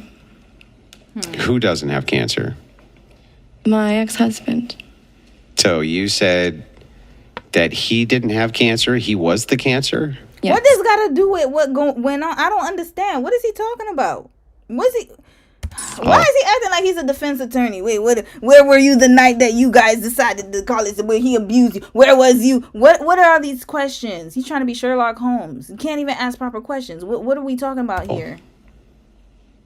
And so his family... His family believes that you were a contributing factor to his death, the guy that you said was an interchangeable widget along with anybody else who was around when he was going down on you. And then the day of his death, you called him a cancer. Wait, did he have cancer? He stated that he did to his family and his friends. But you said he didn't. Did he? He did not. Oh, but you stated that he was the cancer. But I said mean things. Did you say anything else to him the fateful day? That was it. No. And then the day before that, did you say anything mean? Not to that degree, no. But you still said other mean things? I wouldn't, no, I didn't speak to him that way. No, so, I mean, it sounds like his family has pretty good cause to think you might have been a contributing factor. So then he suicided by cop. How do they know he suicided by cop? Wrap this up. This man, he think he's Sherlock Holmes. Red flag. You're not a damn Sherlock Holmes. First of all, this man unalived himself to the police. You know how deranged you have to be to get in front of a cop and get them to unalive you, especially as a white man. I'm assuming that her ex is white. They do all they can to prevent that from happening. No, don't do it. No, we'll find other ways. They will do a standoff for hours and hours on end. You got to be demented. So he unalived himself and the family's blaming her for his actions. And then you got this wannabe Sherlock Holmes dumbass man whose wife is still married to the first husband because I don't consider you her real husband. So you cosplaying as a husband with your new wife. That's what's going on. And then you sitting here accosting this woman, trying to find the smoking pew-pew, the smoking, y'all know the idiom. You trying to find like the nugget so you could make her look bad. That's what you're trying to do? I didn't know that it was suicide. Oh, S word. Because when... Did he leave a note? There was no note. So he trying to get her caught up with the cops. That's why he's saying all of this, acting like he's the detective. He called a bunch of people and said that his daughter would... that he thinks that this is the best choice because he thinks his daughter would be better off without him. Oh. And who it is? I'm sorry, y'all. Trigger warning. I should have put that before. Oh, I didn't know they were gonna say the S word. Daughter be better off with. Not anybody. Oh. I mean, he is irreplaceable in that sense. He is irreplaceable. So the day that this guy calls all of his friends and leaves a verbal diary behind that he's going to kill himself. Okay, I'm done with this. This is ridiculous. Good night. Good effing night. Good night. Next. This was 6 hours, y'all. This was a 6-hour live stream. Oh, like me. I guess I do the same thing. But damn. Okay. Oh, he left. He left the room. Okay, wait. Let's see what happened after she done called him out. Hello? Rachel? Can you hear me? Yes. I don't know why Discord wasn't working, so we're just going to do it via the phone. Do you want to say anything? Okay. Yeah. Am I coming through okay? Yes. Mm-hmm. Okay, good. Well, I guess I'm just going to ask her the same question kind of that Andrew asked her, which is, I mean, she said all this stuff about me that she got completely wrong, but what is it that you think Andrew or I are doing that is wrong or hypocritical? Oh, that's his wife. Okay, wait, let's listen closely. Hold up. I'm glad I skipped through this, y'all. I did not watch this. That's his wife. Oh my God, I almost good. You know what? Thank God for being nosy. Shout out to God for making me nosy. Shout out to the Lord for making me nosy, because we almost never got this golden footage. I almost skipped through it. Thank God. You know what? If you're a nosy person, you better thank God. This is a gift. Being messy and nosy is a gift, y'all, if it's used in the right way.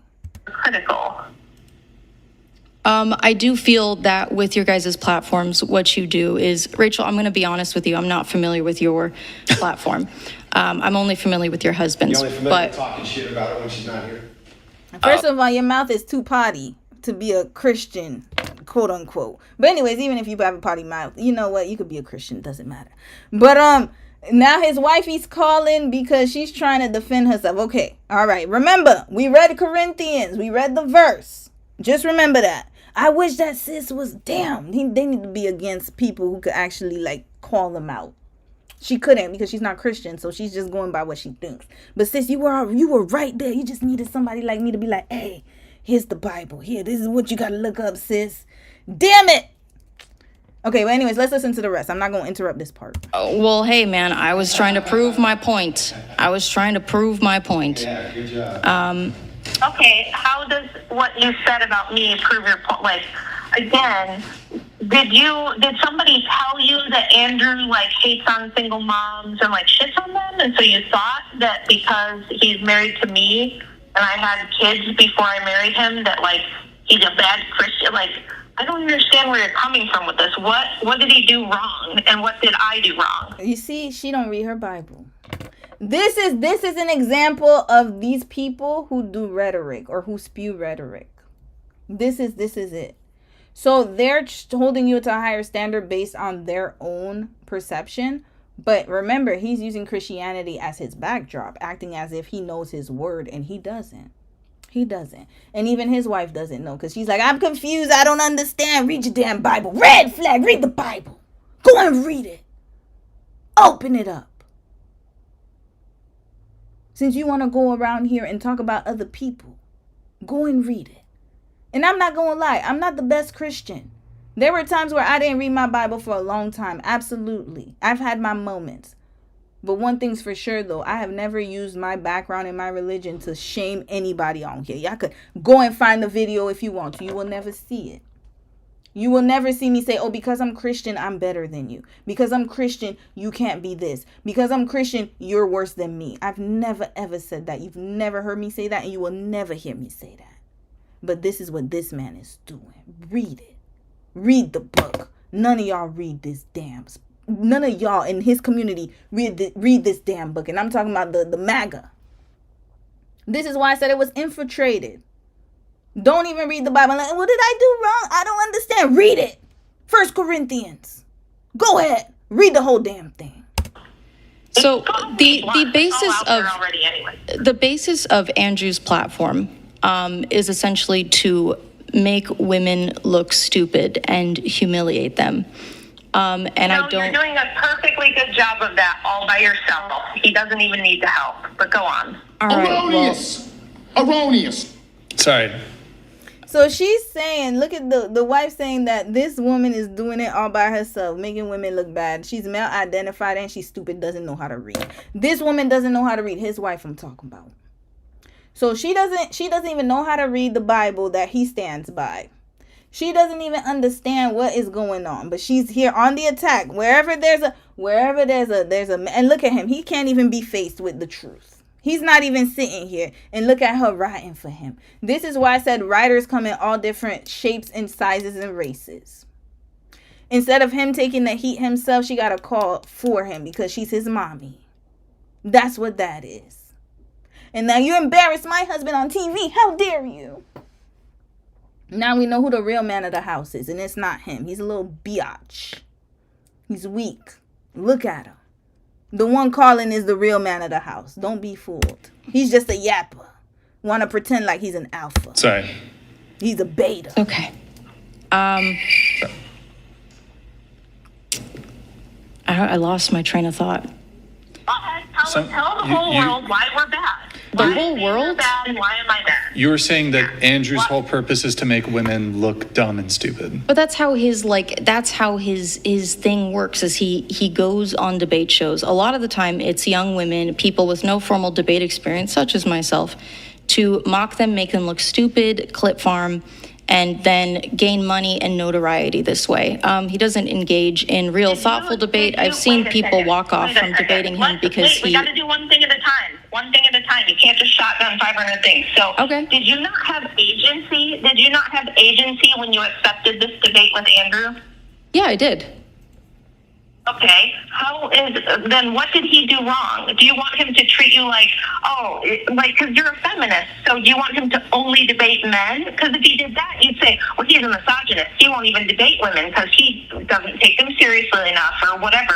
Like, you guys make yourself look stupid. Andrew can't make you look stupid if... You know who looks really stupid is you. Red flag. You stupid here defending a man who's not even sitting here. This is embarrassing, y'all. This is very embarrassing. This is embarrassing. He's not even there. Sis is riding for him. He ain't even there. Wrap this up. Wrap her up. And I wish she's there. You were almost there, but you know what? You did your big one with but your wife got 3 baby daddies. Notice how she didn't dispute the ex-husbands and the baby daddies. What did he ever do to you? Why are you yelling at us? Why are you upset? You know you had agency. What's wrong? Where your man at? He couldn't even sit and face her. He couldn't even sit there. Look at her. And she just needs, sis, you just needed a little bit more. Just a little bit more. I could have given it to you. Call me next time, please. Please. What's her name? Naima. If this ever comes across you, please. Next time you debate anybody, if anybody needs to debate and they debating a Christian person, please let me know. Let me know. Like I'm not like the most like religious when it comes to that, but if there's one thing I know about being in church all them years, my parents made us go to church you got to remember, you're talking to somebody who went to church every single Sunday. Every single Sunday until I was 18. Every single Sunday. Y'all want to know how many Bible verses are in this brain? Just know, I know where. If I don't know where to find it, my mama gonna know where to find it, and my daddy. Don't worry, don't fret. We got y'all. So yeah, just let me know if you need to debate somebody like him. Look at him running around. Look at him running away, scurrying away. Like the demon he is. Come on. And is he still talking? Okay, let's watch the rest, y'all. I want to hear how long his wife is going to defend him before he shows up. And I would go on here and I would make you look 10 times stupider because you're really, really uninformed, but really, really confident about everything you say. You do not sound like a person with a college education. My homeschooled 13-year-old can explain per capita, okay? You are not a very smart person. You're the one who put yourself in this position. And since you lost and you got humiliated, you thought the thing to do would be attack me. And okay, so let's go there. Where did you get the idea that I'm promiscuous? Well, that you're promiscuous? Sorry, you just also said a bunch of shit that I was trying to keep track of. Yeah, you said that I'm promiscuous, so... What promiscuous means I've slept with a lot of people, right? I would say that I think that having children with multiple men is, I think that is more significant than... Okay, well, I think it would be if, and I know why people assume this. I do understand why people assume it. Oh, now listen how she changed her tone. So this is the thing. If you're a non-believer... like sis is here because she's a feminist, I'm assuming she's lesbian as well. There are some contexts that you can't understand, but emotion is emotion and people have intuition. You could feel it. She doesn't have to be Christian to understand that this man is a hypocrite. She understands that. She gets it from like a high level place, but then I could get into the weeds of it. Now notice how she changed her tone. Well, I think it's worse than being promiscuous because I did not make a covenant in front of the Lord with 2 other men and had children with them, but you did. But now notice how she's like, oh yeah. Well, about that, like I could understand why. Let's keep hearing. Let's hear her. Let's keep going. They're just wrong in their assumptions. it would be wrong if I had been sleeping with lots of people, if I had been carelessly getting pregnant with random people. That's not the case. I've spent my entire adult life only in 3 long-term committed relationships, one of which is a, almost 20-year relationship with Andrew. Now we're like 18 years in. I've been married since 2012. Prior to that, I was married for 4 years, as Andrew had to unfortunately explain. That ended not even because I left, but because he beat the crap out of me and was being pursued by the law and left the state, and so it was like abandonment. The first one was my high school boyfriend, who I knew my whole life, who I was with for 5 years. We had 2 children. He had his own personal problems, and that did not work out. So, you see, notice. So the second one, okay, according to the verse we read, the second one was this was grounds because he abused her. So we gonna go and believe what she said. The second one, he abused her. So yeah, she had every right to leave him, and he left. So that's fine. But the first one, you should have never left him, sis. You're still married to him in front of God. In the eyes of God, you're still married to him. And if you want to know why, go check out the if you're into the Bible, if you're a Christian, go and look at the David and Bathsheba story. And even if you're not Christian, you can read it. You can read the Bible if you're not Christian. It's fine. You can do it. It's okay. It's not going to go crazy. David and Bathsheba. Look at what happened to him when he decided to get with Bathsheba, who was a married woman. Y'all gonna see what ended up happening to him for generations. Okay, so now she got 2 kids. She's still legally, in the eyes of the Lord, she's still married to the first one because she said it just didn't work out. Notice how the second one, she was very explicit. But the first one, he had his own issues, so she left her marriage. She left her marriage. What did the Lord... Let's bring it up. For those of you who just joined the live stream, here we go. We're going to bring it up one more time. Here, the first one, it just didn't work out. That's what she said. Here we go. A wife must not. What did it say here? Must not. Must not.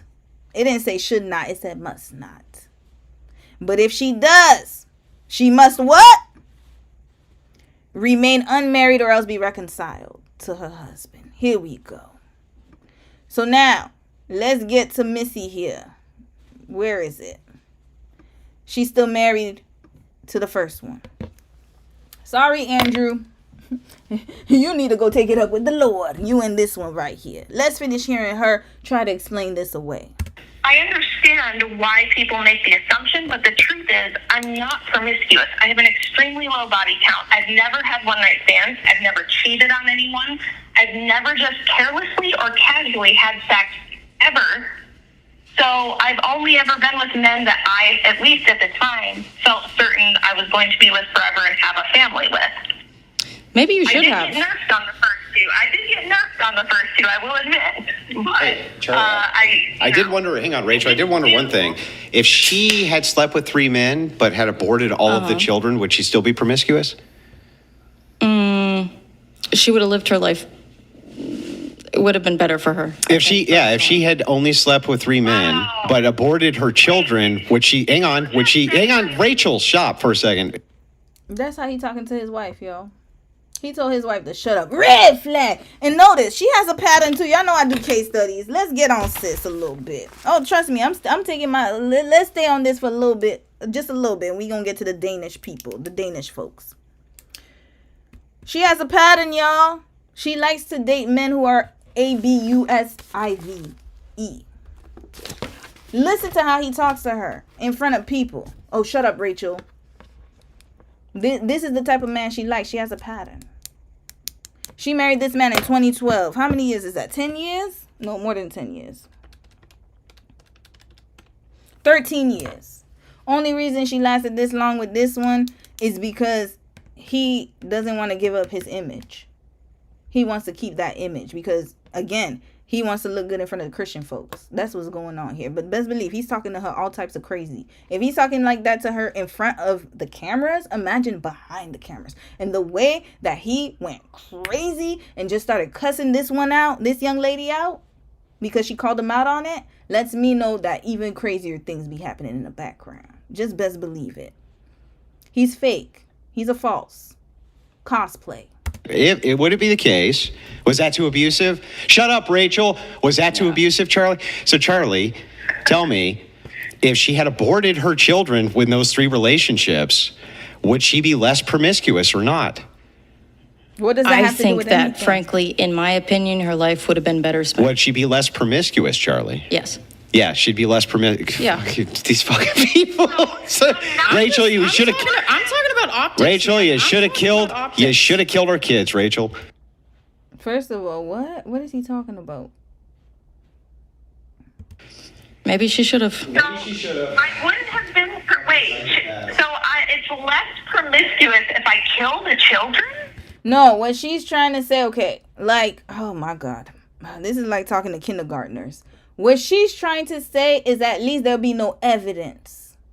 She's saying that because you guys are Christian and because you walk around like your shit don't stink, then it would have been better that you didn't have those kids. That's what she's trying to say low key. But you have the evidence and you have that in front of your face. And now you trying to tell her how to live her life when you are making the same, you are also making mistakes. That's exactly what she's trying to say. That's what she's trying to say. Okay. I mean, you're not killing children. You're having an abortion.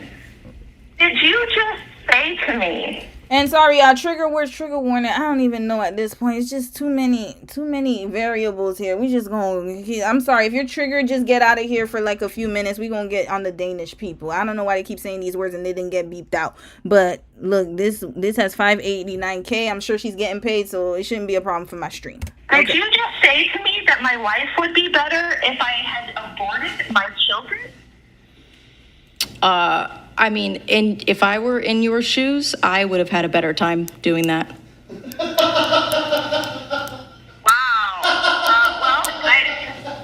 I regret to inform you that I love all of my children. I would never unalive them. I would never wish that they weren't born, even if there was some mild inconvenience to me along the way, or maybe I had to do a little work to raise them.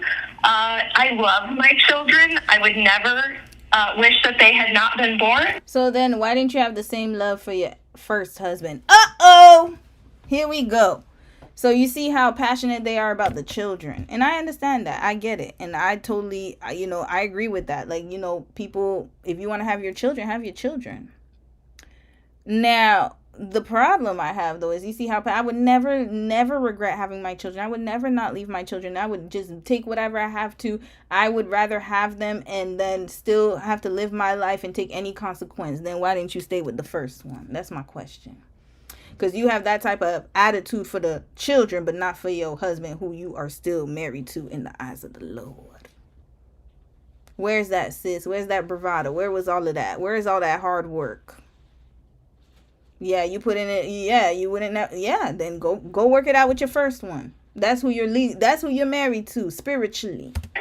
And I'm certain my life would not have been better without them. Would you deny that under patriarchy you are seen as like I hate to use this phrase, but as a damaged woman on account of having had children with multiple men? Would you deny that is unfortunately the common perspective? I actually think it's people like you who think that about me. Andrew is a patriarch. He is a patriarchist. As you said, he's the one out here representing the patriarchy, and he looked at my situation and said, she is worth marrying, because if I had been divorced because I was a bitch, or because I was not submissive, or because I was a cheater, or because I was mentally unstable, any of the normal reasons that you do have a woman who's got kids from two guys, the usual reasons. I happen to be an outlier. Oh, you happen to be an outlier. Oh, you special. You different from other divorced women. Okay, let's hear her. She's different from the rest of us. Rest of everybody. That's what she's talking about. Okay, let's hear her. Tell me, if she had aborted her children. Them into sex puppets. Blah, blah, blah. Them into sex puppets. Tell me, if she had aborted her promiscuous. Rachel. Did you just say to me that mild income, I love my children. My life would not have been better without them. Would you deny this phrase, but as a damaged woman? Unfortunately, the common perspective. Yeah. I actually think think it's people like you who think that about me. Andrew is a patriarch. He is a patriarchist. As you said, he's the one out here representing the patriarchy, and he looked at my situation and said, she is worth marrying, because if I had been divorced because I was a bitch, or because I was not submissive, or because I was a cheater, or because I was mentally unstable, any of the normal reasons that you do have a woman. Hold on. Miss T, you said Tree of Logic did a deep dive on Andrew and his wife. You know what? Let's add that to the list. Tree of Logic deep dive. Okay, we gonna watch that. Not tonight. We gonna add that to tomorrow. I think I might have to wake up early to do a stream tomorrow. We got a lot to cover. Deep dive. I want to watch that on Andrew Wilson. I need to. This man he's something else. Him and his wife. Look at that. Look at her talking. The more she talks, and this is the thing, the more she's talking, the more she's like literally like she's proving the point. Who's got kids from two guys. The usual reasons. I happen to be an outlier for the reasons why I was in that situation. And despite the fact that, and I've said this before, I thought Andrew was way too good for me. I tried to break up with him multiple times because I thought he's got a great life with no baggage. Why would he could pick anybody. He should pick someone else other than me. That was my opinion. He was the one who looked at me and said, no, I really think you're great wife material, great mom material. I know that based on the fact that you're already a great mom. Yeah, your situation isn't the best, but all things considered, it's a deal I'm willing to take. Red flag. So he was sitting here begging her to be with him. So basically she's saying that he was the one begging for her to be with him. And then he's telling all the other men don't be with women like her. This man is mentally ill, y'all. This don't make no damn sense. This man, she said she broke up with him a few times. So he was literally begging. He was a beta. Acting like he's an alpha. Cosplaying. Performative. Grifting. Whole time, he's all sniffing up behind. Oh, yeah, I can treat you better. I can do it. I can do that. And then look at that. Like I said, it gets worse. And look, he's not even in the room to hear his wife talking. She putting all their business out. Airing everything out. Continue. I thought I was that awesome. Isn't that cool? What a good guy. And he was a great stepdad. And he loves all the kids. He never treated. What she doesn't understand is that his audience is not... This is like illegal to his audience. This is the problem. His audience, they don't want this. That's what he's been telling them. So now listen to her say what it really is. The older ones, like they were any different. There was never any drama with him, talking bad about their dad or anything. He was a great guy. He's a great guy. And it turns out that you're the one who thinks I should have killed my kids. You would rather party and have fun and get bullshit degrees than produce human beings who are going to go off. Them BS degrees got her to be able to analyze the situation. You see, she's writing stuff down and she's letting you look stupid. Red flag. There's no such thing as a BS degree. I'm sorry. You're still learning the fundamental skills. So you see, the degree is not what makes people intelligent. It's the skills that help increase it. Analyzing, organizing, being able to argue and have constructive arguments, not walking away like a damn toddler and you sitting here yapping. You're yapping. Anybody with a degree would have stopped talking. Matter of fact, they wouldn't even call the show. Just let it end. Let him take his responsibility. But look at here. Uneducated. This is what happens when you lack education. And that's not just degrees. I'm just talking in general. This is why. There's no such thing as a BS degree. It's going to teach you the skills that you need to be able to be like this sis right here. Writing. Yo, look at us. We both the same. Look at this. This is what educated people do. We write notes. We listen. We pay attention. We analyze. We don't just yap. Just to yap. And create the future. Hell yeah, I would. It turns out that you are the hateful, selfish, awful one who's willing to lie about people, say things that aren't true when you don't know what the truth. You've just defamed multiple people in front of millions. You're willing to lie about people. And No, not millions. Yeah, so it turns turns out that Your it is not Andrew. shows is the charitable rarely one. go that Andrew viral. is the selfless one. I've also already had. And the funny thing is, they're thinking that she's going to be shamed. And matter of fact, look at that. Look at how God works. Look at how God works. Because if God was really, this is the funniest thing. If God was really on their side, then this would have gone another way. But matter of fact, look at what's going on here. This went viral and everybody's on your tail. He thought that he was about to do his big, yeah, it's going to go viral. Millions of people are going to see you being this way, and look at y'all. People spread clips around me that got hundreds of thousands of views. Don't worry, sis. You good. Don't worry, sis. You're good. I'm You're okay. just letting you know that she was saying something accurate, that millions of people will likely see this, yes. And they'll forget tomorrow. Okay. But that wasn't the But point. again, at the end of the day, do you guys feel that the work that you do makes more women interested in turning towards Christian nationalism than being repulsed and disgusted by Well, it? it's not all about women, is it? It's not all about women. Well, I mean, if we're talking about helping women, We're not just talking about helping women, though. I think helping you're men is interested helping. in helping men. I think helping turn men away from Well, hang on. normal, healthy partners. Normal, healthy Their body partners. count is too high, or they've done. I don't Yeah. know. Yeah. Like and- you. I would love a chance to tell her why I do this. Yes. Go ahead. If I may. So the reason I do what I do, which you said you don't know what I do, so I'll tell you. I write history books about the history of women's liberation. And I regret to inform you that you don't know anything about it. You don't actually know how the movement happened, why the movement happened. You are under the impression that women couldn't get educated. I'm sure you're the average dope who thinks women, were chained to the stove, couldn't leave the house. They were just used and abused by the evil patriarchy who just, for some reason, wanted to enslave them and make them into sex puppets. Blah, blah, blah. The stereotypical bullshit that all you female liberals and everybody else pretty much believe. Well, I never It's said not all true. of that.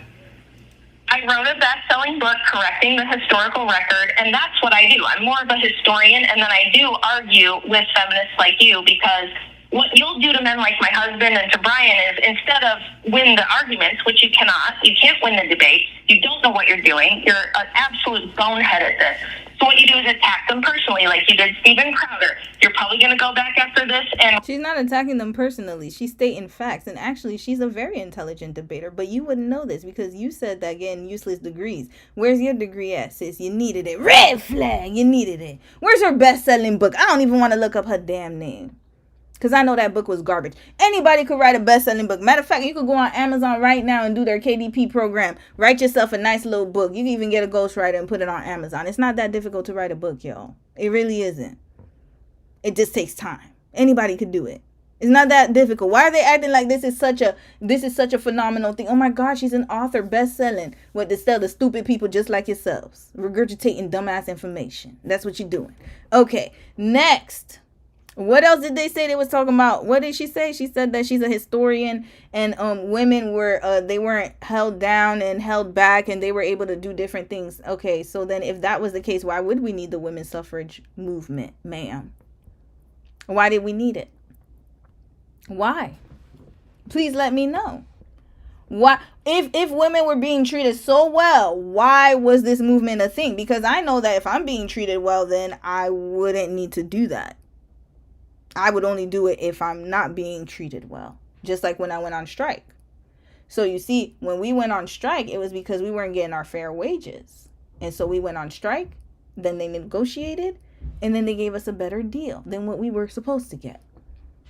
So this is how it works, Mrs. Best-selling author.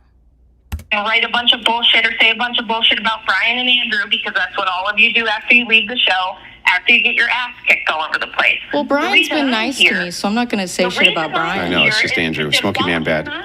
Yeah. I'm here to debunk your nonsense and keep families together. I don't give a shit. I'm not willing to sacrifice... You want to keep families together, but you couldn't even keep yours with your first husband. Red flag! You're a hypocrite too, just like him. You want to keep families together, but what happened to the first husband you had? You couldn't keep him together. That's what you're trying to tell people. You're trying to keep families together, and you left your first husband with the 2 kids. And now you're with Andrew and you think you get a do-over? I didn't even add the second one. Children and children's lives on the altar of women's feelings anymore. Women like you who think they're expendable, who think they need to be killed in the womb so that you can party. Women like you who think that the family can be a bunch of gay dudes having designer babies together. Women like you who've destroyed society and made this world a nightmare. I'm here to put your ideas in the grave where they belong, once and for all. So I'm here to support the patriarchy. I'm kind of like the secretary that helps the patriarchy, and I just happen to be really fucking good at it. So if you ever want to talk more shit, let me know and I'll set up a debate with you, and I'll make you look 10 times stupider than even Andrew has. Okay. So you're the one who should get back in the kitchen, because you're useless. I don't know what you contribute to society. Nothing. Well, I can't cook, so they should probably not put me back in the kitchen because I'd burn the house down. You can learn. No interest in it. Oh, I'm going to let you guys finish her off because I've said everything that I need to say, but you're wrong. You shouldn't lie and gossip about people that you don't know. What lying gossip? She told the truth. You red flag. You see, this is how you know somebody can't debate. You shouldn't lie and spread gossip. What did she say, y'all? All she said was you had 2 baby daddies, 2 ex-husbands, and you got 2 kids with 2 other men. That's what she said. Matter of fact, she said you got 3 baby daddies. So you got 3 husbands, 2 ex-husbands and a husband. So she was equating that to baby daddy. And then she said 3 baby daddies first. Then she said, matter of fact, not 3 baby daddies. You had 2 ex-husbands in this one. You got married 3 times. Not once, not twice, but thrice. 3 times. You got married 3 times. And then you saying that that's gossip. But no, the definition of, you said slander, gossip, whatever, spreading lies. What lies did she tell? It's not gossip. It's facts. She's telling the truth. Gossip is when you talking about people behind their back. She's in front of his face and she said it in front of his face. Red flag. You don't even know the damn definition. You want me to believe you're a historian of what? This is what happens when you gas up people's heads so far up that they think they're smart. They're just like the 2 bozos that were trying to go to Haiti. You live in your own echo chamber. You don't understand how stupid you look outside of that. Rachel, it's not very Christian. Rachel, I'm not a Christian. It's not very Christian. It's not very Christian for you to leave your first husband. Where he at, sis? We done read the verses. You shouldn't be with this one right here. Where he at, sis? Go get him. Go back with him. You need to reconcile. In this marriage right now you got here because you want to go with the Christian card. You need to go back to your first husband. Go and be with him. Well, I would be interested in talking to you. If you ever wanted to debate, because I am interested in what you have to say about women's She won't do it. And the history of women's rights. Why is she going to debate you? The second you're out of here, all you're going to do is talk shit about her husband. Like, not just that. The world is talking about it too. That's how I found out, and the whole world knows now. So just letting you know that it's gone viral, but not in the way you thought it would. you did Steven Crowder when he wasn't here. Well, she said it. Yeah. Steven, when am I going to get the chance to talk to Steven Crowder? Yeah, but why would I ever talk to Steven Crowder? Why do you think it's okay on a public podcast that has thousands upon thousands of people watching right this second to make those disparaging and horrible fucking reference to Steven Crowder? Look, maybe you can say that I'm a bad man, that smoky man bad, but you can't say that about Steven Crowder. He's the opposite. Like, that guy is fucking, he's one of the greatest guys I've ever met. Okay, and that's how I know how to wrap this up. Good night. Bye. Good night. I'm tired of hearing about you and your wife. Pack these up too. Pack these 2 bozos up too. All of y'all. I'm tired of y'all. MAGA is getting their reckoning in real time. Matter of fact, I want these 2. Hold on. I want these 2 to go to Haiti. These 2, Andrew and his wife, Rachel, please go to Haiti. I will send you there. Thank you. Now, let's continue on to the next story. I keep calling it the Danish deception. Now we could talk about this. Let's get going. I'm tired of these folks.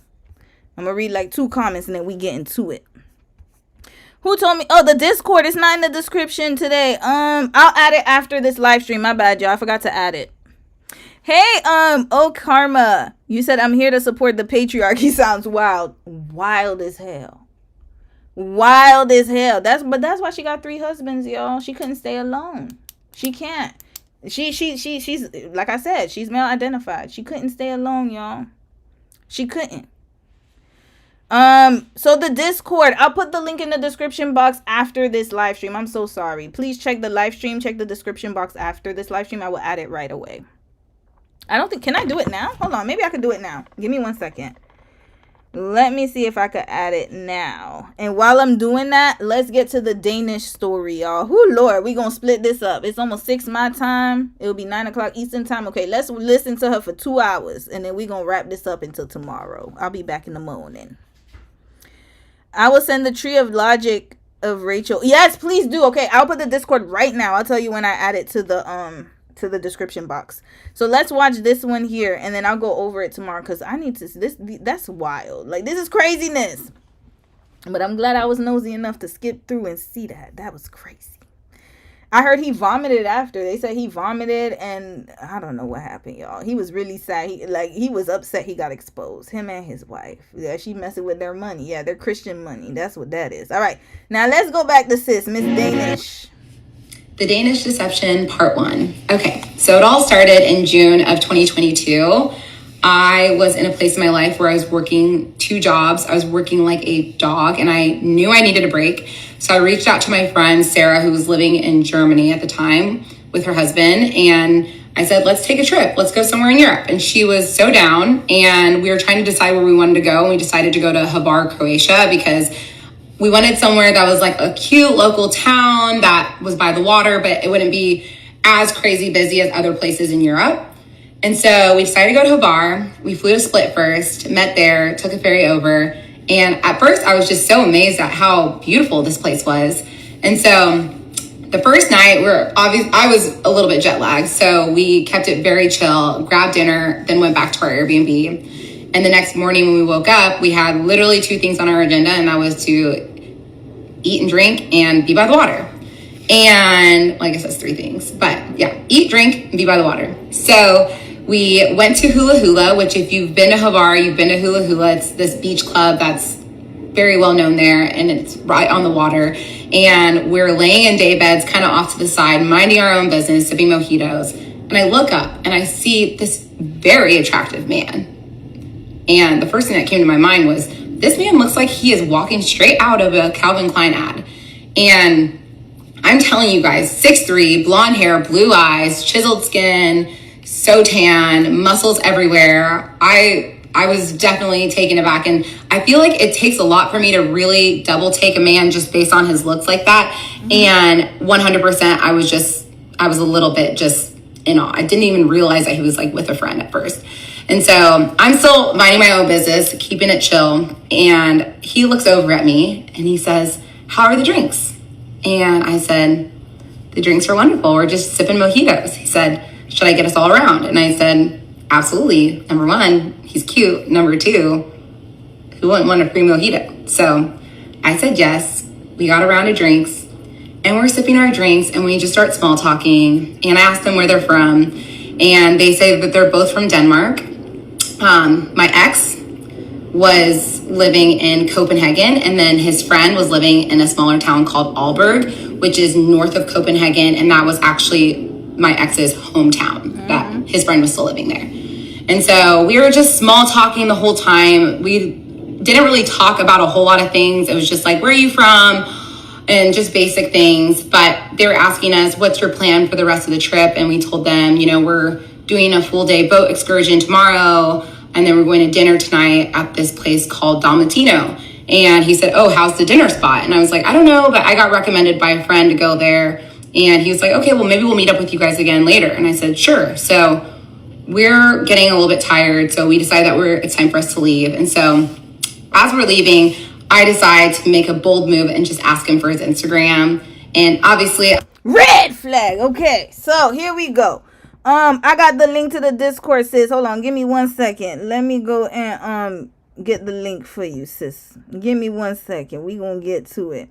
That's a red flag, y'all. Big red flag. Okay, I got the link here. Let me add it. Give me 1 second, y'all. Give me 1 second. I'm adding it to the live stream right now. So let me get this straight. She met this man on vacation, so she doesn't even live in the city. First of all, you got to be careful when you meet a man on vacation. I'm just giving y'all a warning.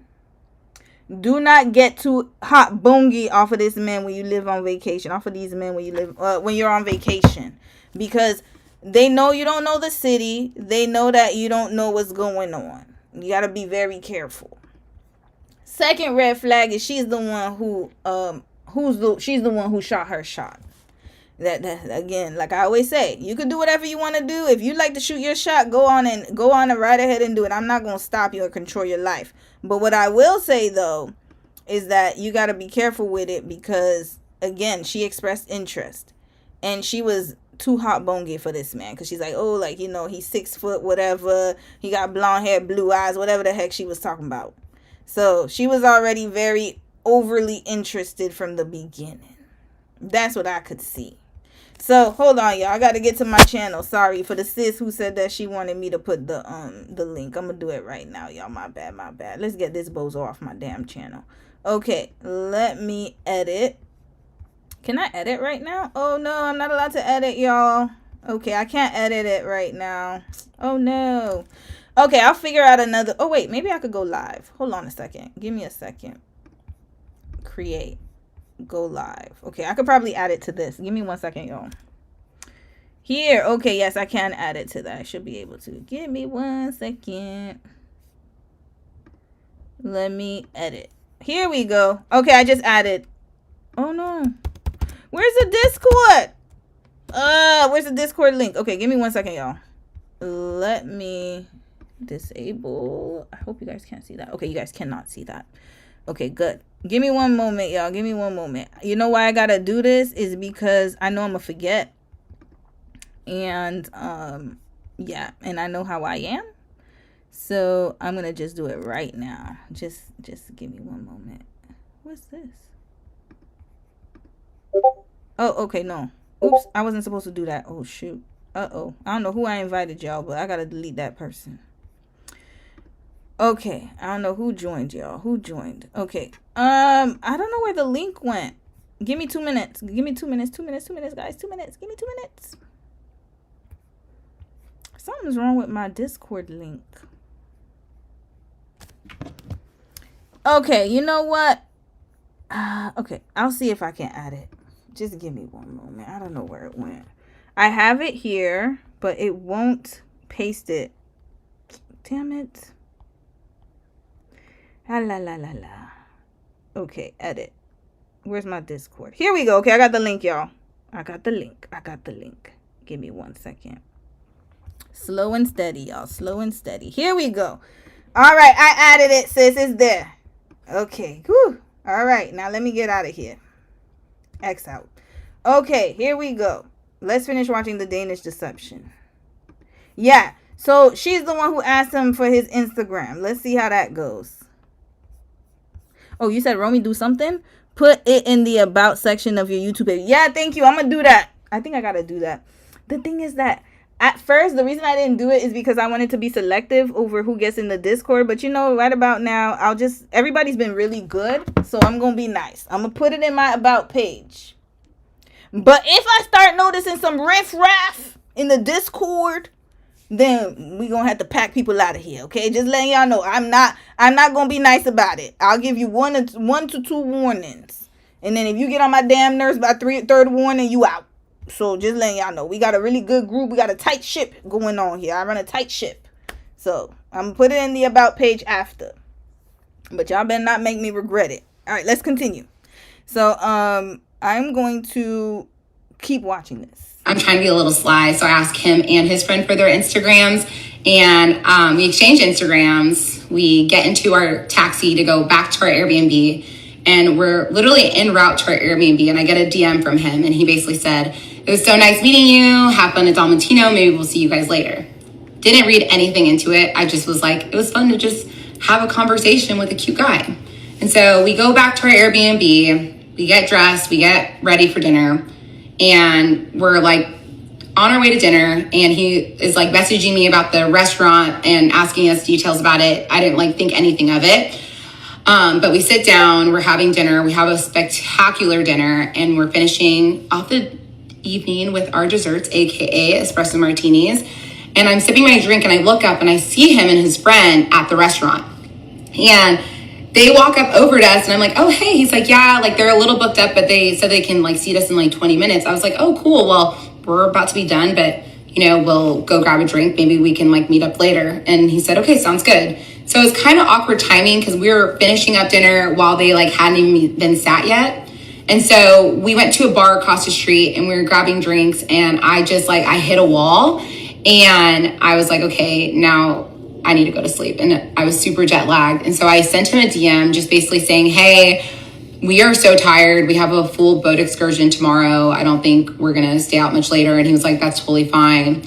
And so the next day we wake up, we get on the boat and I start obviously posting like all my cute photos. Like, remember I took a photo driving the boat and like, we were just, you know, having fun. And I was like looking at my Instagram story and I see he's like hearting every single story and like he's responded to a couple of them.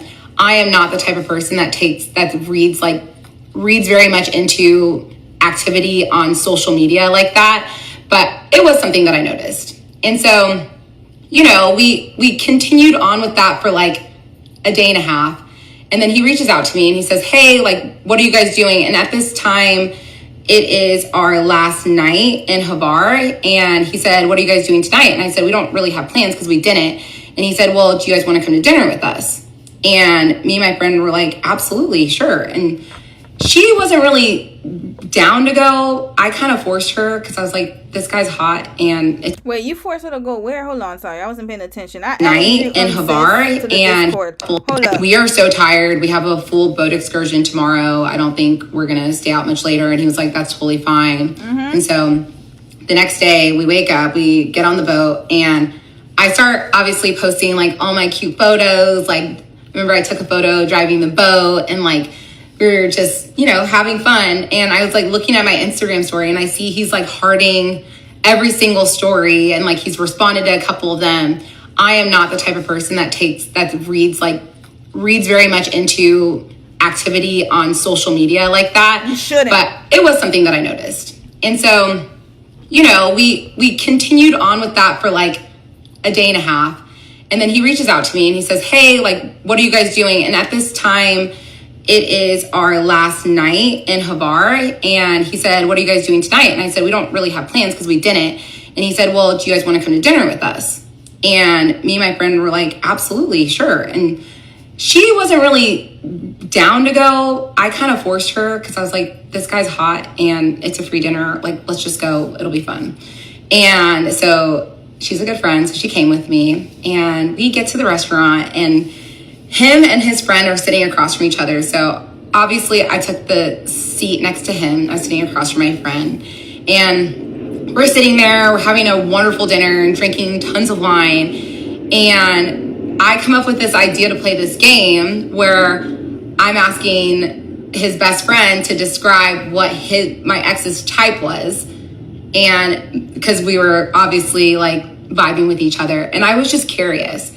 And so his best friend starts listing off everything like good morals, hard worker, all these things. And like, I felt like he was describing me. And after his friend was done talking, my best friend basically said, you know, aside from being a good cook, she checks off every single box.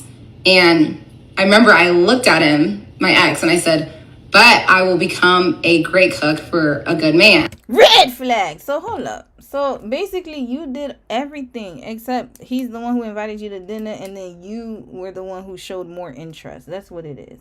And then you were trying to be, I guess, trying to low-key find out what he likes. But you're assuming the role of him. He's supposed to be doing all of that. What is going on here, sis? He's supposed to be trying to scope you out and trying to see what you like. Why are you sitting here trying to offer yourself on a platter just because he's hot? Is that it? What is going on? Because he's handsome, okay? And what? What else? So everything is about what he's attracted to, but you didn't even try to find the fundamentals. Does he have a job? That's what we need to know. I need to know, where does he work? What do you do for a living, sir? Where do you frequent? Where do you live? In what side of the city, sir? We need to ask these kind of questions. Not about, am I attractive to him? Like, does he find me attractive? He invited you out, so he likes you enough. But for what? We're going to find out. But you are too hot. And I don't mean hot because you're beautiful. I mean hot. Bonge! Sit down somewhere. Cool off. You want me to throw some water on your behind? Cool off, sis. You're too aggy. You're too aggy. And he starts laughing. I remember I put my hand on his leg, and that was the first time in my life that I felt that instant electricity from someone's touch. Like, it literally felt like I was getting shocked. And we instantly like had this physical attraction towards each other. And we started talking about what we did for work, and I told him that I was working as a real estate agent and in tech. Okay. And then she has really good jobs. Both really good fields. Told me, I'm actually chief commercial officer for a ad tech company that does marketing for real estate companies. Where's his LinkedIn, sis? Did you check his LinkedIn? You gonna have to review. And you could even go a step further. Find out what company he works for. Listen, this is a real tip for those of y'all in the dating world. Find out if you're really suspicious, because remember, she met him abroad. She doesn't really know the country. She's on vacation. So if you really want to find out where somebody work at, find out the name of their job so you can look that up on LinkedIn. If he's not on LinkedIn, you're going to have to... It's not a red flag per se, because I know some people don't like to be on LinkedIn. But you just going to flag on the play and ask them, what company? And then you going to take note of the company and you going to call them and be like, does so-and-so... Oh, hi, I'm calling because...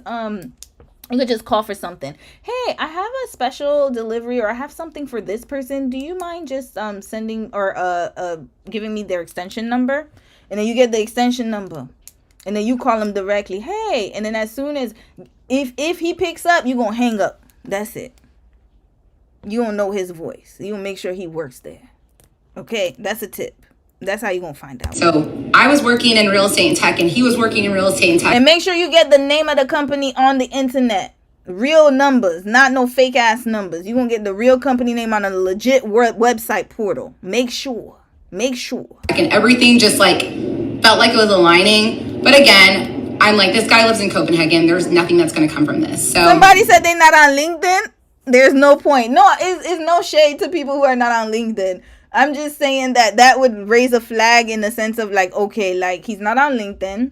So let me check another way to see where he works at. Yeah, you got to make sure. If he's on LinkedIn, it's even better because his connections should be working with him. If he doesn't have any connections that work with him or have worked with him, that's a red flag, y'all. That's a red flag. So for example, if I say that, I work for this place, and then none of my connections also work for this place, that's a problem. It doesn't make sense now, does it? It's weird. So that's a little suspicion right there. You'd be like, If he's not on LinkedIn, if somebody's not on, because not everybody's on LinkedIn, I know that. Like, I know a lot of people don't like to be on social media, so that's not necessarily a red flag, but that just means you're going to have to find another way to investigate that person. That's why I say call the company. Do your due diligence.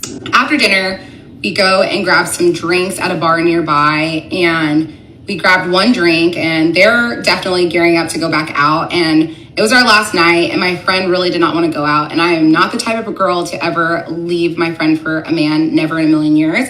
So I ended up just saying, hey, I think we're going to call it a night, and we're going to head out. And he was respectful of that 100%, and I remember we just hugged goodbye. See, your friend had intuition. You should have listened to your friend. You were sitting here trying to be hot bonga, and she wasn't feeling the vibes.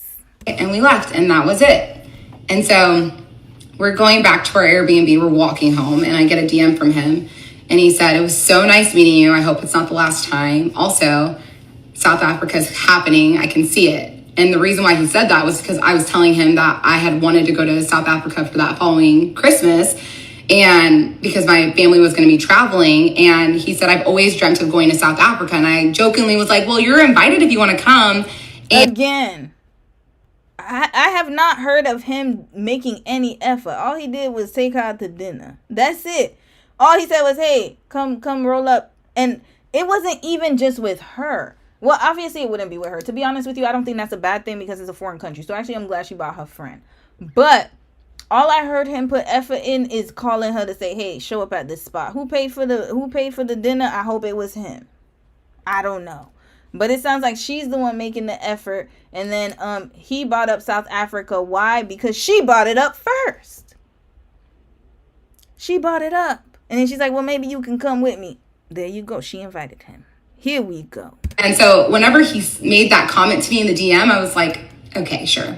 I am not thinking anything of it, right? At this point, whatever. Like, this guy lives 5,000 miles away from me. I'm not thinking anything of it. So the next day, my friend goes back to Germany and I go to Barcelona to meet up with some friends. And again, I'm like posting throughout my trip. And every time I look at my phone, it's like he's DMing me, messaging me, and he's continuing all of this. And I'm just a little bit shocked, but also like very interested still at the same time. And he was remembering things that I told him at dinner. Like, I had told him that I was going to buy a Chanel bag because I wanted to reward myself for working hard. And he had messaged me and been like, hey, did you get your Chanel bag? Yeah, you see, you talking too much. Red flag, stop being a yapper. Look, I'm a yapper. I love talking. Y'all already know. I could sit on stream. I've been on stream how long? 4 hours. This is a good record. Usually I'm on longer. But listen, almost 5 hours. We've been on stream right now. So now listen to you, sis. You talking too damn much. You said you already told them you're a hard worker. For a scammer and for a dusty man, these are music to their ears. They're gonna perk up. Oh, she works 2 jobs. Oh yeah, I got this. Sis, learn to control this. Stop talking so much. Your first date should be finding out more information about him, to be quite honest with you. He's on an interview, not you. But then if you want to reciprocate, then yeah, you could talk a little bit. Yeah, I work here, da-da-da. But you don't got to say, I work hard. I got to buy myself a Chanel bag. Sis. Now he knows you got money.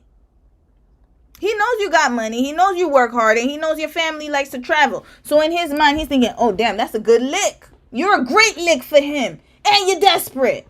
And I was literally like drunk off sangrias in my bikini and cover up in the Chanel store when I got that DM. And I sent him a selfie and he said, of course you did. So he's like, damn, she really about that life. Okay, I'm going to get in. This is what it is. This is the best photo I've ever seen. I just like felt like I could just be myself with him already. And, you know, we were just getting along and having good conversation. So again, he doesn't even have my phone number at this point. We were literally just flirting through DMs. So I ended up leaving Barcelona the next day and I land and he sends me a message and he said, what are you doing this weekend? Do you want to go to Ibiza? And I saw the message and I was like, what? And we will continue in part 2. Okay, so I guess you went to Ibiza. All right. Who Lord, part 2. Let's go. Where's part 2? Where's the parts? Don't tell me she took him down. Okay, she didn't. Who Lord? The Danish Deception part 2. Okay. So he sent me this message saying, you should come to Ibiza this weekend. I'm going with a bunch of friends. And hold on, it's not linking up properly. 1 second, y'all. Let's figure this out. The Danish Deception part 1. Okay, so it all started in June of 2022. I was in a place in my life where I was working. Why is it not syncing up properly? Give me 1 second, y'all. Let me refresh this. She lives in Dallas, Texas. Okay, I already know, Lord. I already know. Is she Nigerian? Not saying because she has, I'm saying that because a lot of Nigerians live in Houston and Dallas. That's why I'm asking that. And her name. The Danish Deception part 2. Okay. So he sent me this message saying, you should come to Ibiza this weekend. I'm going with a bunch of friends. And he's like, I'll send you the flight. Everything will be paid for. And I thought about it for a second because, come on, who wouldn't want to go to Ibiza? And then I thought a couple of reasons why I didn't want to go was mainly because it's not syncing up properly. Hold on a second, y'all. I'm so sorry. Let's get rid of this. And then I am going to change the browser. Give me 1 second, y'all. Sorry. It's just not syncing up properly. Oh, sorry. Wrong one. I'm going to change the website. My bad. It's not showing up properly. Give me 1 moment. It's not supposed to show up like this, actually. I don't know why it is. Okay, let's get this out. Hold on, y'all.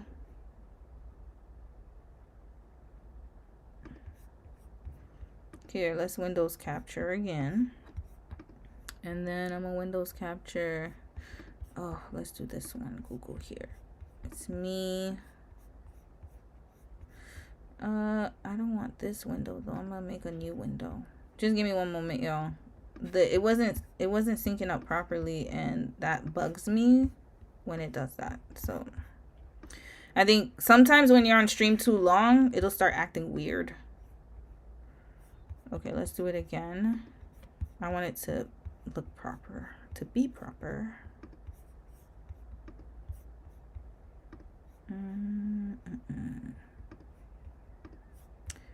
Okay, let's do the second Windows capture. Here we go. Where's Google? Hold on. Where's this Chrome? New tab. Here we go. Okay. All right. Hold on a second, y'all. I'm going to fix it. Let's make it smaller.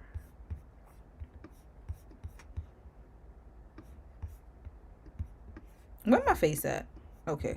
We got to move this here. Let's move this over here. Okay.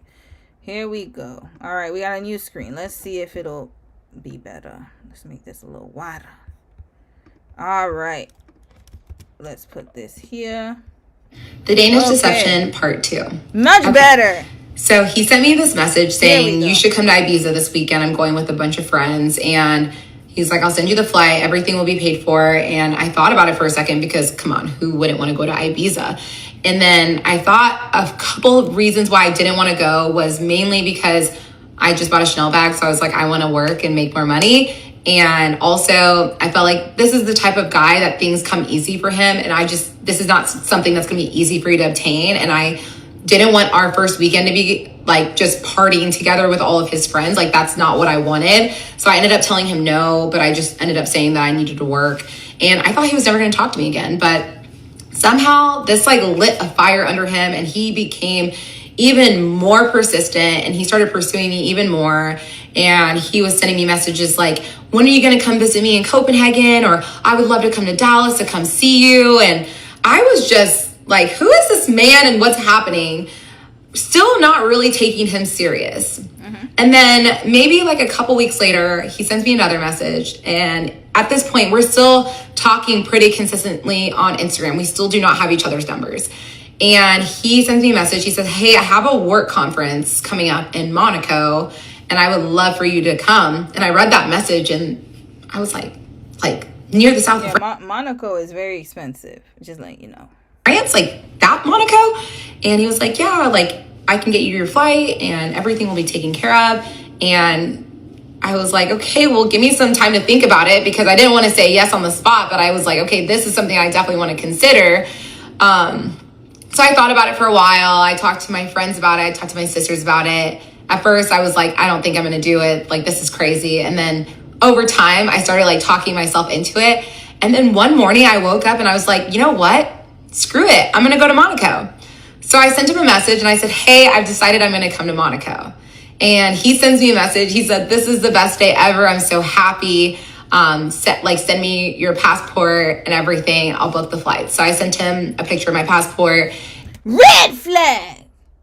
What did you do?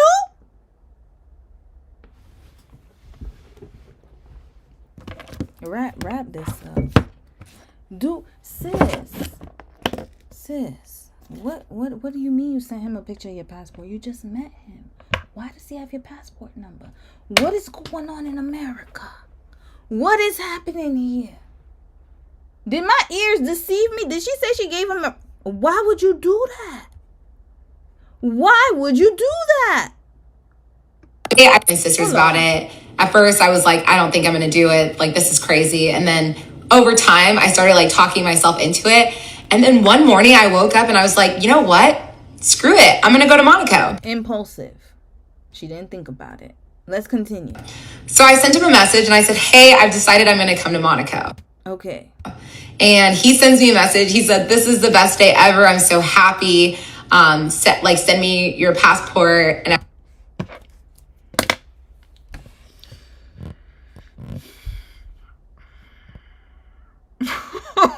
this is part 2. How many parts?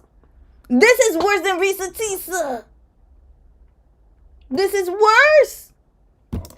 You sent a man you just met your passport?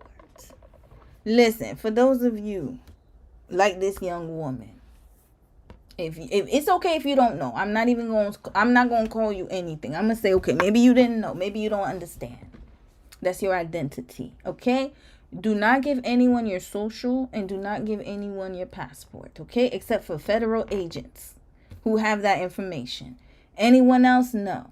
If you're going to go and apply to get a loan or apply at a bank or you're applying for an apartment, then yes, then you can give those documents, but only under secured measures. So usually there's like a way that they email you, they put like a little pin or something, like some code where you can submit your documents. It has to be vetted properly. Please don't ever give somebody a picture of your damn passport. Guess what it has? Your date of birth and where you were born.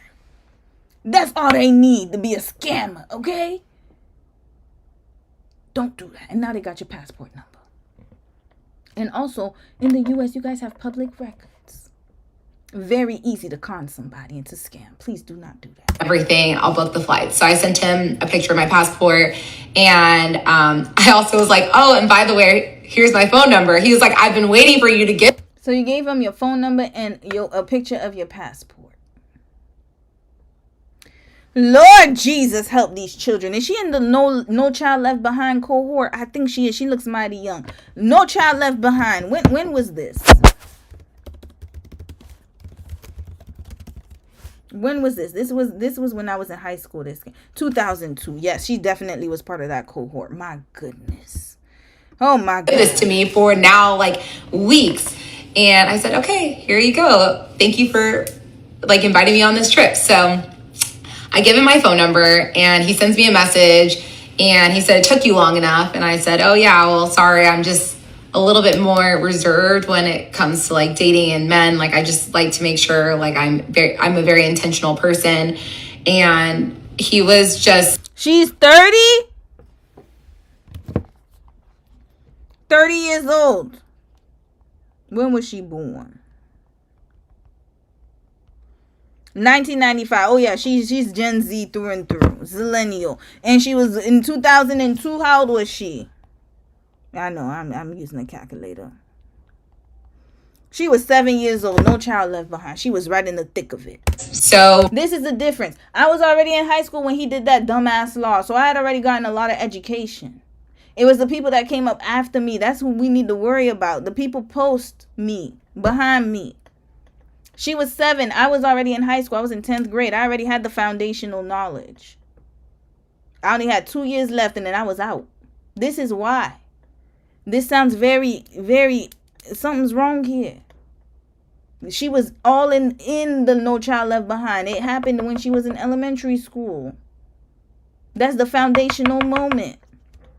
Respectful to me. I remember when he was booking the flights and everything, he was like, don't worry, like I'll get you your. I knew she had to be Gen Z because there's no way as a listen, I know millennials, we be doing some dumb stuff, but not that stupid. That's stupidity at its finest. You gotta be in another generation. I can't even claim you if you're a millennial. You gotta be from another generation. Even the exes, as male identified and pick me as they are, they would never do this. This is just, this error is too much. Even a male identified person has a limit. I've never heard of this before. Usually, okay, millennials and Gen Xers, let me tell you, not millennials. Yeah, millennials and Gen Xers, boomers too. We'll sign a loan for somebody. We'll do stuff like that. You know what I mean? Like, take charges for people. That's what we do. But we never gonna give them our passport number. That's just stupid. This sounds like more of an internet kid. And this sounds like her. It's just, I'm sorry, we have street smarts. We might not be intelligent in other areas, but for that, I will say that we learned a long time ago, do not give anyone your documents. We understand the value of that. But these younger kids, I don't know what happened. The internet done sucked the brain cells out of something. Like, why would you give a foreign man your passport? It's ridiculous. Nobody would do that. We don't do that. Why? Our own hotel room. Like, he was just being so respectful. And so I remember our very first phone call so perfectly because it came completely out of. I call them zillennials. Yeah, I'm sorry. They keep saying they millennials. No, I don't care. I don't claim them. I know it's 97. I know. I understand that. Listen, I don't claim the 95s. They're too much at the end. I'm sorry. I don't claim them. Because they don't act like millennials. They act like, okay, but if some of y'all are 95, don't worry. I'm sorry. I'm not trying to come for y'all, but this is who represents you. So that's why I think like that. I love y'all, but then sometimes y'all be making moves that makes me feel like, damn, like we cannot be from the same generation. We can't be. Because I don't know anyone who would give a random man their passport. Like, I wouldn't even. This is craziness. No one has my passport, y'all. Like, why would I do that? No one does but the man in this house. That is it. My mama has a copy of it just in case something happens to me. That's it. That's all. Oh, my sister and my mom. I gave it to them. I'm like, okay, in case something happens to me, if I'm in a foreign country or something like that, here's my passport number. Y'all can call the embassy, whatever. But I wouldn't give it to no random stranger to buy me and book flights for me and watch him cancel. Talking about Monaco, the conference was canceled. Let's wait in here. Did they go to Monaco? The blue was like on like a Tuesday, and I'm sitting at my work desk, and he sends me a message. He's like, "Can I call you?" And I was like, "Oh, he wants to call me," and I'm literally discombobulated, freaking out. Like, what am I gonna do when this man actually calls me? But I was like, you need to get together. So he calls me, answer the phone, and he's actually in a cab to the airport. He's about to go on a work trip, and we were just small talking about our day, and I felt like those like butterflies that I felt whenever we had been together at dinner in Croatia. And I remember getting off the phone with him, and I was just sitting there like cheesing, like, which I don't ever do. And I was just, this guy is special. And he sent me a message, and he was like, "You are so cute. Like, I love talking to you." And I said, "I love talking to you too." And so basically from that moment on, we just started talking on the phone all the time, like for 1 hour, 2 hours. Okay, I don't care about that. Did you go to Monaco? Yes or no? That's all I need to know. Because he done took your passport. What did you go? A day. Did you go to Monaco? We started talking about a lot of things, about a lot of different aspects of our lives. I don't care about none of that. He was telling me that, he was living in Copenhagen. He was living in this condo. Obviously, that's great. It could all be lies. We don't give a damn. Where's the Monaco? I need to see the evidence here. I lived in Dallas, and then we started talking about past relationships, and I told him, I was very honest, I said, I actually haven't had like a truly serious relationship before. I have always been a very independent person, but we know. The fact that you gave a random man your passport number or your passport page lets me know all that I need to know about you, sis. I'm sorry. You need to, I hope after this relationship you have taken a lot of time off to rethink and regroup. It's just not intelligent. I do want to meet someone. I do want to like get married and have kids, but I don't feel like that pressure to like force it. Like, I have such a great example with my parents, and I really want to have like an amazing love in this lifetime. And so I'm going to take my time to find that. And I asked him, like, what's your history with your dating? And he was like, yeah, well, I actually was in a relationship with a girl, and we were together for about 4 years. And I actually broke up with her about 4 months before I met you. And I said, oh my gosh, like, the 4 years is a long time. He said, yeah, like, it needed to happen for a while. And really what happened was that she told him that she was ready to have kids, and he wasn't ready to have kids. And I guess that forced him to realize that she wasn't the one, and they were living together. So it was like a really hard situation to get out of, but he finally was able to do so. And so I was happy to hear that it had been about 4 months since they broke up. That's what you was worried about? Red flag. He said a lot of red flags here. He said he wasn't ready to have kids. Didn't you just say you want to wait and find the one so you can have kids? You already not aligned. He said he didn't want to have kids. That's why he left this woman in a lurch. Second thing, he was living with her, using up her resources. That didn't spark any type of red flags in you? Oh no, the 4 months is enough. Oh yeah. Oh, you broke up with her 4 months ago. You didn't even care about her condition? You didn't care about none of that. This man literally, you said you wanted to get married and have kids and you want to take your time, and this man literally left a woman prior because he didn't want to have kids. Red flag, and you didn't notice that. It went right over your head. Just, oh my goodness. Hold on. Sorry, y'all. What is going on with the audio? I'm hesitant to pursue things because I know, like, you go through a breakup, you need time to heal. But I felt like, okay, 4 months should be enough time.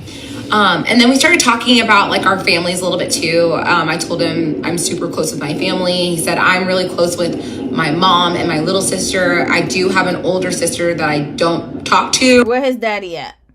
Where's his dad? We got to find that out. And she was like being like physically abusive, verbally, physically abusive towards his mom.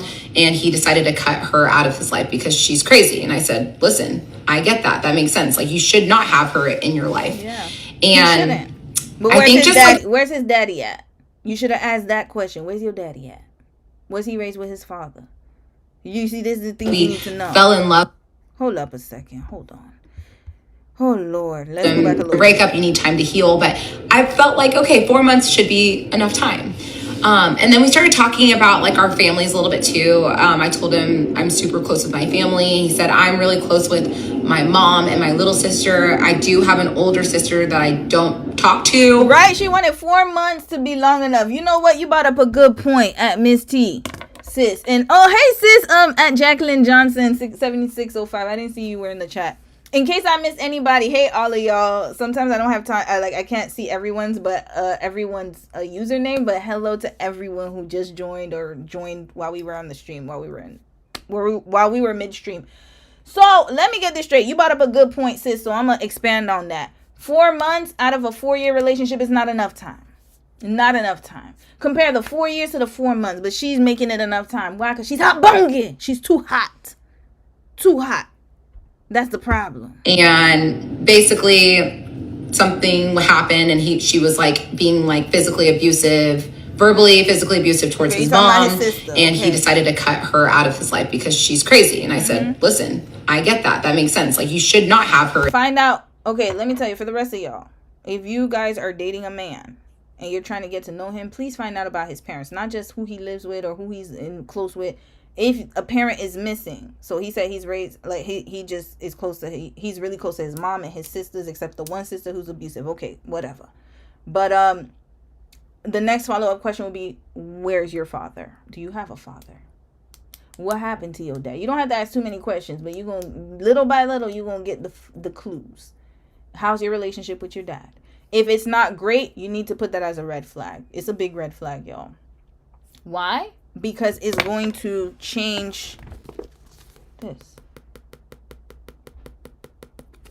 And also, it's going to affect how their child development. It's very important, y'all. Very important. And I don't mean the 2-parent household thing. Yes, that is important too. But at least if they were raised with their dad and he's active, that's okay.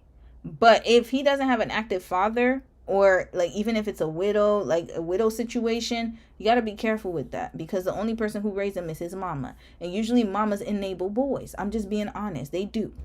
In my opinion, they do. I don't know about now, but a lot more than often they enable them to be babies sometimes, right? So then this is a problem. If you have a mom who's constantly raising her son in whatever circumstance, or if his father's there and he's not active, then you got to be careful with that. Because more often than not, what's going to end up happening is that they are going to develop in a way that is more like the person who raised them. Just got to be honest. And so sometimes you need somebody to balance that out, especially in child development. So for example, in my situation, my parents were together. They were very much together. They're still married. But the problem is that they also had 6 other children. So I didn't get the attention that I needed from my parents during my development years. And so that created an avoidant type of attachment style. Because guess what? My parents, they wouldn't be there to tend for my every need. So what ended up happening is I ended up feeling that need myself. So whenever I needed something, I just did it. I didn't need my parents. And then my parents would show up. Hey, how you doing? You good? Yeah, I'm good. And then leave me and let me do my thing. So I'm used to being very independent. And that, I didn't even realize that was an issue until I got married. There you go. So when you have an attachment, an avoidant attachment style, it's going to create a lot of issues. Because then you are not going to know how to connect with people that much. Because for you, you are thinking that, okay, I have my parents and I was raised in a 2-parent household. But at the same time, how much care did your parents give you? Did they give you all that you need, or did they neglect your needs? And yes, they could have tried to be there for you. I'm not saying that they weren't. In my parents' case, yeah, they were there for me when I needed them. But not all the time. That's the thing. So if I call my parents and I say, hey, I need you, yeah, they're going to show up. But then there's not that little emotional bond, like taking me out, like, you know, just by myself, going out by myself with my parents, spending that individual time. It never happened until I was an adult. I only got individual time with my parents when I became an adult. That's the only time. When I was a kid, no. There would be no... Usually there's at least 3 of us together. And usually they never ask me about what I was doing. Oh, how's your school going? How's everything? No. It just be like, oh, did you have a good day at school? Yeah, okay. And then somebody else or another kid would scream, Mama! And then that's it. The attention diverts somewhere else. So that's what I'm saying. Like, you got to be careful, because if he didn't grow up with his father, that's a problem, y'all. Those are red flags you got to start detecting. It's very important. And it's going to lead us to where we are today, because let's look at how this worked out for her. In your life. And I think just like over the course of a month, we're talking on the phone for just hours. And I tell people all the time that it felt like we fell in love over the phone, because from the time that I had decided to go to Monaco to the time that I actually left for Monaco, it was a month. And we had this plan that we weren't going to FaceTime at all, because we wanted the next time we saw each other to be in person, which I thought at the time was super romantic. And so, you know, we started talking about like hypotheticals. I remember he told me one day, he said, you know, if we ever end up getting married, you're going to meet the queen. And I remember just like laughing at that comment. And he said, no, I'm being serious. And I said, what do you mean I'll meet the queen?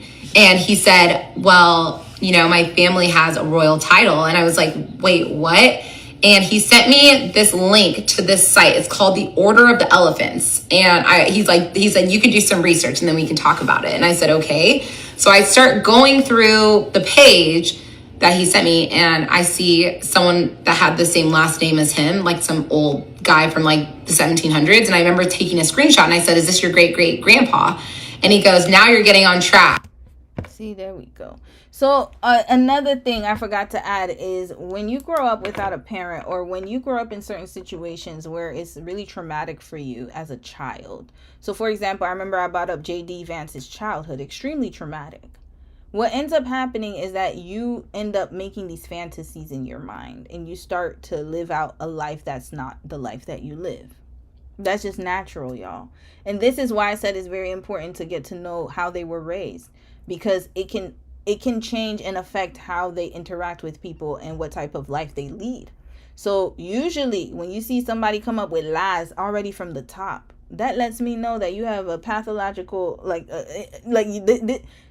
usually people who come up with lies and tell stories, fictitious stories, that lets me know that the childhood, something was going on where you had to make up stories. This is how you learned how to operate. Either you did it yourself or you learned it from somewhere. So now we got this pathological liar here. He talking about his family was part of this royal order. Did she even look up the last name to see how common it is? Because that's like probably somebody having a last name like Johnson. Are you related to Magic Johnson? If you have a Johnson last name, you related to Johnson and Johnson. Red flag. Look that up. Look that up. Look it up. If your last name is Kennedy, all of a sudden you're related to the Kennedys? You're part of the Camelot crew? What are we doing here? Does she not know that there are common last names everywhere? Jackson, are you related to Michael Jackson? Get out of here. My next question to you is, how's your etiquette? And I was like, I think it's okay. And so I'm sitting here like, who is this man? He's attractive. He has a great job. He has a royal title. Like, is there anything wrong with him at this point? And you believed him.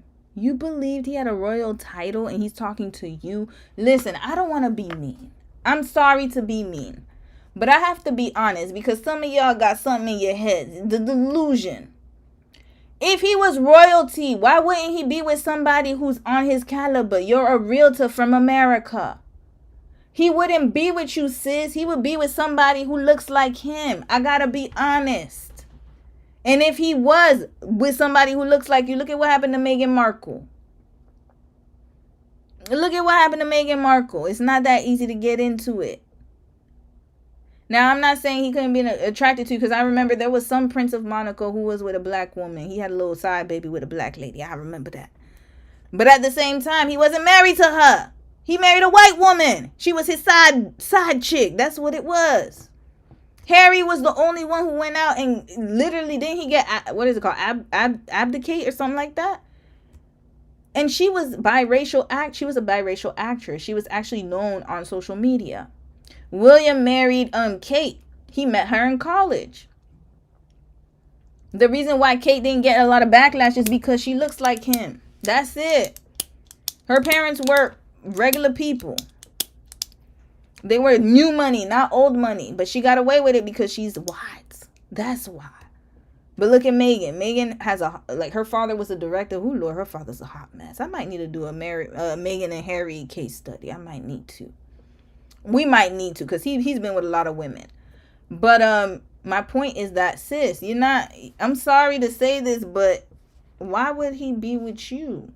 I'm not saying that you're not worth it. I'm just saying that he's a royal. So wouldn't he want to be with somebody on that caliber? Like, what's going on here? I don't know. Anyway, so. Always believed in the term, it's too good to be true. But, I mean, and I was feeling that 100%. Like, I felt like, when's the other shoe going to drop? It is. But it didn't drop that first month. It was just like, we truly. And then also, usually when they meet, like, let's say you got a Mary and Meghan situation, there's usually like a third party who introduces them. He's not going to go to no damn pool bar or something to go meet up with somebody. Harry would never do something like that, or somebody of Harry's caliber. That's not how they meet people. They meet through matchmaking or through family, friends. Somebody connects them to each other. So for example, Meghan and Harry probably met through a third person, like who knew Harry and knew Meghan as an actress, and then that's how they met each other. They're not gonna meet you in the wild. That's not how it works, sis. It never works like that. But you see, you didn't know that. And you just believe in everything he's telling you. And even your intuition was saying it's too good to be true. And then look at you, trying to convince yourself that it was true. Just because he's handsome and he's Danish and got blue eyes. Fell in love over. And you could have found any type of man like that in Texas. I'm sure there's a lot of white men with blue eyes that would date you. They would. They would date you. But I don't know why you went all the way to Denmark. Why on a trip on top of that? It's not like you lived in Denmark or anything like that. You ain't even know nothing. The phone. And so we are getting closer and closer to the trip to Monaco, and I start packing, and I feel like that's like when the nerves start hitting me, was when I'm packing, like, oh my goodness, this is actually happening. And I remember my sister was like, you need to put air tags in like all your bags. And I'm like, I don't need to put air tags in anything. Like, I trust this man. Like, I know, like. Red flag. You trust this man? You just met him 2 weeks ago. What is going on? Oh my God. So you trusted him in 2 weeks to have your passport and not to put air tags. Your sister sounds smarter than you. Is she older? If she's younger, this is embarrassing. I need to know the lineup, the order. Is it your older sister or younger sister? Please let us know. I'm assuming it's an older sister. That's what I'm assuming. It's going to be okay. Like, every part of me felt like so safe with him already, which was crazy because I hadn't really spent much time with him. Maybe this is trauma from being on The Bachelor. I'm not sure. She was on The Bachelor? She was on The Bachelor, y'all. She was on The Bachelor. Oh, we need to do a deep dive on you, sis. What happened on The Bachelor? I'm so confused right now. She was on The Bachelor. Hold on. Sorry, guys. I got to stop the story. Oh, God. Hold on. Let me spell her name. I know I'm saying that wrong. I'm sorry if I'm butchering it. Onyekachi.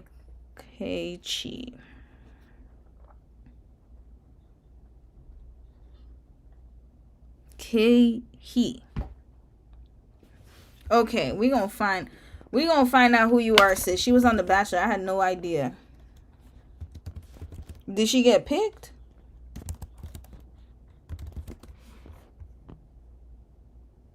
Oh, yeah, she was. Which season? This is T. What is happening? Like, what's his name? Chris Sales. This is T for me. What is happening here? Okay, y'all need to stop making me click on here. She was a contestant on the 23rd season of The Bachelor. Okay, when was this? She was born, she's 31, 1994. Goodness gracious. Yeah, she's a millennial, y'all. Damn it. Y'all millennials, my goodness. IT risk consultant. Yeah, she's very intelligent. Her parents got engaged. Okay, so this is where all this fantasy is coming from. I get it now. Hold up. I get it now. I see where the fantasy's coming from. Hold on. I see that. I know you guys can't see all of it. 1 second. Here. This is where the fantasy's coming from. Look at this. Onyeka grew up in Manhattan, Kansas. Not even in New York. Manhattan. There's a Manhattan, Kansas. So you see, she could have just said, I grew up in Manhattan, and people would think that it's New York. I was about to say, she's rich. Okay. Onyeka, I hope I said her name right, grew up in, it sounds like Onika. Onyeka grew up in Manhattan, Kansas, in a loving family. Her parents are originally from Nigeria. I knew she had to be Nigerian. She had to be a Niger only because she's from Dallas, y'all. I know I'm stereotyping, but I know a lot of y'all will be in Dallas and Houston. And have been married for 35 years. Okay, her parents have been married for 35 years. That's a long run. Fun fact. Her parents got engaged after just 2 weeks. Here we go. Onyeka is hoping to have that same kind of connection Onyeka is hoping to have that same kind of luck with Colton. Of course she is. This is where she's getting this delusion from. Because her parents met in 2 weeks. But what she doesn't understand is her parents are Nigerian. They met in Nigeria. They already knew each other's culture. So, traditionally speaking, they probably knew each other's families from way in the cut. You know how they be. That's how Haiti is too. They'll be like, what's so-and-so's name? Where he from? Okay, I know these people. Or I know people who know. But I don't know people from here, but let me go find my people. Let me go. You don't know this man from nowhere. You don't know Denmark like that. This is where the delusion's coming from, sis. You would have been better off doing this with a Nigerian man, because at least your peoples could have checked up and been like, where his family from? What they do? We could go and roll up on them right now. You have no type of reference, no frame of reference. You never even lived in Denmark. You know nothing. Unfortunately, I feel bad for you. But for the rest of y'all better not follow her footsteps, please. I felt very safe with him. And so the day comes where I'm supposed to go on the trip. And so I order my Uber and get to the airport. You're not going on this trip. I'll be shocked if she goes on this trip, y'all. And I felt like it was kind of like a good sign, because I posted that I was at DFW, and one of my really good girlfriends texted me that lives in a different state. She was like, hey, I'm actually in DFW too. And I was like, oh my gosh. So she comes, meets me at my terminal. She's like, where are you going? I go, I'm actually going to Monaco to meet this guy that I met in Croatia. And she was like, this is insane. And so I just felt like seeing that friend was like a good sign. I don't know why. And I ended up just boarding the flight. I remember boarding that first flight. I had a layover in Madrid. But let me take a guess. I know somebody put it in the comments. Y'all better not be spoiling it. Hold up. Somebody wrote something. Sis got colorized. Colorized. Okay, you didn't put a spoiler alert. Okay, my prediction is that either they go to Monaco and his money is funny, his cards start declining, and he's asking, hey, can you fund this? Can you help me out? My paycheck was supposed to come, or something like that. Or she doesn't end up seeing him in Monaco, and he just says he got, something happened to him. Something's going to happen. Some funny business is going to happen. First flight, I was sitting there, and I was like, this shit is really happening. And all the nerves are crazy. Sorry to keep interrupting, but it's just so many thoughts. Sis, you're Nigerian, man. You're Nigerian. You should know this play by play. You got your folks be calling, and it's not just Nigeria, but I'm just saying specifically Nigeria for now. I know some of them are Romanian, Indian, whatever. Hell, all of them, everybody. You from Nigeria, the home of the romance scam. Sis, you didn't know anybody. You could have asked your peoples. We know, just like Haiti, we know when somebody running game. We know it. We know it. You ain't got to tell us twice. We already know the game. You don't know the rules of engagement. You need to learn. Your parents kept you too sheltered. That was it. You grew up in Kansas. Okay, you know what? I get it. She grew up in Kansas, and she didn't grow up around Nigerian folks. That's what was happening. This is why you cannot have your kids being raised too far from their roots. And when I say that, what I'm trying to say is that if you are an immigrant, this is immigrant only. conversation. If you are an immigrant and you do not know the ways of the land and the lays of the land, please find a city where your peoples is at. Do not try to move somewhere else to try to reinvent the wheel. In America, it doesn't work like that. You will get devoured very easily. And then here's your daughter right here, doesn't even understand what a scam is. Because if she had been raised around black folk, I can guarantee you she would know what a scammer is. And I'm not saying only black people scam. I'm just saying in my experience, I grew up around mad Haitians, and trust and believe me, I know the ways of a Haitian. Ask me and I will tell you if it's strange, if it's not strange. And if I don't know, I will ask my mama. I can call her right now and be like, hey mom, is this normal? No. She'll be like, red flag. She'll say it too. Just like this. Don't isolate your kids from their culture. Yes, you can live in a nice area. I'm not saying don't live where you want to live. You can live amongst other folks. I'm not saying that. What I'm saying though is try to have them culturally connect with people from the same culture. They need to understand the ways of the people. She doesn't get it. She was in Kansas in the middle. What city was that again? Manhattan, Kansas. What's the demographic? Manhattan, Kansas. Demographics. Let's look at the demographics of Manhattan, Kansas, y'all. 94% of what? Okay, in 2023, there were 15.1 times more white non-Hispanic residents in Manhattan, Kansas than any other race or ethnicity. This is what's going on, y'all. I don't think she was raised around her folks. I can almost guarantee you she was not. Look at this. Here we go. Here we go. Let's look at the demographics. The racial composition. Hold on. Racial composition of Manhattan, Kansas. Look at this pie chart. Look at this. 78.79% white. 8.34% two or more races. 4.54% black or African American. This is where the problem is. She trusts people too much. Her eyes haven't not been wide. They have not been wide open. They failed her, y'all. They failed her miserably. Just taking over, but I'm like, take a chill pill. It's gonna be okay. You're gonna get there. It's gonna be fine.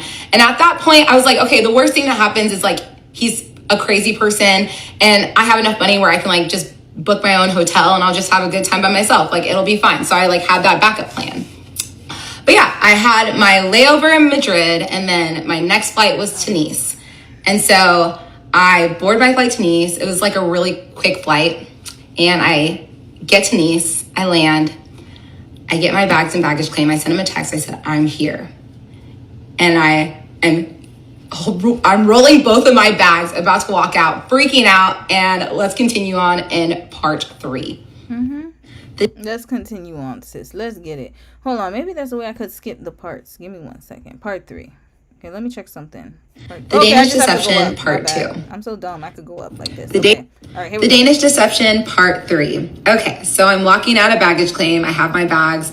And at this point, worst case scenarios are playing in my head. I'm like, what if this whole thing is just gonna be so awkward and we're not gonna have that connection like I think we have? But I also told myself, you're gonna have to figure it out and let's just do this. So I walk out of baggage claim and I'm scanning the scene and I see him.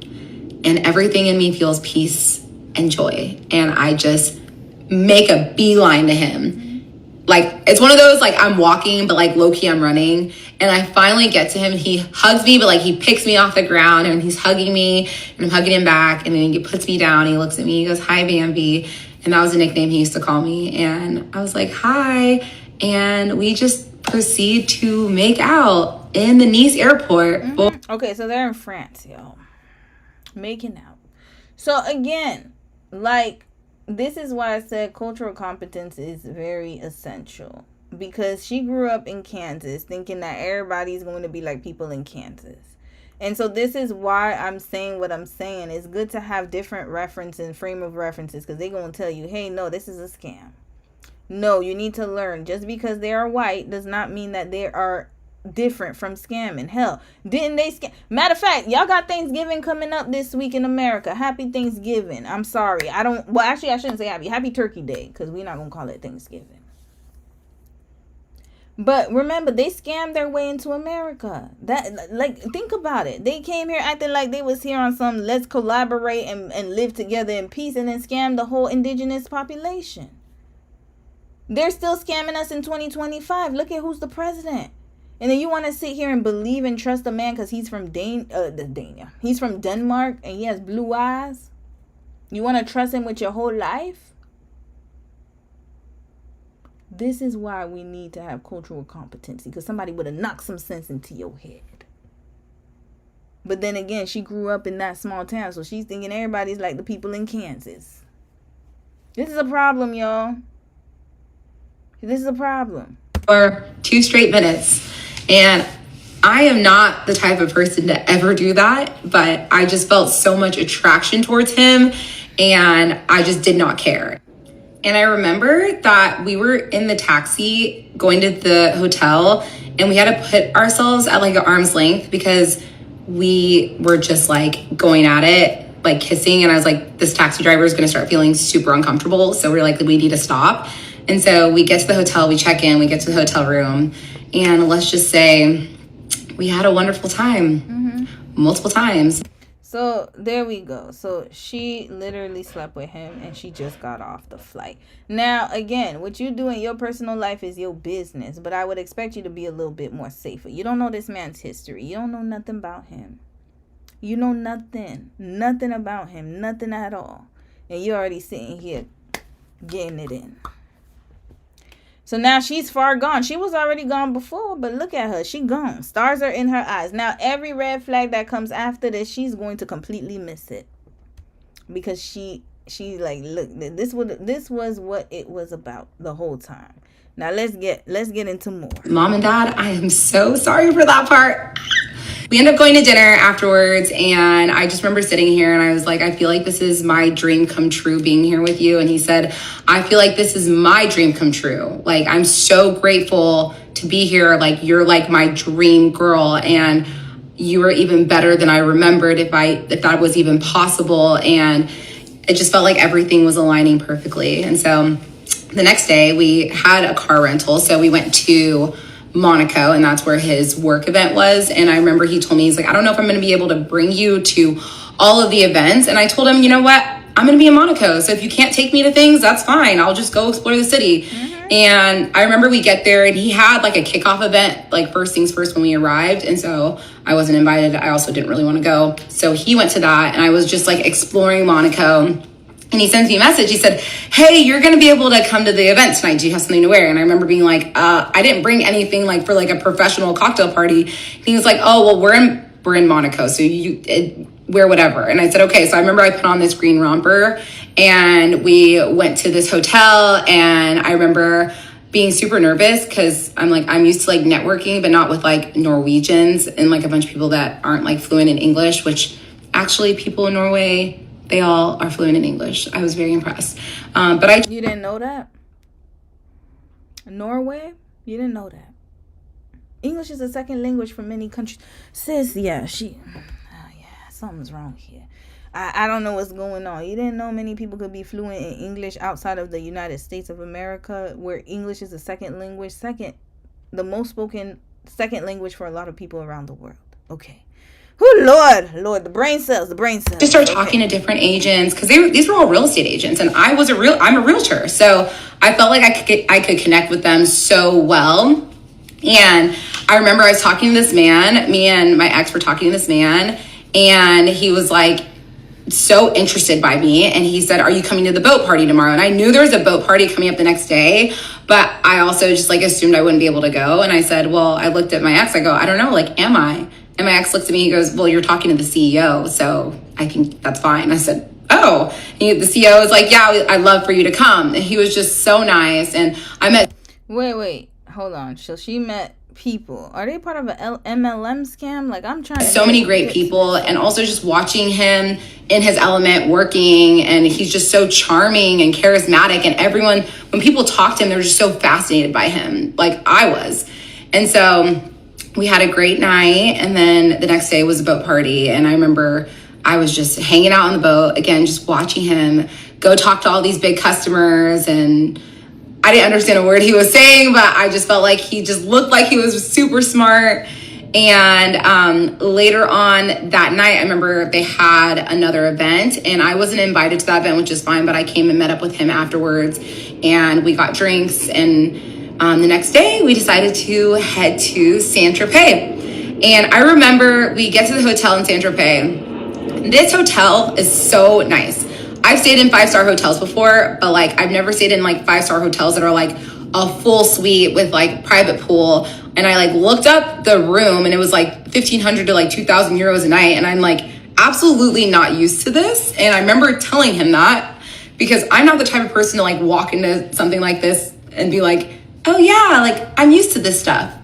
I'm not gonna be fake. So I told him you better be fake. If you're not used to it, be fake, y'all. Be fake. You don't want to be too hot. Bone it. You see, the problem is she's too impressed, too easily impressed. But then I'm not surprised. She grew up in Manhattan, Kansas. Everything is impressing to her. That's like somebody going to New York and be like, oh my God, the buildings are so big. If you grew up in a city, you know that the buildings in New York, yeah, they're big, the skyscrapers, but there are even bigger ones outside of that. Like, it just is and that's another thing. Don't ever be too easily impressionable, because then they will take advantage of it. Look at him. He got her right where he wanted her. He's like, oh, look at her. She's already ready. Look at her. I'm not used to staying in hotels like you better act like it. Like, specifically suites like this. And he was like, well, you know, while we're together, I want you to know, like, I want to give you the world. And I was like, thank you so much. Like, I feel so grateful. And I remember telling him that in that moment. And later on that night, we go to L'Opera, and we're having a wonderful time, drinking great wine, having good food. And if you've been to L'Opera in Saint-Tropez, it's very much a party restaurant. Like, you have dancers on the tables. It's like, it's a party scene. But like, you know, that's also like kind of like my vibe when I'm like, you know, have a couple of drinks in me. And we're sitting at dinner, and he's talking to me about his mom, and talking about how he's so protective over her, and how much he loves her, and how he like would do anything for her. And I remember just like looking at him and just being like, this is like everything I want in a man. What he said, he's protective of his mama, and he'll do anything for his mama. So where's the daddy? You still didn't ask the right questions, ma'am. Is that her? You know, some moms like, yo, I gotta be honest. There are some moms out there who treat their sons like their husbands. So was he her son Ben? He said he'll do anything for his mom. He's letting you know right now, this man's a mama's boy. This is a problem. Continuing. I'm seeing all these red flags, and she's here enamored by the hotel room, and that he has a close relationship with his mama. Yeah, that's great, but how close are we talking? She's not asking the right question. If a man is going to treat his family with respect, the chances of him treating your family with respect are so much higher. No, they're not. They're not. Stop it. No. Yes, you can treat everybody with respect. Don't get me wrong, but that doesn't mean, like, what are we talking about here? Just because he's close with his mother doesn't mean that he treats her with respect. You have not seen them interact with each other. You haven't seen it. You're just basing it off of his word. I need to see his actions. What kind of relationship he has with his mother. So now she's thinking it's a good thing. And I'm like, no, this is a red flag, because he's talking about his mama like she's his wife. Well, I'll do anything for her. I'll protect her. Where your daddy at? Where's his father? You haven't asked the right question. And I just felt like I saw his heart, and it just made me just fall for him even more than I had already. And I guess my thoughts had translated to my face, because he picked up on some expression, and he was like, what is it? And I was like, nothing. He said, tell me. I go, nothing. And then he grabs my face, and he pulls it close to him. He goes, tell me. And I say, I'm in love with you. And so she said, I'm in love with you. Oh my God, this is horrible. This is worse than I thought. What part are we in? Part 3. Lord, get me out of this one. Part 3 already. She said, I think I'm in love with you. What else needs to be said, y'all? Sis is gone. Go pray for her. I don't know what happened, but she gone. I think I'm in love with you. Love, y'all. Love. Just remember that, love. Then I started bawling my eyes out at L'Opera in Saint-Tropez. Okay, she started crying. Hold on, we're going back a little bit. Nothing. And then he grabs my face and he pulls it close to him. He goes, tell me. And I say, I'm in love with you. And then I started bawling my eyes out at La Opera in Saint-Tropez. And this was a sweet moment, but it was also very uncomfortable and embarrassing because all the workers are all thinking that I'm getting dumped right now when I'm really just falling in love for the first time and like don't know how to control my emotions. Lack of emotional control, emotional dysregulation. We got a problem here. She is infatuated with the idea of love, but she doesn't know what love is. That's the problem. Another problem I have here with this beautiful story is that she's like I said, she's doing all the actions where this man ain't got to do nothing. All he did was be white and have blue eyes. That was it. That was all. And he spent a few bands in Monaco, but guess what? We don't even know where the funds are coming from. He already got access to her already, and she already gave him her passport picture. This woman is doing too much. This is a problem. And I remember just like bawling my eyes out and being like, I don't know what to do. I don't know what this feeling is. Like, I don't know what's happening. Like, and he's just sitting there smiling. And he's like, this is like one of the best nights of my life. And he looked at me, he goes, I want to say it back to you, but I also want to have my own special moment. So I'm not going to do it right now. Because he don't love you. Red flag. He knows that. He understands this is too early. He got a sucker. He's like, damn. I done got me a sucker. I didn't know Americans were that easy. Oh, this is what I forgot to say. I wanted to say. My Nigerian women, you guys are taking it tonight. Usually I reserve this for other women. Nigerian women tonight, y'all taking it. I'm so sorry. My Nigerian zillennials. I don't even want to claim y'all in the millennial fold because this right here is this type of delusion is special. It's unique. This is a unique type of delusion. Thank you, God, because I would not want you to tell me right now. And honestly, never in a million years did I think that I would say I love you first to him, but he pulled it out of me and I felt it. So I said, he pulled it out of you. He didn't do nothing but stare at you with his blue eyes. That's all he did. How did he pull it out of you? Oh, because he talked about his mama, him and his mama's relationship, their enmeshment. That's what he was talking about. And that turned you on. That would repulse me, to be honest with you. I don't know how he's talking about his mom, but it sounds like it's too much. There's one thing about being close to your mother, but he said, I'll do anything for my mom. I'm going to protect her. My mom is my life. When they start talking like that, run. Red flag. Run, run, run, run. And then that's what made you fall in love with him. He ain't even saying nothing about you. He was talking about his damn mama. And you sitting here crying, talking about, I think I love you. He talking about his white mama, not you. He ain't talking about your black behind. He talking about his white mama, not you. Just remember that. You know what? I'm going to say it. And I did. And it felt so good. And I remember we went back to the hotel that night, got some sleep. And the next morning we went to Bagatelle and we had just like a beach day. And I used to tell everyone that this was the best day of my life because we spent the whole day just swimming and laughing and eating and having such a great time. And I just thought to myself, like, I could do this forever. And like, I also thought to myself, like, I don't care if we're on a couch in Dallas, Texas. Like, I just want to be around him all the time. And so that night we go to dinner and I remember just asking him, what are the things that you think are important as we like enter into this relationship? You asked him. He didn't even ask you. Sis, this right here is a masterclass, y'all, in what not to do. She's asking all the questions. He's not even leading nothing. Like I said, all he did was blink his eyes, talk about his damn mama. That's it. She's the one asking all the questions. Sis, no. Don't do that. And he told me, if you give me respect and loyalty, I will give you the world. And I told him I can do that. And then I told him, there's a few things you should know. Number one, your money is great, but it's the cherry on top of a great sundae. You could lose it all tomorrow and I would not go anywhere. Like, the money is just like this little added benefit, but I love you for you. I'm here for who you are as a person, not the money. Also, cheating is 100% a deal breaker for me. I just feel like I always need to like put that out there. I don't care if we've been married for 15 years with 4 kids. I will leave. I will not put up with cheating. And also, my family is my world. I'm a warrior for my family and friends. And Please don't ever put me in a position where I have to choose, because like I love my family so much, and that would be a situation that would cause me so much pain, and I just would never want to be in that position. So you can't be married, sis. You're not qualified to be married already. So both of y'all are similar. She's a warrior for her family. You could be a warrior for your family. But at the same time, once you get married, there's a different dynamic. And also, you have to understand that, yes, your family is important to you, but at the same time, you chose to tether yourself to this man. So then, at a certain point, you got to figure out which one comes first. So yes, you're not qualified, sis.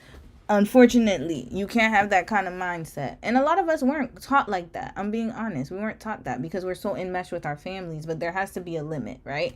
Now, the thing is that, am I saying that you should choose your family over your husband? I'm not saying that.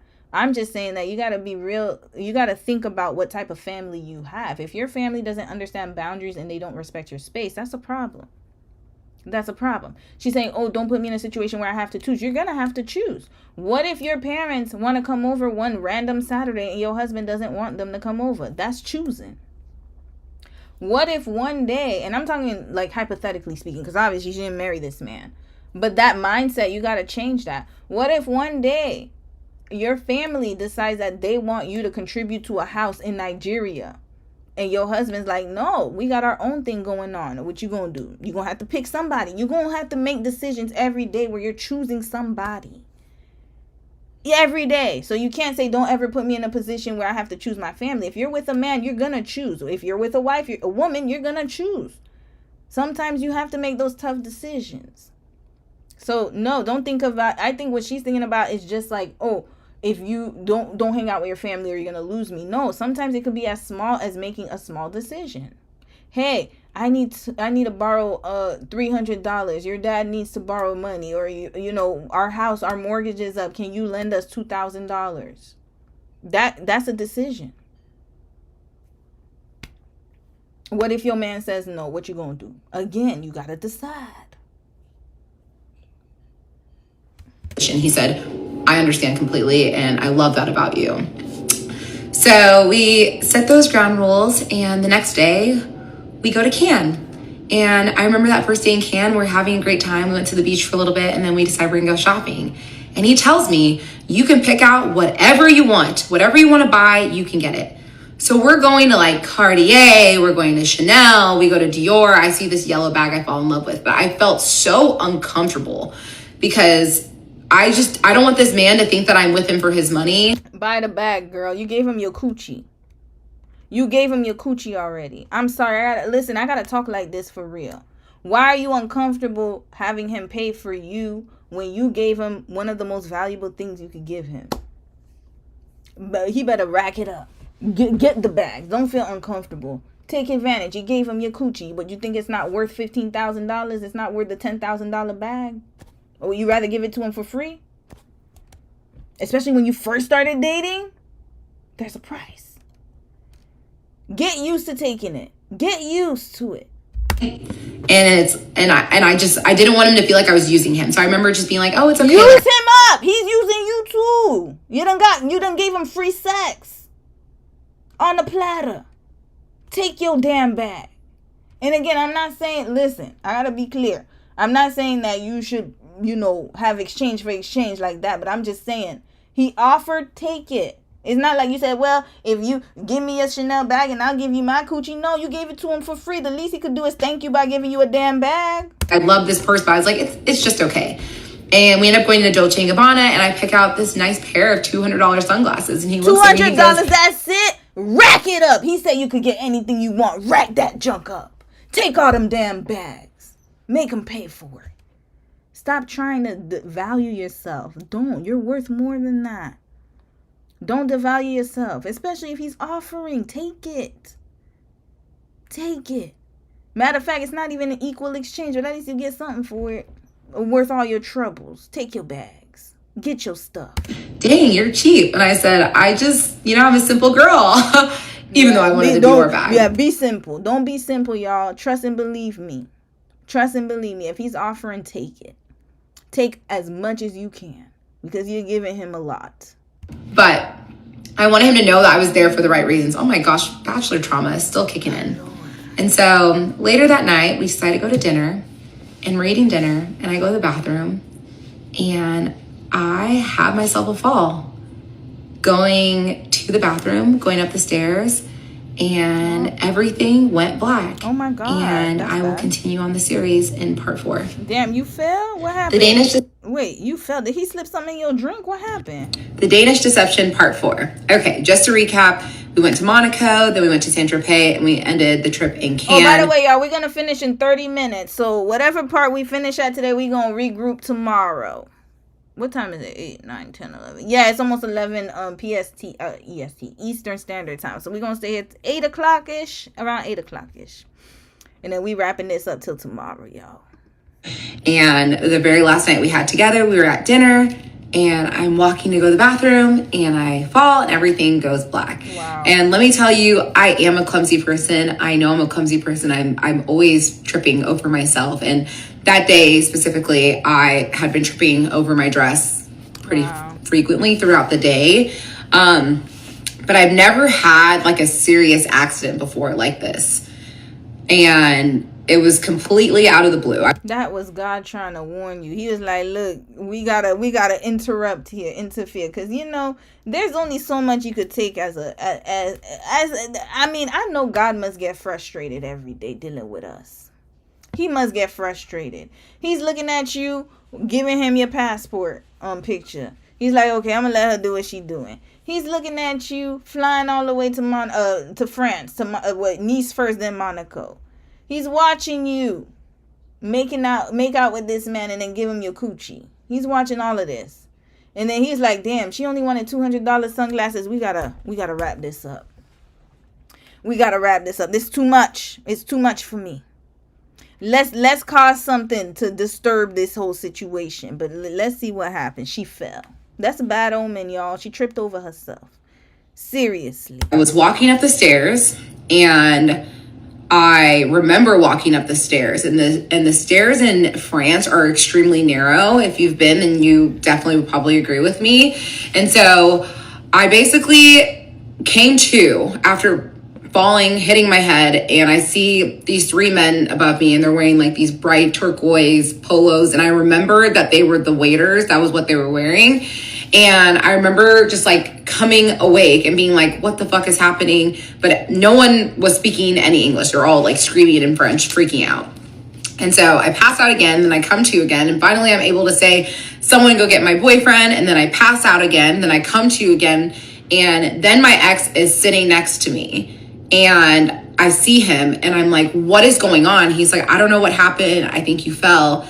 And I'm like, I don't remember anything. I don't know what happened. So no one called the police? No one called the ambulance? They just sitting here watching a black woman come to and fro? She could have had a concussion. This is actually very serious. Red flag to the restaurant staff. Y'all didn't know how to call the authorities? What happened? Why is she sitting here going in and out of consciousness? And y'all just staring at her panicking. Y'all don't know how to call 911 in French? I don't know what the number is. Probably something else in France. It's probably 112. I don't know. What is going on? Looked at me. He goes, do you have a history with epilepsy? I'm like, epilepsy? No, I don't have any history with that. I was like, why? He said, because you've been having seizures for the past 10 minutes. And I was like, seizures? I have never, ever had a seizure in my life. So this was shocking news, but I also wasn't like all the way there. So I was just so confused at what was happening. And I remember touching my head, and then I looked at my hand and there was so much blood. And then I like started looking around and everything felt wet. And I was like, oh my gosh, I was going to the bathroom. So I look at him and I ask him, I'm like, is this pee? He was like, no, they just like dumped water on you. And I was like, okay. And so they basically told us that because the streets in Cannes are so narrow, they couldn't bring an ambulance. It had to be a fire truck, which I didn't care. I just wanted to get to the hospital. So these firemen come and they get me up. Okay, and finally somebody comes. My goodness. I stand up, I look down, look at the puddle of water. Then I smell my dress. I go, oh my gosh, this is urine. So you're telling me that I've been dating this man for 3 days and he is now sitting in a pool of my urine and my blood. So, sis, you worried about the wrong things. He lied to you.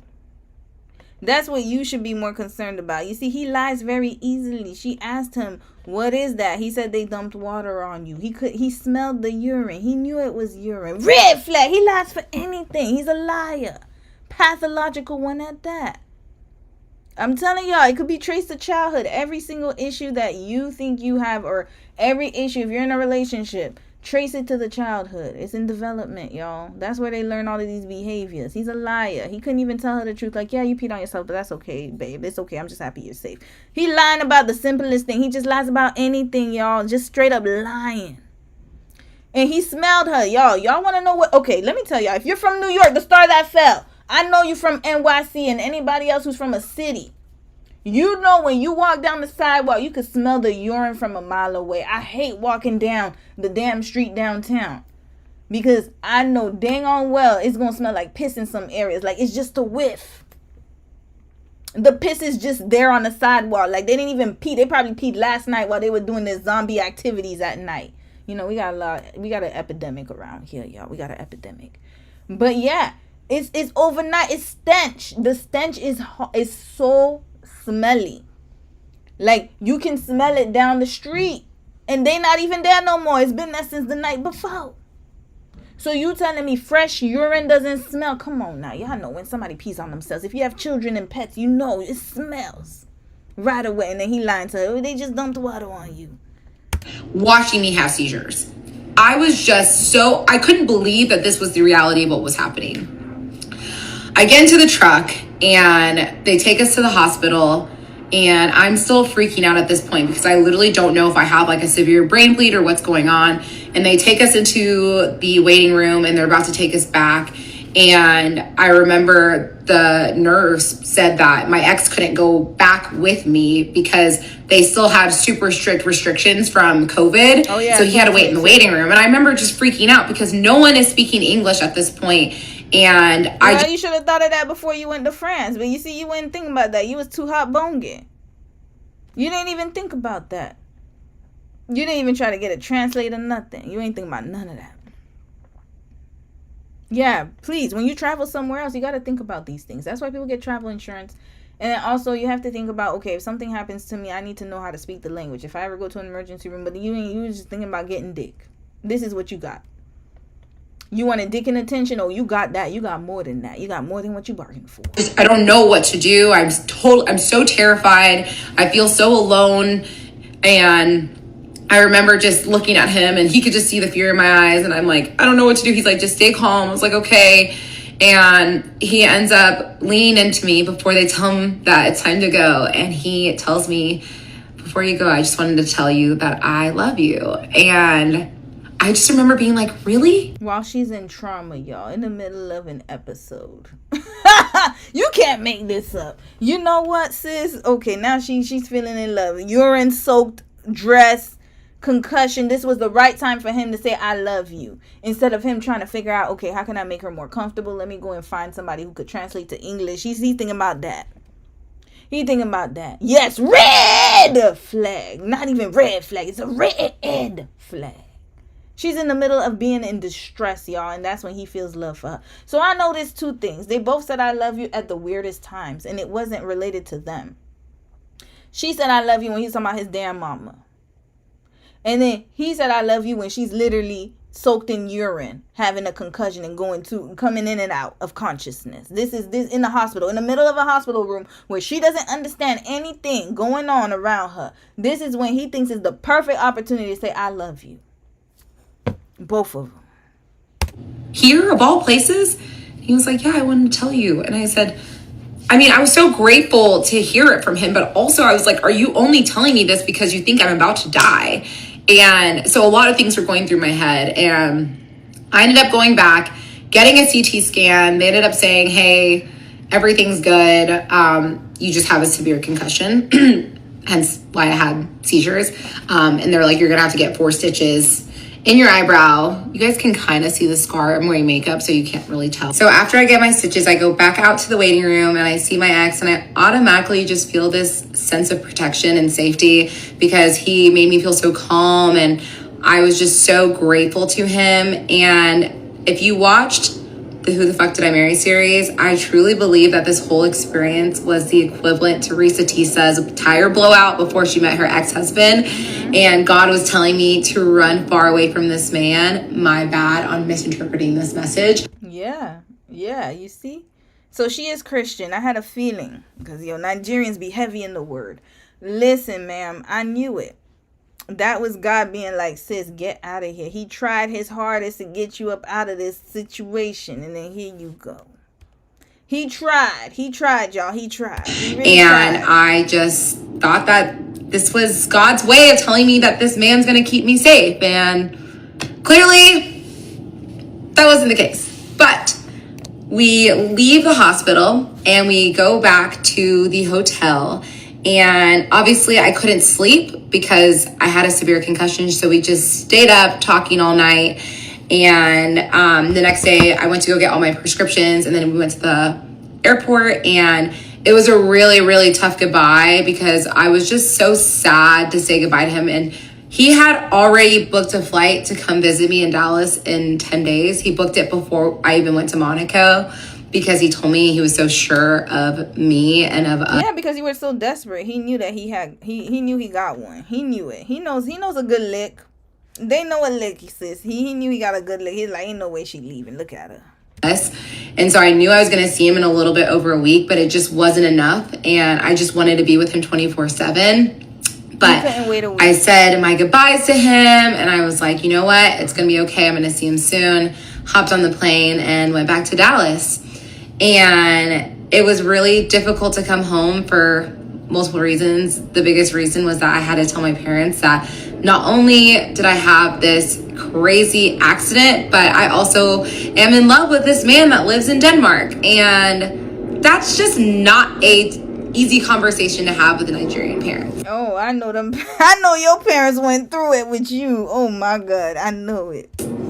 And if you know Nigerian parents, or if you have Nigerian parents, not just Nigerian, Haitian, all of them, Jamaican, add everybody to it. Add everybody. You can already assume how this unfolded.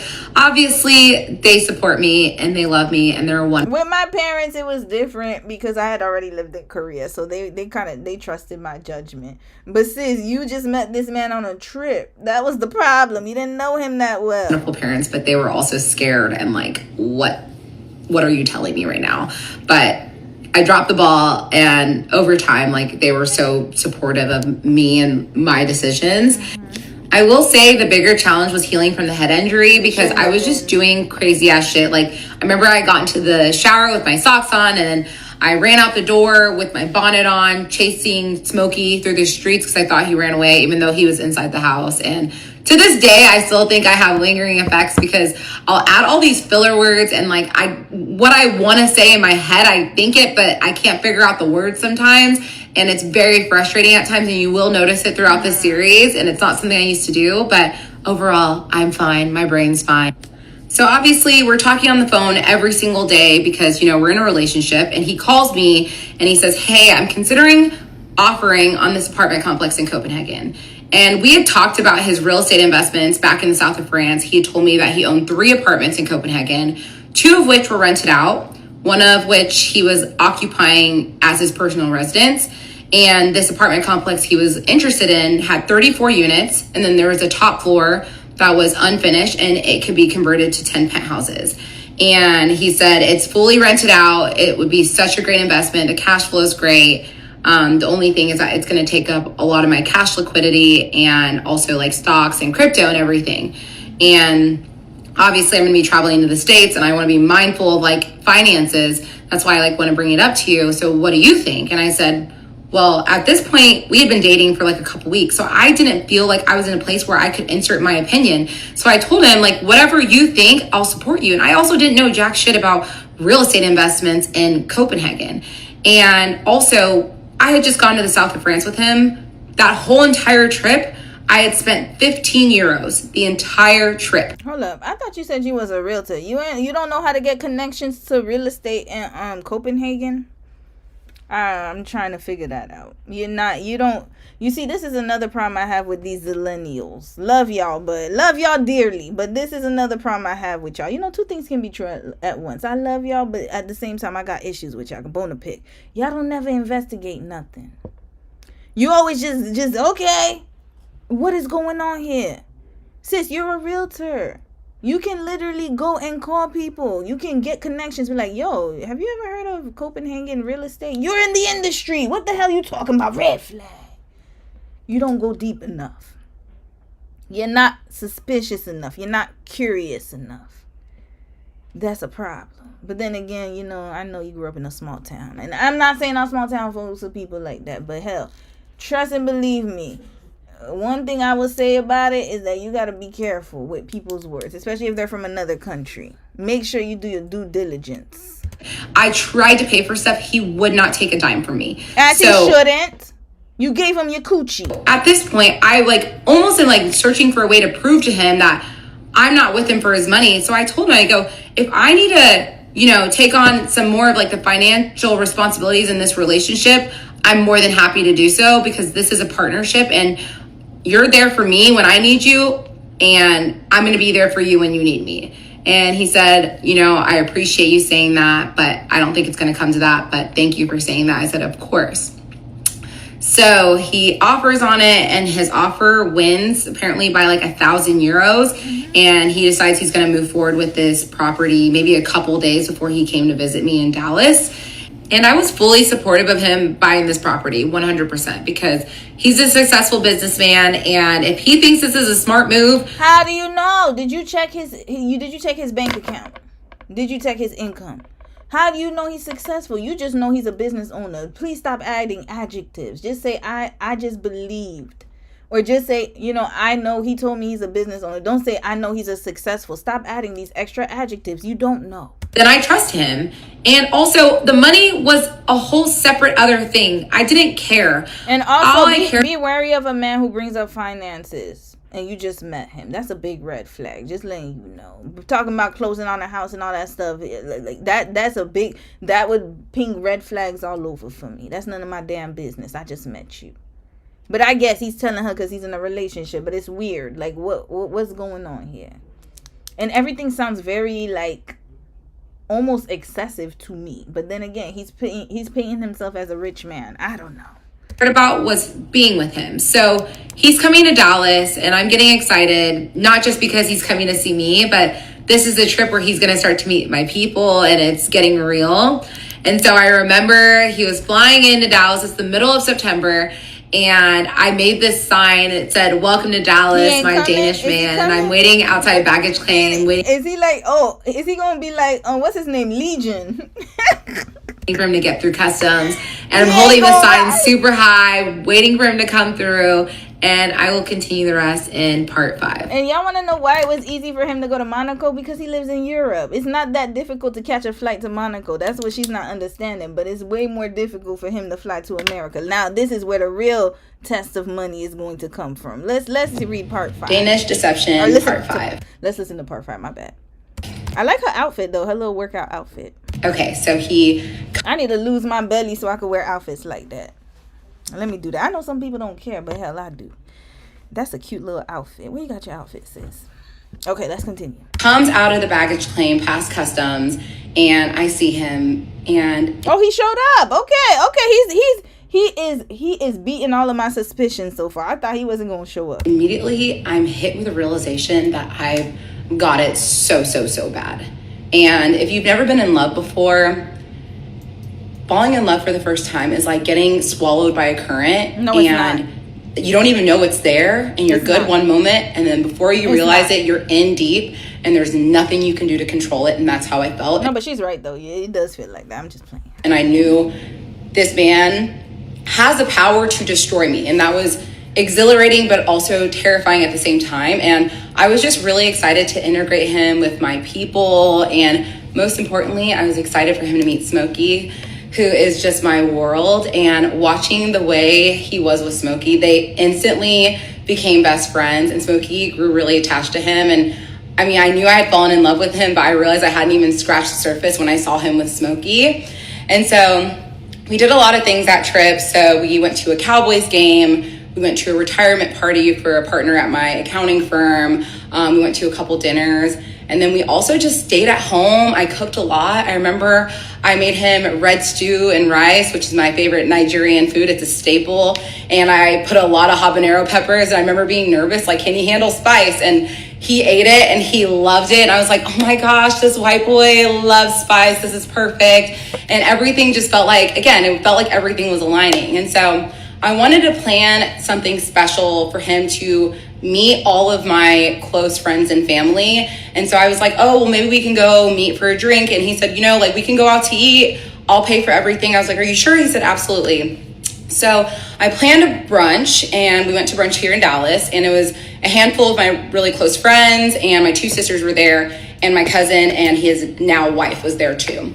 So we sit down at brunch, and everyone's like asking him questions, and everyone is just so impressed by him. Again, we're dealing with someone that's very charming, very charismatic. And the thing about my ex is when you meet him, he's so good at asking questions and he's good at listening. And so it's really easy to get into good conversation with him, and it's really easy to connect with him.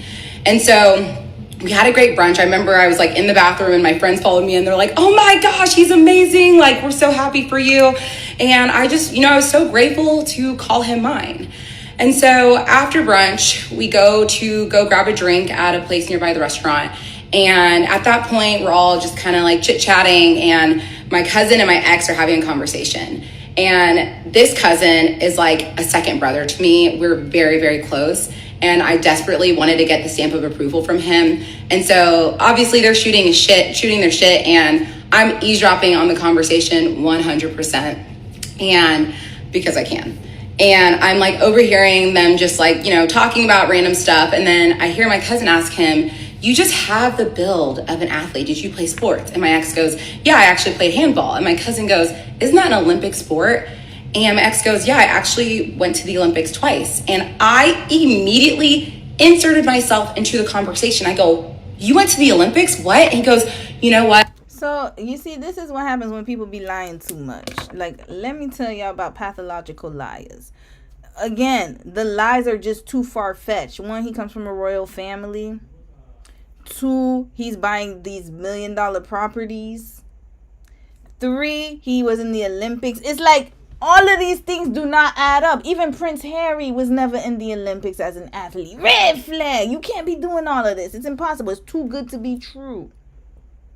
This is how I know he was lying. But then the problem is it came from somebody with blonde hair and blue eyes, so she just ate it up. But I bet you if he had dark hair and a wave cut and a fade, she wouldn't eat it up.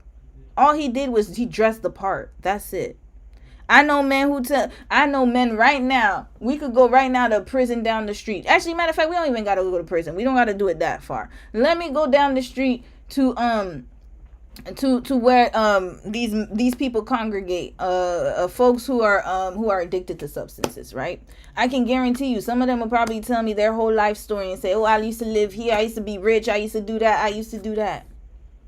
You could go to prison right now. Actually, we are going to take it to prison. Go to prison right now, and people going to say, oh yeah, back in my life I used to be a stockbroker, I used to be this, I used to be that. Not saying that they're not, but like, come on now, it'd be far-fetched. So he was royalty.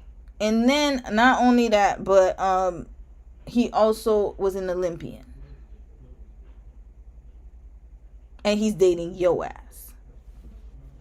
Okay. I was like the backup of the backup. I didn't even play. I don't like to brag about it because I don't think it's that big of a deal. I was like, well, did you get medals? He was like, yeah, I got a bronze and I got a gold. I was like, well, that's amazing. Like, I'm so Where's impressed. the picture? You so see, that's why I'd be now, like, oh, let me see the pictures. Can I see the pictures? That's what I would do. I'd be like, oh my God, do you have pictures? Let me go look it up online. I'm a Google queen. I'd be like, okay, where's the name? I need to look it up. Where did you see it? Oh my God, I want to see pictures. now I'm thinking, this man is so humble. So let's add humble to the list of all the reasons why he's such an amazing man. You never ask questions. Red flag. You didn't even ask the follow-up. Follow-up would have been like, oh my God, I would love to see pictures. Can you show me? Actually, what I would look up. Right when he's talking, you were an Olympian. Don't play with me. Please don't do that to me. I will do it in front of your face. So obviously we had a wonderful trip. He came to Dallas again. I did not spend any money while he was here. I obviously paid money for groceries when he wasn't around. Why would you? Why would you? If he's offering, what is going on here? He's offering, just take it. What is the problem? Like I said, you gave him coochie. That was enough. That's enough for me. If he's offering, take it. Why? What's the problem? Well, I felt bad. I didn't want to beg him ghost. I don't want to be bad. Okay, go feel bad all you want. Other than that, he wanted to pay for everything. He didn't even want me to like pay for ice cream, like small things. He was like, I want to treat you. And I was like, okay, that's fine. So I remember he was leaving to go back to Denmark, and I was so depressed. And if anyone has been in a long distance relationship, you know how difficult it is to say goodbye. And I know some people gonna be like, well, what if he was using stolen funds? Well, he was still treating me anyway. That's not my business. I didn't know about that. I wasn't part of the stolen conspiracy. I just know he said he wanted to spend it on me. He gonna give it to me. That's it. And so I was so depressed, and I'm saying goodbye to him at the airport. I'm bawling my eyes out. We finally say goodbye. He goes through security. I go home, and I just am crying for like hours. I'm so depressed. And I remember I was supposed to go to a birthday party that night. Because your man left. You see, she has a problem, y'all. This is very over. This is an overreaction. I don't want to say it like that, but she bawled for hours about this man leaving. She has an emotional problem, y'all. She's too attached to him. Too attached. And she's crying for hours. This is not normal, y'all. This is not normal. I texted my friend and was like, I literally cannot stop crying, so I can't go to this birthday. And I hate canceling things. And so that's how bad it was. I was actually depressed for literally days. And after he got through security, he was like, I can't even walk to the terminal. Like, I'm so depressed. Like, I just want to walk back out and just come back to you. And I was like, I want that too. And he said, you know, we need to start having the hard conversations on like what we want for the future. And I said, absolutely. There's nothing wrong with crying and being sad. Please don't misunderstand what I'm saying. I'm just saying that this is just overly excessive. Like, you guys, it's too much. Hours, crying for hours, that's a lot. Sis act like he died. Like he's going away. That's okay. It's okay. It's fine. You're gonna be okay. It's okay if you cry a little tears here and there, you cry. But for hours? And hours and hours. This is alarming. And so he was like, you know, we need to decide whether or not we're gonna live in Denmark or live in Dallas. And I still can't believe this came out of my mouth. But I told him, I said, listen, I know you already have like a very much established career. And so if you want me to move to Denmark, I'm more than happy to have that conversation with you and like discuss it. And he said, you know, looking at you with your friends and your family this past week has made me realize that I don't want to take that away from you. And you're really close with your parents. They're driving distance away. And like, I live in Copenhagen. My family lives in my hometown in Aalborg, which is hours away. I don't have family in Copenhagen. And I want us to be around family, especially like if we're talking about having kids one day. Like, I want that support, and I want you to be around the people that you love. And so I was so happy because realistically, I did not want to move to Denmark. And so I was so happy that this man is willing to give up everything to be with me. So I was so excited about that. So he was gone for about 3 weeks to a month at this point, and he's willing to give up everything for you, and you just met him. This is very alarming. And sis, you have an American passport. You know what? I'm gonna shut up. Hadn't booked his flight back to Dallas yet, and then he booked it on like a Thursday. I remember it. So now we're in the middle of October of 2022. He books his flight, and he said, okay, I'm coming next week, Wednesday. And I said, okay, perfect. And I'm getting all excited again. And so I called him Friday morning, and keep in mind that there's a time difference. So it's like about 7 hours. So whenever I wake up at like 5 or 6, he's basically halfway through his day. And so I called him that Friday and I said, hey, like, how's your day been? He's like, it's been such a stressful, intense day. I go, what happened? And he's like, I found out that the apartment complex that I bought is dealing with some major foundation issues. Like, it could affect safety of the tenants, and I'm really stressing out and I need to get it fixed. And I was like, oh, okay. Like, did you schedule the repair? He's like, not yet. It's going to cost like a hefty chunk of change. I was like, how much is it going to cost? He's like, $50,000. I was like, $50,000? What? Like, that's obviously a lot of money. I'm sure it's a lot of money to a lot of you. It's a lot of money to me.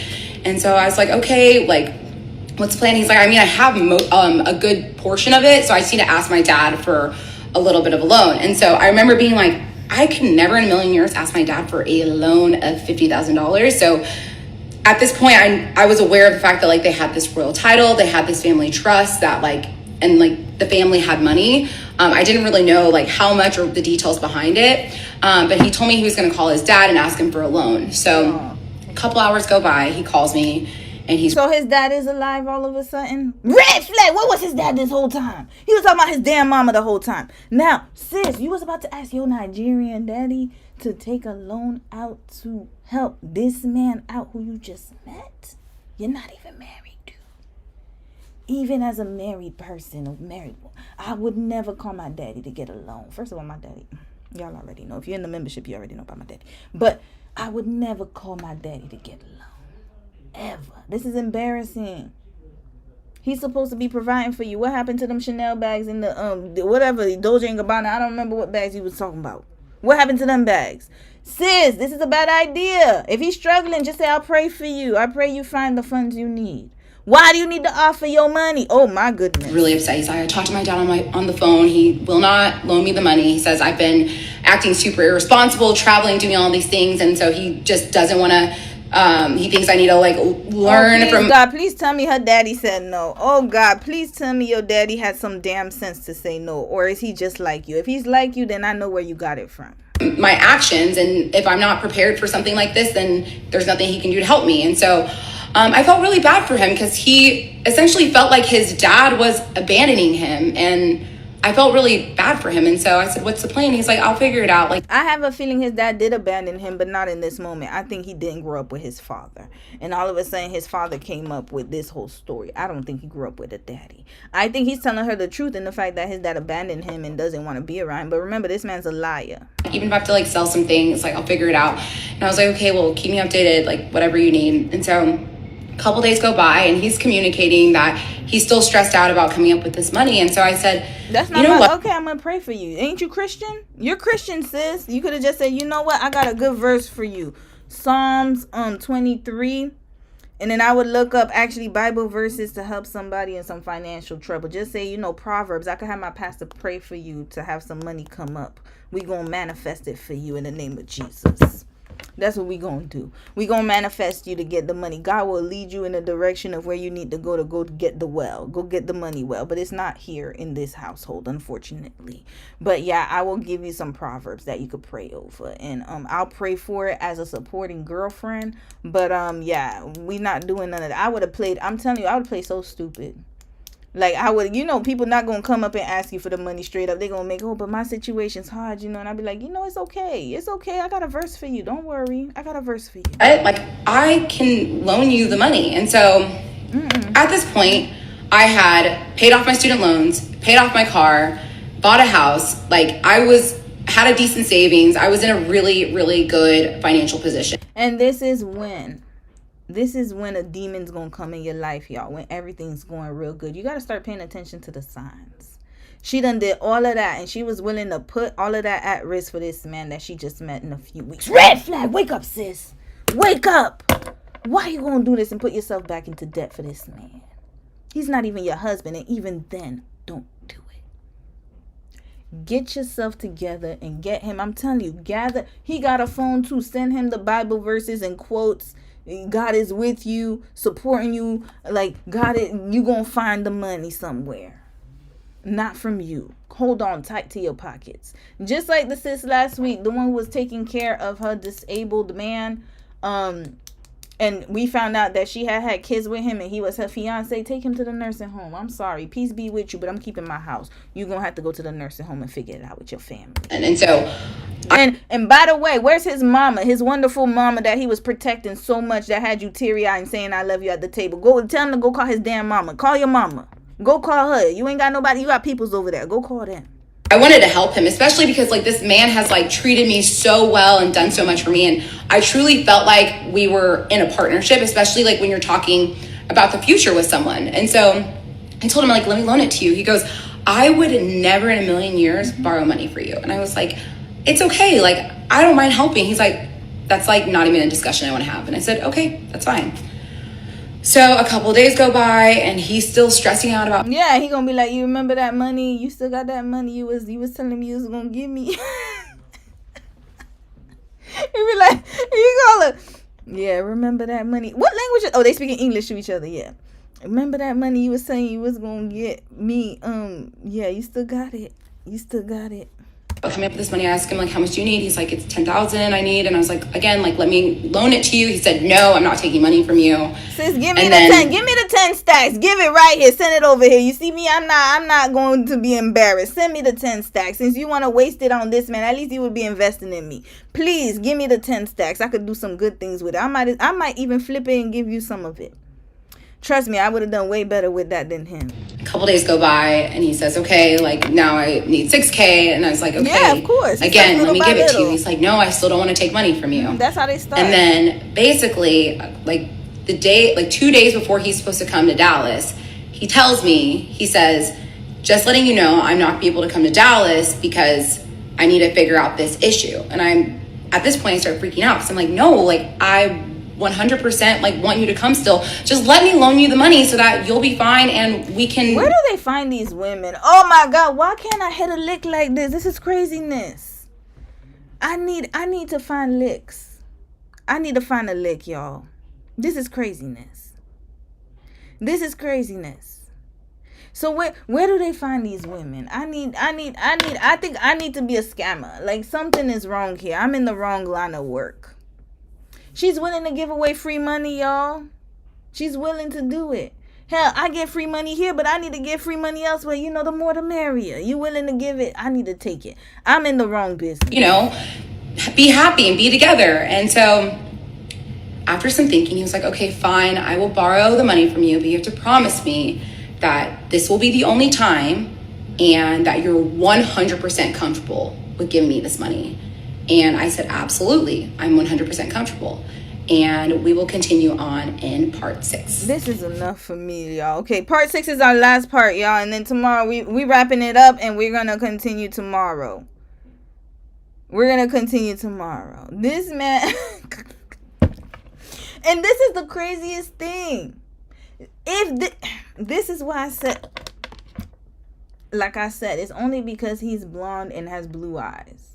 Imagine if this was a Nigerian man doing this. She wouldn't have even gotten this far, y'all. Ever. It's because he fit a profile. That's all that was. Let's continue. Part 6. Last part, y'all. 9 minutes and then we out of here till tomorrow. This is craziness. Danish deception, part 6. Okay. So it's not a deception at this part. Change the title. Change the title. It's not deception. It was very apparent he was a scammer. It was extremely apparent. The problem is you're delusional. The Danish delusion. Change deception to delusion and we'll be A-okay. This is not deceiving. It's not a deception. It's not. At all. This is very clear and in your face and you're just not reading the signs. I decided to loan him this money and he's agreed to it. So I download this app. It's called Revolut and it's kind of like Venmo where you can send money internationally instantly. So I download it. It took like a day to like verify all my information and I was able to send him the 6K and the next day he flew into Dallas to come be with me. You basically gave him the money to go. Hold up. How much is it for a flight to go to Denmark? This is average. Obviously, I know inflation changed. Copenhagen. Is that how you spell it? Copenhagen. Here we go. Copenhagen to Dallas flights. This man done took the money for buy a round trip ticket. This finesse is getting crazier. Wait a damn minute. Not him finessing her. And it was in September. So she said September. It must have been around the holidays. Okay, round trip. Let's see. Here, 966. Okay, this is right now though, right? This man used that 6K to buy the ticket. And then he gonna use her money to pay for stuff for her in Dallas, talking about, oh yeah, like I'm taking care of you. Yeah, you don't gotta pay for nothing. And guess what? The money he was using on her, I best believe he was scamming another woman, y'all. He done buy his ticket and not watch. He gonna act like he's spending her money to take her out. Girl. But you know what? This is what you get. I'm sorry. I can't feel sorry for you at this point. You had more than enough chances. As soon as he talking about the 50K, at least, okay, I could understand the delusion up until the 50K. Then as soon as he asks for the money, oh no, I'm gonna be like, peace be with you. I'll send the proverb verses, and then if he's sitting here harassing me for money again and again and again, we out. We done. We cutting it off. No, that for me is a limit. But we see there's no limit to your delusion. All right, let's continue, y'all. Last part. Let's get to it. And so that trip was really fun. We really didn't do a whole lot. I remember we just went to the state fair and we went to dinner once, and the rest of the time we just hung out at home. And I remember it was hard for him because he was dealing with some really bad back pains. And I think it was just because he was flying a lot, and he said he injured his back when he was playing handball. So I remember I was giving him back massages almost every single day because it was really, really bad. And so this trip was very, very short. So you were laboring for him, giving him back massages every single day. Okay, this trip was short. Okay, why? Let's hear why. He was only there for a week, but I would say this was a very special trip for us because this was the first time that he actually started making friends through me. And I started watching him start to make guy friends. And so this was when I got even more excited because I felt like we were really starting to, build a life here in Dallas together. So he leaves, obviously, again, I'm depressed again. And at this point, I know he's definitely planning on coming to Dallas for Thanksgiving to meet my parents. But I didn't know when he was planning on flying back. And so basically he's gone. And I feel like the second he leaves, everything just kind of starts to fall apart for him. And so for starters, his back pain was getting much, much worse. He's complaining about it every single day. He would text me in the middle of the night being it hurts so bad. And I felt terrible because I wanted to help him, but there was nothing Did he have a demon inside of him? Was that a spirit? What was going on here? Sis, prayers. You gotta believe in the word, yo. If his back is hurting that much, he can't go to a hospital. Don't they have universal health care in Denmark? There's no reason why he should be calling you for back pain. Red flag! He could go to... Denmark has really good insurance from what I remember. They have better health care than we do here in Canada. Sis, he has universal health care. You know what? I'm tired of her. She doesn't research enough. She doesn't look at the details. This is why I said these millennials, y'all need to start doing this stuff. Denmark's healthcare system. Here we go. What's going on here? And all residents are entitled to publicly financed care, including largely free primary specialist hospital, mental health, preventative, and long-term care. You telling me that it's a commonwealth, y'all. I know. This is the problem when you just universal health care, y'all. They got the same system as Canada. There's no reason he should have this much damn back pain complaining about it. He can go to the damn hospital for free. I do because I'm living 5,000 miles away.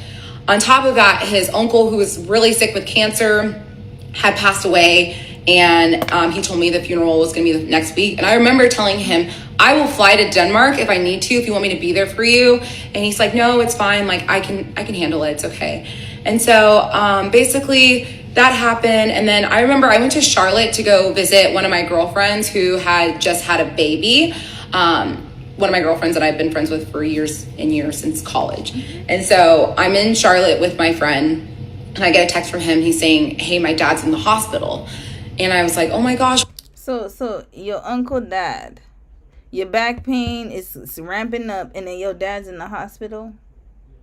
This father that suddenly showed up when you needed money and he abandoned you, and somehow he's in the hospital. Okay, let's hear this, y'all. What happened? And he was like, we still don't understand what happened, but the doctors are running tests. And so later on that day, he told me that he had blood poisoning, and he had his infection numbers were going crazy. And I remember telling him, well, if you're not able to come to Dallas in November, obviously I'll understand, especially if your dad's in the hospital, I understand completely. Again, I told him, I'll be there for you if you want me to. He's like, it's okay. Over the course of the next couple days, his dad started to show some more improvement. So he ended up deciding to come to visit me in Dallas. So now we're in November of 2022. So he comes back to Dallas, and basically this was a very exciting trip because, number one, I used to be on the board of an organization called UIU. It's a nonprofit that celebrates Igbo Nigerian culture, and my culture is so important to me. And so I was the event coordinator for the Dallas chapter, and I was so proud of this. Like, we had just won chapter of the year out of all the chapters in the nation. It was just such a huge accomplishment for me and my whole board. And I remember my cousin, who I told you guys I'm really close with, he was the president. And so we had a huge gala that we planned that year, and we had people flying in from all over the country to come. And obviously it took a lot of planning, and I was working really hard to make sure it was executed perfectly. I remember the day of the gala comes, and he is helping me set up, do everything that entire day. And this was the first time that I fully integrated him with a bunch of Nigerians. And I was really curious to see how he was gonna react to being with all these people, because obviously Nigerians are so much fun, but some people might think we're a little bit too much. Forget them, but I wanted to make sure that he wasn't one of those people. So I'm black and I think y'all are too much, but that's part of y'all just be extra. But Haitians are too. That's just what it is. We're extra people. That's okay. Now my thing is that you didn't know how he was going to integrate with your family. I think is this her first time dating a white man? That's what I'm getting the sense that this is her first white man, or first interracial relationship, because she sounds like she doesn't have experience with that. At the gala, he helped me set up all day, and I'm just kind of watching him at the gala, just talking to people, and he's getting along with everyone. He's dancing to the Afro beats, and I just feel like, okay, he really takes my culture seriously. Like he wants to make sure that I know that he's gonna make sure this is a part of his life too. And I remember just being really happy about that. And so after the gala was done, it was a couple days, and my parents came to visit me in Dallas for Thanksgiving. And so I remember he went to go stay at a hotel because my parents, obviously, they're Nigerian, very traditional. We wanted to be respectful. So he went and stayed at a hotel, and my parents came to visit, and he was here when my parents got in town. And I'm telling you, my parents fell in love with him immediately. And I think watching him with my dad it just warmed my heart, because they just instantly connected. And my dad, like everyone else, was very fascinated by him. And I remember the following day we went to African market with my parents. It was just me, my ex, and my parents. And he's talking to my parents about the Olympics, and they're asking him all these questions. And he was like, yeah, the gold medal I gave to my mom, she has it. And then the bronze medal actually. So he told 3 people this story, and nobody thought to Google him or to look him up? Y'all didn't think to go to the Olympic folks and call me like, hey, did you guys ever have a Danish player by this name? No one thought that. Okay, yeah, it's definitely a pattern from the family. They just believed him. I know, let me tell you, my siblings, they would not take this. So they'd be like, this is what my brothers would do, and my sister, but definitely my brothers. If they told okay, not even brothers, we talking about parents here. If he told my dad that he played in the Olympics, like if Dom did that or somebody, my dad would have been like, really? Oh, really? I don't know. Like he probably wouldn't even believe him. And then my mom would be like, oh, that's nice. She wouldn't believe him either. My brothers forget it. As soon as he's at Olympics, they're like, yeah, this man goddamn. They're not gonna say, they be like, for real? Oh snap, you did? And then as soon as he leaves, they gonna be in a group chat talking mad ish. Yo, her man talking about he in the Olympics. Yo, check this out. I ain't find nothing on this man. He lying like a. Trust and believe me, they would not believe him. Her parents are too gullible too. So we got 2 gullible parents who raise a gullible daughter. Donated it to charity, and I'm just like, this guy is just so freaking amazing. Donated it to charity. And so we had an amazing Thanksgiving. It was his first Thanksgiving in the state. And my grandmother had recently just passed away. And this is my dad's mom. That's really sad. It was really, really sad. And he was talking to us about the plans for the burial. And so he said, we're going to do the burial in May. It's going to be in the village in Nigeria. And he looks at my dad and he says, I'll be there. And I remember looking at him like, I don't think you really understand what you're agreeing to. And he said, I don't care. I'm going to be there. I'm like, we're talking about the village in Nigeria. We're not just talking about like a big city where you can get a little bit of culture shock, but you or go back to your hotel. And No, we're talking about being in the village. And he said, I don't care, I'm gonna be there. And so that was when I realized, like, this man really takes my culture seriously. He wants to be there for me. He wants to be there for my family. And that meant so much to me. I'm sorry to say, y'all, Haitians would not believe this. I'll be honest, y'all. We're not that damn gullible. I'm sorry to say this. The Nigerians are going to have to take us straight here. We wouldn't believe it. This is too far-fetched for us. But I could tell maybe her parents are not used to some nefarious people. Unfortunately, my family's full of scammers. So they know a scammer when they see one. Trust and believe me. They would call it out real quick and be like, nah, this man lying. We usually say, in Creole, they say, Miche size Jolet. Jolet means like, you just lying. Like, exact, like this one. Just lying about everything. Only Jolet. That's what they gonna start joking and be like, oh yeah, where's that house at? Oh yeah. Or whatever he talking about. The Olympic medal. Oh yeah, the one you gave your mom. And they laugh. This is the thing. They will joke with you and laugh at you at the same time. So you thinking that they just friends with you, but the whole time they're making fun of you in front of your face and you don't even realize it in real time. These folks, they were too pure. Unfortunately, they didn't have street smarts. I don't know what village they came from, but man, you guys definitely weren't in Lagos. I don't think you were raised near Lagos. And so you would at the end of the trip, I told him, I said, this week has showed me that I know that I want to spend my life with you, and I'm just thank you for being the man that you are. And he said, I want to spend my life with you, and I'm gonna let you know, like, I already know that I want to marry you someday, like, and I don't want you to ever doubt that. And so he asked me, he's like, I have a question, like, do you have an idea of what ring you would want? And I was like, I mean, I have some ideas, but I have not thought about it really extensively. And she lying. She got a whole Pinterest board. I promise you that. She got a whole Pinterest board. So he said, what are your thoughts on us going ring shopping? And keep in mind, at this point, we've been dating for like 4 months. 4 months. And he talking all of this stuff. 4 months. And so I was like, okay, let's do it. So we found a jeweler. We went and we tried on some rings. I remember I'm trying on lab grown and natural. And I'm like looking at the price differences. And I'm like, I am not allowing you to buy me a natural stone because that number is just crazy. I'd rather us spend money investing, doing other things. And he said, well, let me look into it because I kind of do want to get you natural. And I was like, no, we're getting a lab grown. And I remember, like, if you've, gone ring shopping, the price difference is like astronomical. My problem is not the engagement. That's not the issue, y'all, because y'all know I had a fast one. My problem is that they haven't spent enough time together. They don't live in the same country, and he's only been in and out. So she's only seen him for like 3 weeks fully together.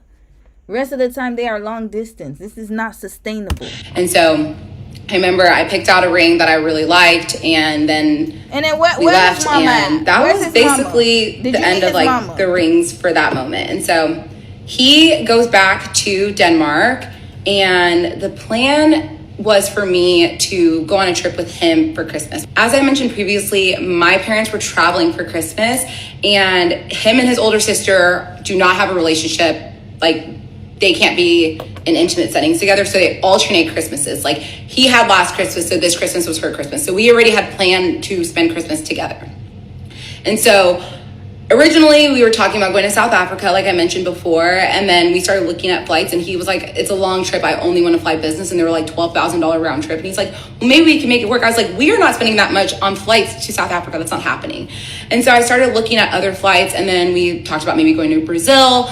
And then he tells me, okay, make an itinerary and look at hotels and flights and everything and send it to me, and I'll book it. We're gonna go to Brazil. I said, okay, sounds good.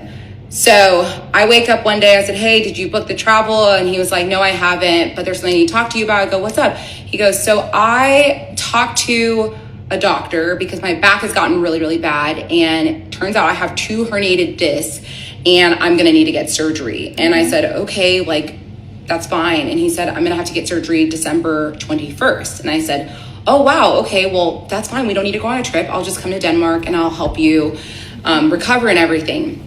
And he said, actually, no, I don't want you to come to Denmark. I want you to be there, but I don't want that to be the first time you meet my parents, and they definitely want to be there. And at this point, I'm like, what do you mean? I'm your girlfriend and we're talking about a future. Why would I not be there when you're getting a major surgery? and I will continue on in part 7. Oh, I know I said this last part, but this story's getting too good. Okay, 7 is our last part, y'all. How many minutes is 7? 12 minutes, damn it. Okay, this is the last one, I swear. I promise this is the last one. Okay, y'all. Danish Deception part 7. So he tells me that he needs to get a back surgery. Now I see why case studies are so interesting. The drop off is crazy. The drop off is crazy. So people had to wait for the part 7. I get it now. And he does not want me to come to Denmark because he wants me to meet his parents with him there because there's a serious language barrier, and he wants to make sure that I can communicate with them through him. And he's like, I don't want you to be using Google Translate to talk to them the first time you meet them. And and at first I was really upset because I felt like he wasn't treating me like I was his family. And I remember having a conversation to my mom about it because I was really frustrated. And she asked me, she said, do you think his parents know about you? And I wait, this was part 7, right? Oh yeah, it was right. I was right. Okay, Danish Deception. And at first I was really upset because I felt like he wasn't treating me like I was his family. And I remember having a conversation to my mom about it because I was really frustrated. And she asked me, she said, do you think his parents know about you? And I remember I got really defensive because I told her, in what world would his parents not know about me? And I told him, I really want to be there. I was still kind of like pushing on him for like the full day. And I remember like that was like one of our first like little fights. At this point, we had not fight at all. Like we have not had a single fight in the last 4 months because it's December of 2022. And so I told him, I said, listen, I really want to be there for you. And he was like, honestly, I don't want to like fight about this anymore. Like, let's just put this to rest. And I remember being frustrated because I also didn't have plans for Christmas because my family was going to be traveling. And I had planned to spend Christmas with him. So I remember I reached out to my best friend, Natalie. I was talking to her about the situation. And she said, why don't you fly to New York, spend a couple days with me, and then we'll go spend Christmas in Boston with my family. And I said, okay, like, we can do that. And so I brought up the option to my ex. He said, I think that's a great idea. I obviously don't want you to spend Christmas by yourself. And so I said, okay, that works. And I'm obviously extremely sad because at this point I hadn't seen him in weeks, and now I don't know. You got a wife and kids or something? Because Christmas is very important, y'all. When a man can't spend the holidays with you, that's a red flag. When I'm going to see him again because he's getting this surgery on December 21st. So I make plans, book my flight. No damn way he getting a surgery on December 21st. I don't believe it. Well, obviously we know it's a lie. To New York, and a couple days before I leave, he told me, maybe what we can do is you can come to Denmark maybe a couple days after my back surgery because the doctors say that I need to be up walking a couple days afterwards, and I think it's just my mom that's going to come. So what we can do is you can come meet my mom, and we can go see like the Christmas lights, and at that point I'll be able to translate and everything. And so I said, that's fine. So I was like, I'll fly to New York, go to Boston, spend Christmas with my friend Natalie, and then I'll also have like an extra bag packed for like. Wait, is Denmark the place that has blackface for Christmas? I'm sorry, guys. I'm so sorry. Is that what y'all saying in the chat? No, wait. Hold up. You said because if you go to Denmark, the scam falls apart. Hold up. Denmark was the place that has the blackface Christmas. They do. I think it was Denmark. Hold on. Let me put, okay, they want to play games. Blackface. I'm pretty sure it was. Yep. Oh, I was right. See, oh no, it wasn't Denmark. Sorry, it was Dutch. My bad, y'all. My bad. Wait, where is this from? Hold on. Was it Denmark? Oh, Netherlands. Okay, my bad, y'all. Wrong one. Okay, my bad, Denmark. It's not y'all. Well, we gonna get to Netherlands. Yeah, that's how they celebrate Christmas in the Netherlands, y'all. Continuing. To wear in Copenhagen and just make sure I'm prepared to figure out what the plan is whenever he tells me. They have Black Peter?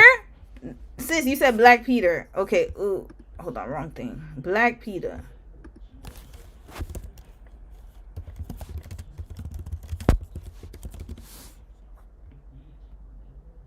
Oh, that's, oh, okay, yeah, that's Netherlands. I don't think it's in Denmark.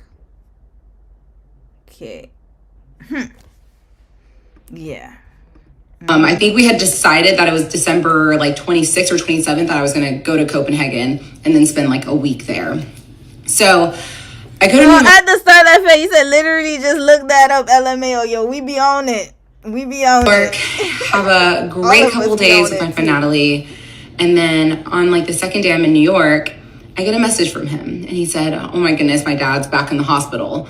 And I'm like, oh my goodness, I'm so sorry to hear that. I'm tired of this man and his damn lies. Like his infection numbers are bad again, his blood poisoning again. And he ended up getting diagnosed with leukemia. And I just, I wanted to be there for him. And I said, like, do you want me to come? Like, I want to be there for you. Like, I don't want you to feel like you have to navigate through these things without having like your partner there to support you. And he said, right now, I just need to like focus on my family, and I'm grateful for you to be here, but I also don't want you to meet my dad for the first time in a hospital bed. And I'm obviously frustrated because I really want to be there for him, but I also don't want to be too pushy because I'm like, this is your family, your dad's in the hospital. I don't want to put too much on him.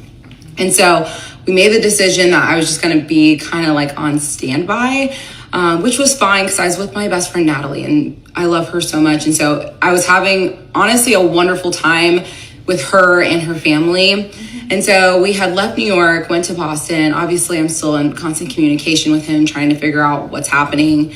And he sends me a message. I think it's on December 23rd. He sends me a message and he says, I'm so angry. I just got into a fight with my sister.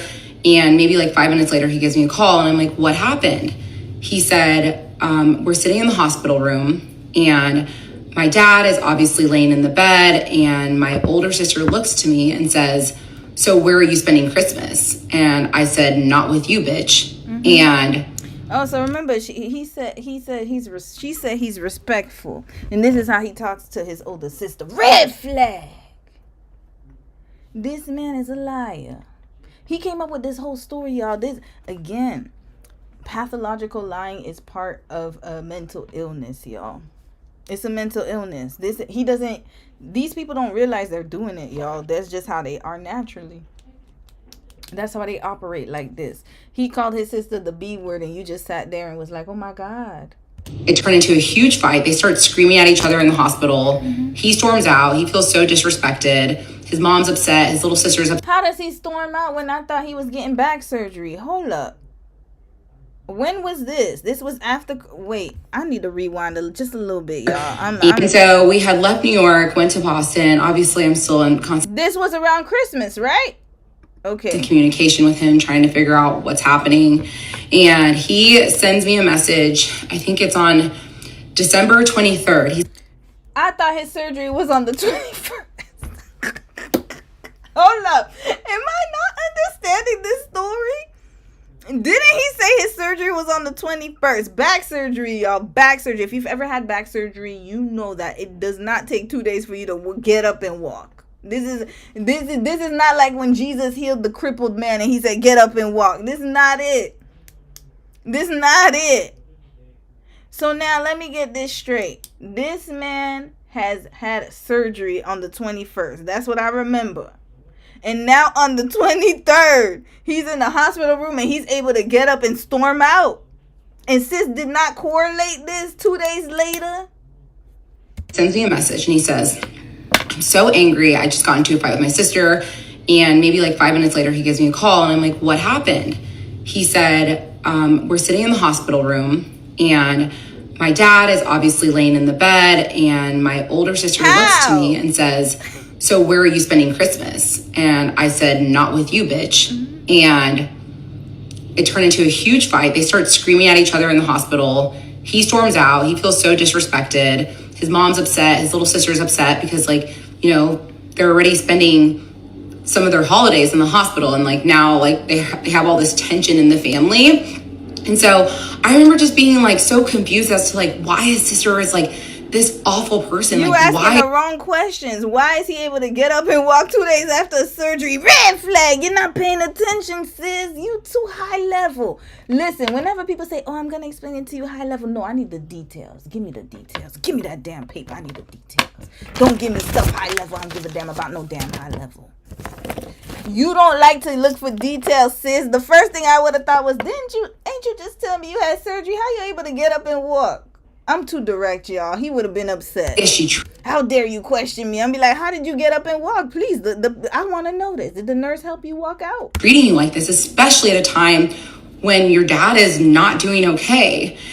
And so he Jacqueline Johnson, you said, sis, you said royal people don't act like this. They don't.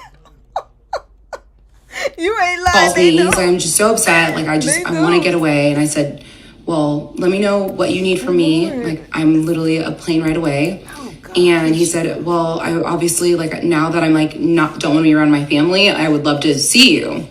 And I said, okay, well, I can book a flight to Copenhagen and come stay with you. And he said, I don't know, I just kind of feel like I just need to get out of Denmark. And at that point, he was obviously in his hometown in Aalborg, which is 4 hours north of Copenhagen. And so he took a train back to Copenhagen. He's spending Christmas completely by himself, so sad.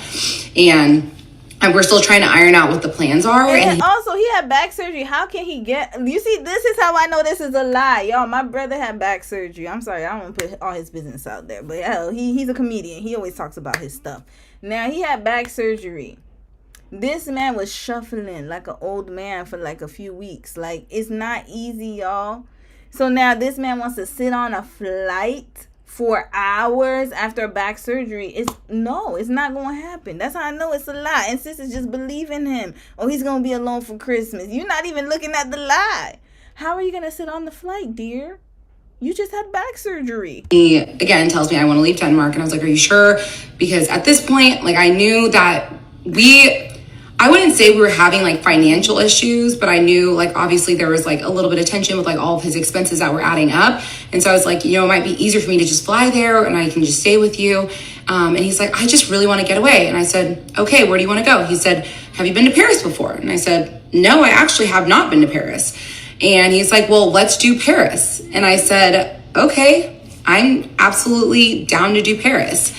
And so I look at flights. I book a flight from Boston to Paris with a layover in Iceland, and I leave on the 26th, and I get to Paris on the 27th, and I see him. He meets me at the airport. We arranged our flights to make sure we landed around the same time. And something I need to add is before I had gone to Paris, he had told me that he had made a transfer from his business account to his personal account. And obviously in the States, when you make a transfer like that, it's just like a click of a button. Like I have a business account, it's a click of a button. Okay. But he told me that in Denmark, when you make a transfer from your business account to your personal account, it actually has to go through the IRS. They take out the taxes and then they deposit the money into you. Oh, so he ain't got no money. Yeah. Okay. Your personal account. And I'm over here thinking like that's so crazy. But I also know like Denmark is a foreign country that I don't know anything about. I didn't question it for a second. And so he said, I'm just gonna ask my mom to give me a quick little loan so I can obviously cover everything with. So this whole time, this man is borrowing money from everybody and you didn't pick up on that, sis? First of all, you sent him money to get him out of this 50K hole he's in. And now there's another financial situation where he needs to call his mama. But guess what? His mama's not going to be able to give it to him. Because remember, his daddy was in the hospital. There's going to be some excuse. And now you're going to be paying for this trip. And not only that, but your ass paid for the last trip. Because when you gave him that 6K, the next day he came to Dallas using your damn money. And now you going to Paris. Or you went to Paris. You bought your own ticket. Stayed on the flight. Got there the next day. Did all these layovers to go see your man. Your knight in shining armor. And now he's coming up with this concoction that, the IRS has to take. It's not IRS. It obviously would be the Danish revenue, whatever they're called. But sis, you're missing a key important fact. This is around Christmas time. Christmas. He not going to get nothing till January if it goes through the tax, folks. I know that for sure in Canada. You ain't getting nothing done if you're going through the CRA. You're going to have to wait till January. Paris and whatnot. And I said, okay, just let me know what she says. And then he basically came back. At that girl from yonder. Hey, sis, you said we're renaming the series to Choosing Delusion. That's what we need to rename it, sis. Change that to Choosing Delusion. I love that title. This is craziness. me and she said that she will only give me the money if I spend a couple more days with the family. I said, well, you should do that. Like, I don't want you to feel like I am trying to take you away from your family by any means. And he said, I don't even want to be around them right now. It's just like not good for my mental health. I borrow money? And then I said, okay, well, what do you need from me? I said, I need some funds.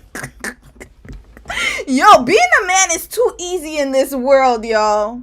It's too easy for us to get all this money. We gotta open our legs up, gotta give coochie, gotta do the grind, gotta act like, finesse and care about them. All he did was exist as a white man, and he's getting all this money.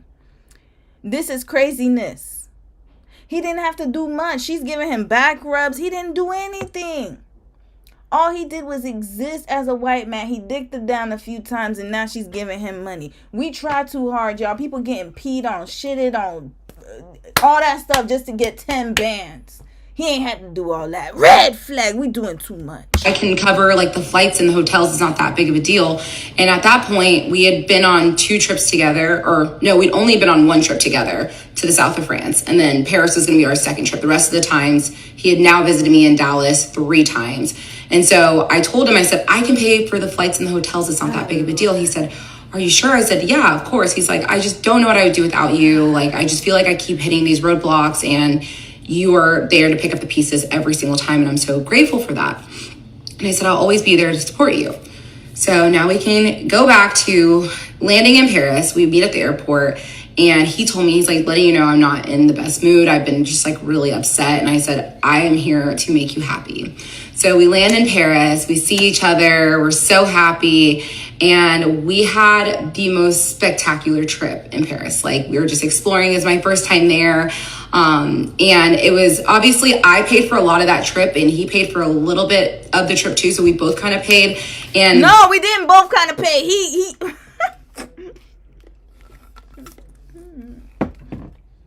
Sis, I'm tired of you already. I paid a lot of this trip. He paid a little bit, but we both paid. No, you paid. Stop being delusional. Take accountability. At least if you're going to take your L, be accountable for it. Just say, yeah, I paid for it. I was stupid. At least Risa Tisa said that. You acting like I paid a little bit. No, it's your money. Keep in mind, he still owes me $6,000 at this point. I am not concerned about the money. I don't know why I should have been concerned. I should have been noticing these red flags, like, bro, like, where's my money? But again, this is someone that the blue-eyed bandit. That's all that was. He's a blue-eyed bandit. We just gonna call him that. The blue eyes had you you were in hypnosis, sis. You were hypnotized. I am planning on marrying, and money at this point, like, money comes and goes, and I wasn't focused on that. I was just focused on us. So, by the way, if he's like that while you dating, how much worse do you think it would be when you actually tied a knot? Oh, Lord. We finish our trip in Paris, say our goodbyes, and we start just, getting depressed, as we always do when we say goodbye. And I board my flight to Dallas, and he asked me, what are your thoughts on us meeting with an immigration attorney just to get an idea of red flag, wrap this up. Red flag. Case closed right here. Case closed. This is what he was looking for, y'all. I knew it. He's a paper chaser. Blue-eyed bandit. You didn't even marry him, sis. You already giving him money, and he's visiting an immigration lawyer. How is he gonna pay for it? He ain't got no money. How he gonna pay for it, sis? Why would you need to visit an immigration consultant? Why? He didn't even talk to you about nothing else. Nothing at all. The process entails. And I said, absolutely, I would love to do that. Obviously, I had Googled and looked into a few things, but nothing concrete. At the time, one of my best friends was working part-time for immigration attorneys. So I reached out to her. I said, hey, can I get her contact information? And she said, yeah, of course. She gives me her contact information. And I call her. We set up a meeting. And obviously, still the time difference. He had a work trip in Norway that he was at. And at this point, also, little side note, we had started sharing our locations while we were in Paris. So I had his location at this point. On And one I of could his see- phones. You don't know how many phones this man has. Come on now, sis. You got to be smarter than that. Sharing locations doesn't mean anything. He could have 3 phones, 4 phones. I got 3 phones here. I don't have them all active, but I could probably use a phone and be like, oh, this is my number. That he was in Norway. And he also FaceTimed me from the hotel room. So he was in Norway, 100%. And we had a call with the lawyer, and we were discussing the process. And she tells us it's going to take 18 months for you guys to get all of this process after the time you get married. Yeah. And I was like, 18 months? She's like, everything is super backed up because of COVID. Absolutely. I always want to let my clients know this stuff so that they are fully... And then also, guys, like, this is not a good way to get immigration documents. You got to be smarter than that if you're going to be a scammer. First of all, they're going to know it's a marriage of convenience right away. You didn't spend enough time with each other. You didn't even live with each other. Nothing like that. You would have had to do long distance for at least another 2 years before you could even think about convincing an immigration officer that this was a genuine marriage. You need to live with each other longer than that. You didn't even see each other at all. You didn't go back and forth, didn't stay with each other months at a time. You just met him randomly and sporadically, 1 week at a time, 2 weeks at a time. That's not enough time within a year. So this is why they are very extremely strict when people try to get documents. And by the way, the U.S. is strictest, one of the strictest countries in the world. You're not going to be able to pass through with this. You didn't know each other. They're going to ask you deep questions. You don't even know his mama's last name. Red flag. You don't know her maiden name. You don't know nothing about this man. All you know is he got blonde hair and blue eyes. That's it. And I just felt like that sounded like such a long time. Matter of fact, I lied. Maybe this administration would have accepted it. But at the time, it was Biden. But we finished a conversation with the lawyer, and I then call my ex, and we're talking, debriefing on everything. And there's 2 different types of ways to get permanent residency in the United States. There's consular processing, and then there's another way where you basically apply for the visa and you're living in the States full time while you're processing the visa. Yeah. So obviously, because he was still working a lot and traveling a lot for work, and because of his dad's health, we decided we would do consular processing because why not? But then we start having the discussions on, okay, but the clock starts after we get married. And that's when he says, well, I would marry you tomorrow. And I was like, well, I would marry... Because now he going to marry you tomorrow because you already know he wants the papers. Come on now. That's why he doesn't want to do the consular process. That's actually more legitimate than what you talking about here. He wants to move and be in limbo while he's in the country. That doesn't make sense to me. And he's a millionaire where he lives allegedly or has a lot of money. Why would he leave his businesses and all that stuff? Sis, you didn't clock this? If he has a whole life and a whole business and all of these adventures and things that he's doing in Denmark, why would he come to America to struggle with your ass? Who's going to take care of the business? Doesn't he have a whole financial situation? And why would you marry him while he's in debt? Why would you do this? Oh my goodness. Okay, y'all, it's getting late. We gonna finish this and then we wrapping this up till tomorrow. Oh, we almost done here. Tomorrow. And he was like, wait, really? And now the time has come for me to drop the first of many bombs on you guys. Lord Jesus. This man is actually not my ex-fiance. He is my ex-husband. Red flag! You see, I knew she done married him. Oh, Lord. Part 8 finna be crazy. Part 8 finna be crazy. He's her ex-husband. What's the timeline? Oh, my God. Oh, Lord. Y'all, we wrapping this up tonight. Okay, I'm gonna read a few comments. Tomorrow, meet me tomorrow. It's going down. Here, it's going down here. Meet me tomorrow. So what I'm going to do is I'm going to set it up like this. We're going to do, remember we have our AI series. We're going to do that with just 1 or 2 videos AI. I did a lot last week. So we're going to slow down on the AI, just 2 videos. Then we're going to do the hair video. Because remember, I told y'all I need to figure out about how hair gets manufactured into the USA and Western countries. I didn't forget that conversation. So we're going to watch one video, a really nice deep dive. How did people used to get their hair products back in the day before they manufactured in China? I was really interested in that. Then we going to go over sis, you said you were sending me the Tree of Logic deep dive. I'm gonna check how many minutes it is, and we might have time to go over that. If we don't have time to do that about the Andrew Wilson guy, we gonna do it next week, okay? So this one might have to be next week because deep dives take time, and I need to take my time. Then the mom who got beat up in Chicago, we going over that damn story tomorrow. So I added that to the case study. And then Alandria's interview with, who was it? You said with Angel Reese. We're going to watch a little bit of that. And the pregnant lady who was in labor, we're going to watch that too. That's tomorrow. I'm going to bring up all these videos. And then for the finale, we're going to get to Sis's story. Now, this is part 7. And we have 15 parts. So I'm going to start streaming early tomorrow. You have my word, I will. Because this is a long ass stream. And I can't stay too late tomorrow. So we're not doing this afternoon streaming. Tomorrow, I will be going on stream early in the morning. I'm actually going to wake up mad early. So I'm going to wake up early to do the stream tomorrow. So y'all, if you can't catch it, catch the replay, okay? Can I give you a time? No, because I always give a time and then I don't end up doing the time that I give. So how about this? It'll be sometime in the morning, my time.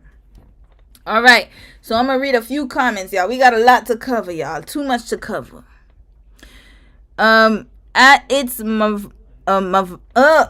Mava Roast 90. Hey sis, you said she actually married him. I'm crying right now. I can't believe she married him, but I knew it once he started bringing up immigration and all that stuff. I was like, yeah, she married this man. She trying to get paid for her pain because he surely won't. And Mary Spark was like, well, I believe it too. It's a 30-minute video. Oh, it's a 30-minute video? Okay, we gonna do it tomorrow. Because, you know, I don't know. When I hear deep dive, I'm thinking it's like 2-3 hours. What people... You know what? Maybe I'm too much. If it's 30 minutes, we can add it to tomorrow. All right.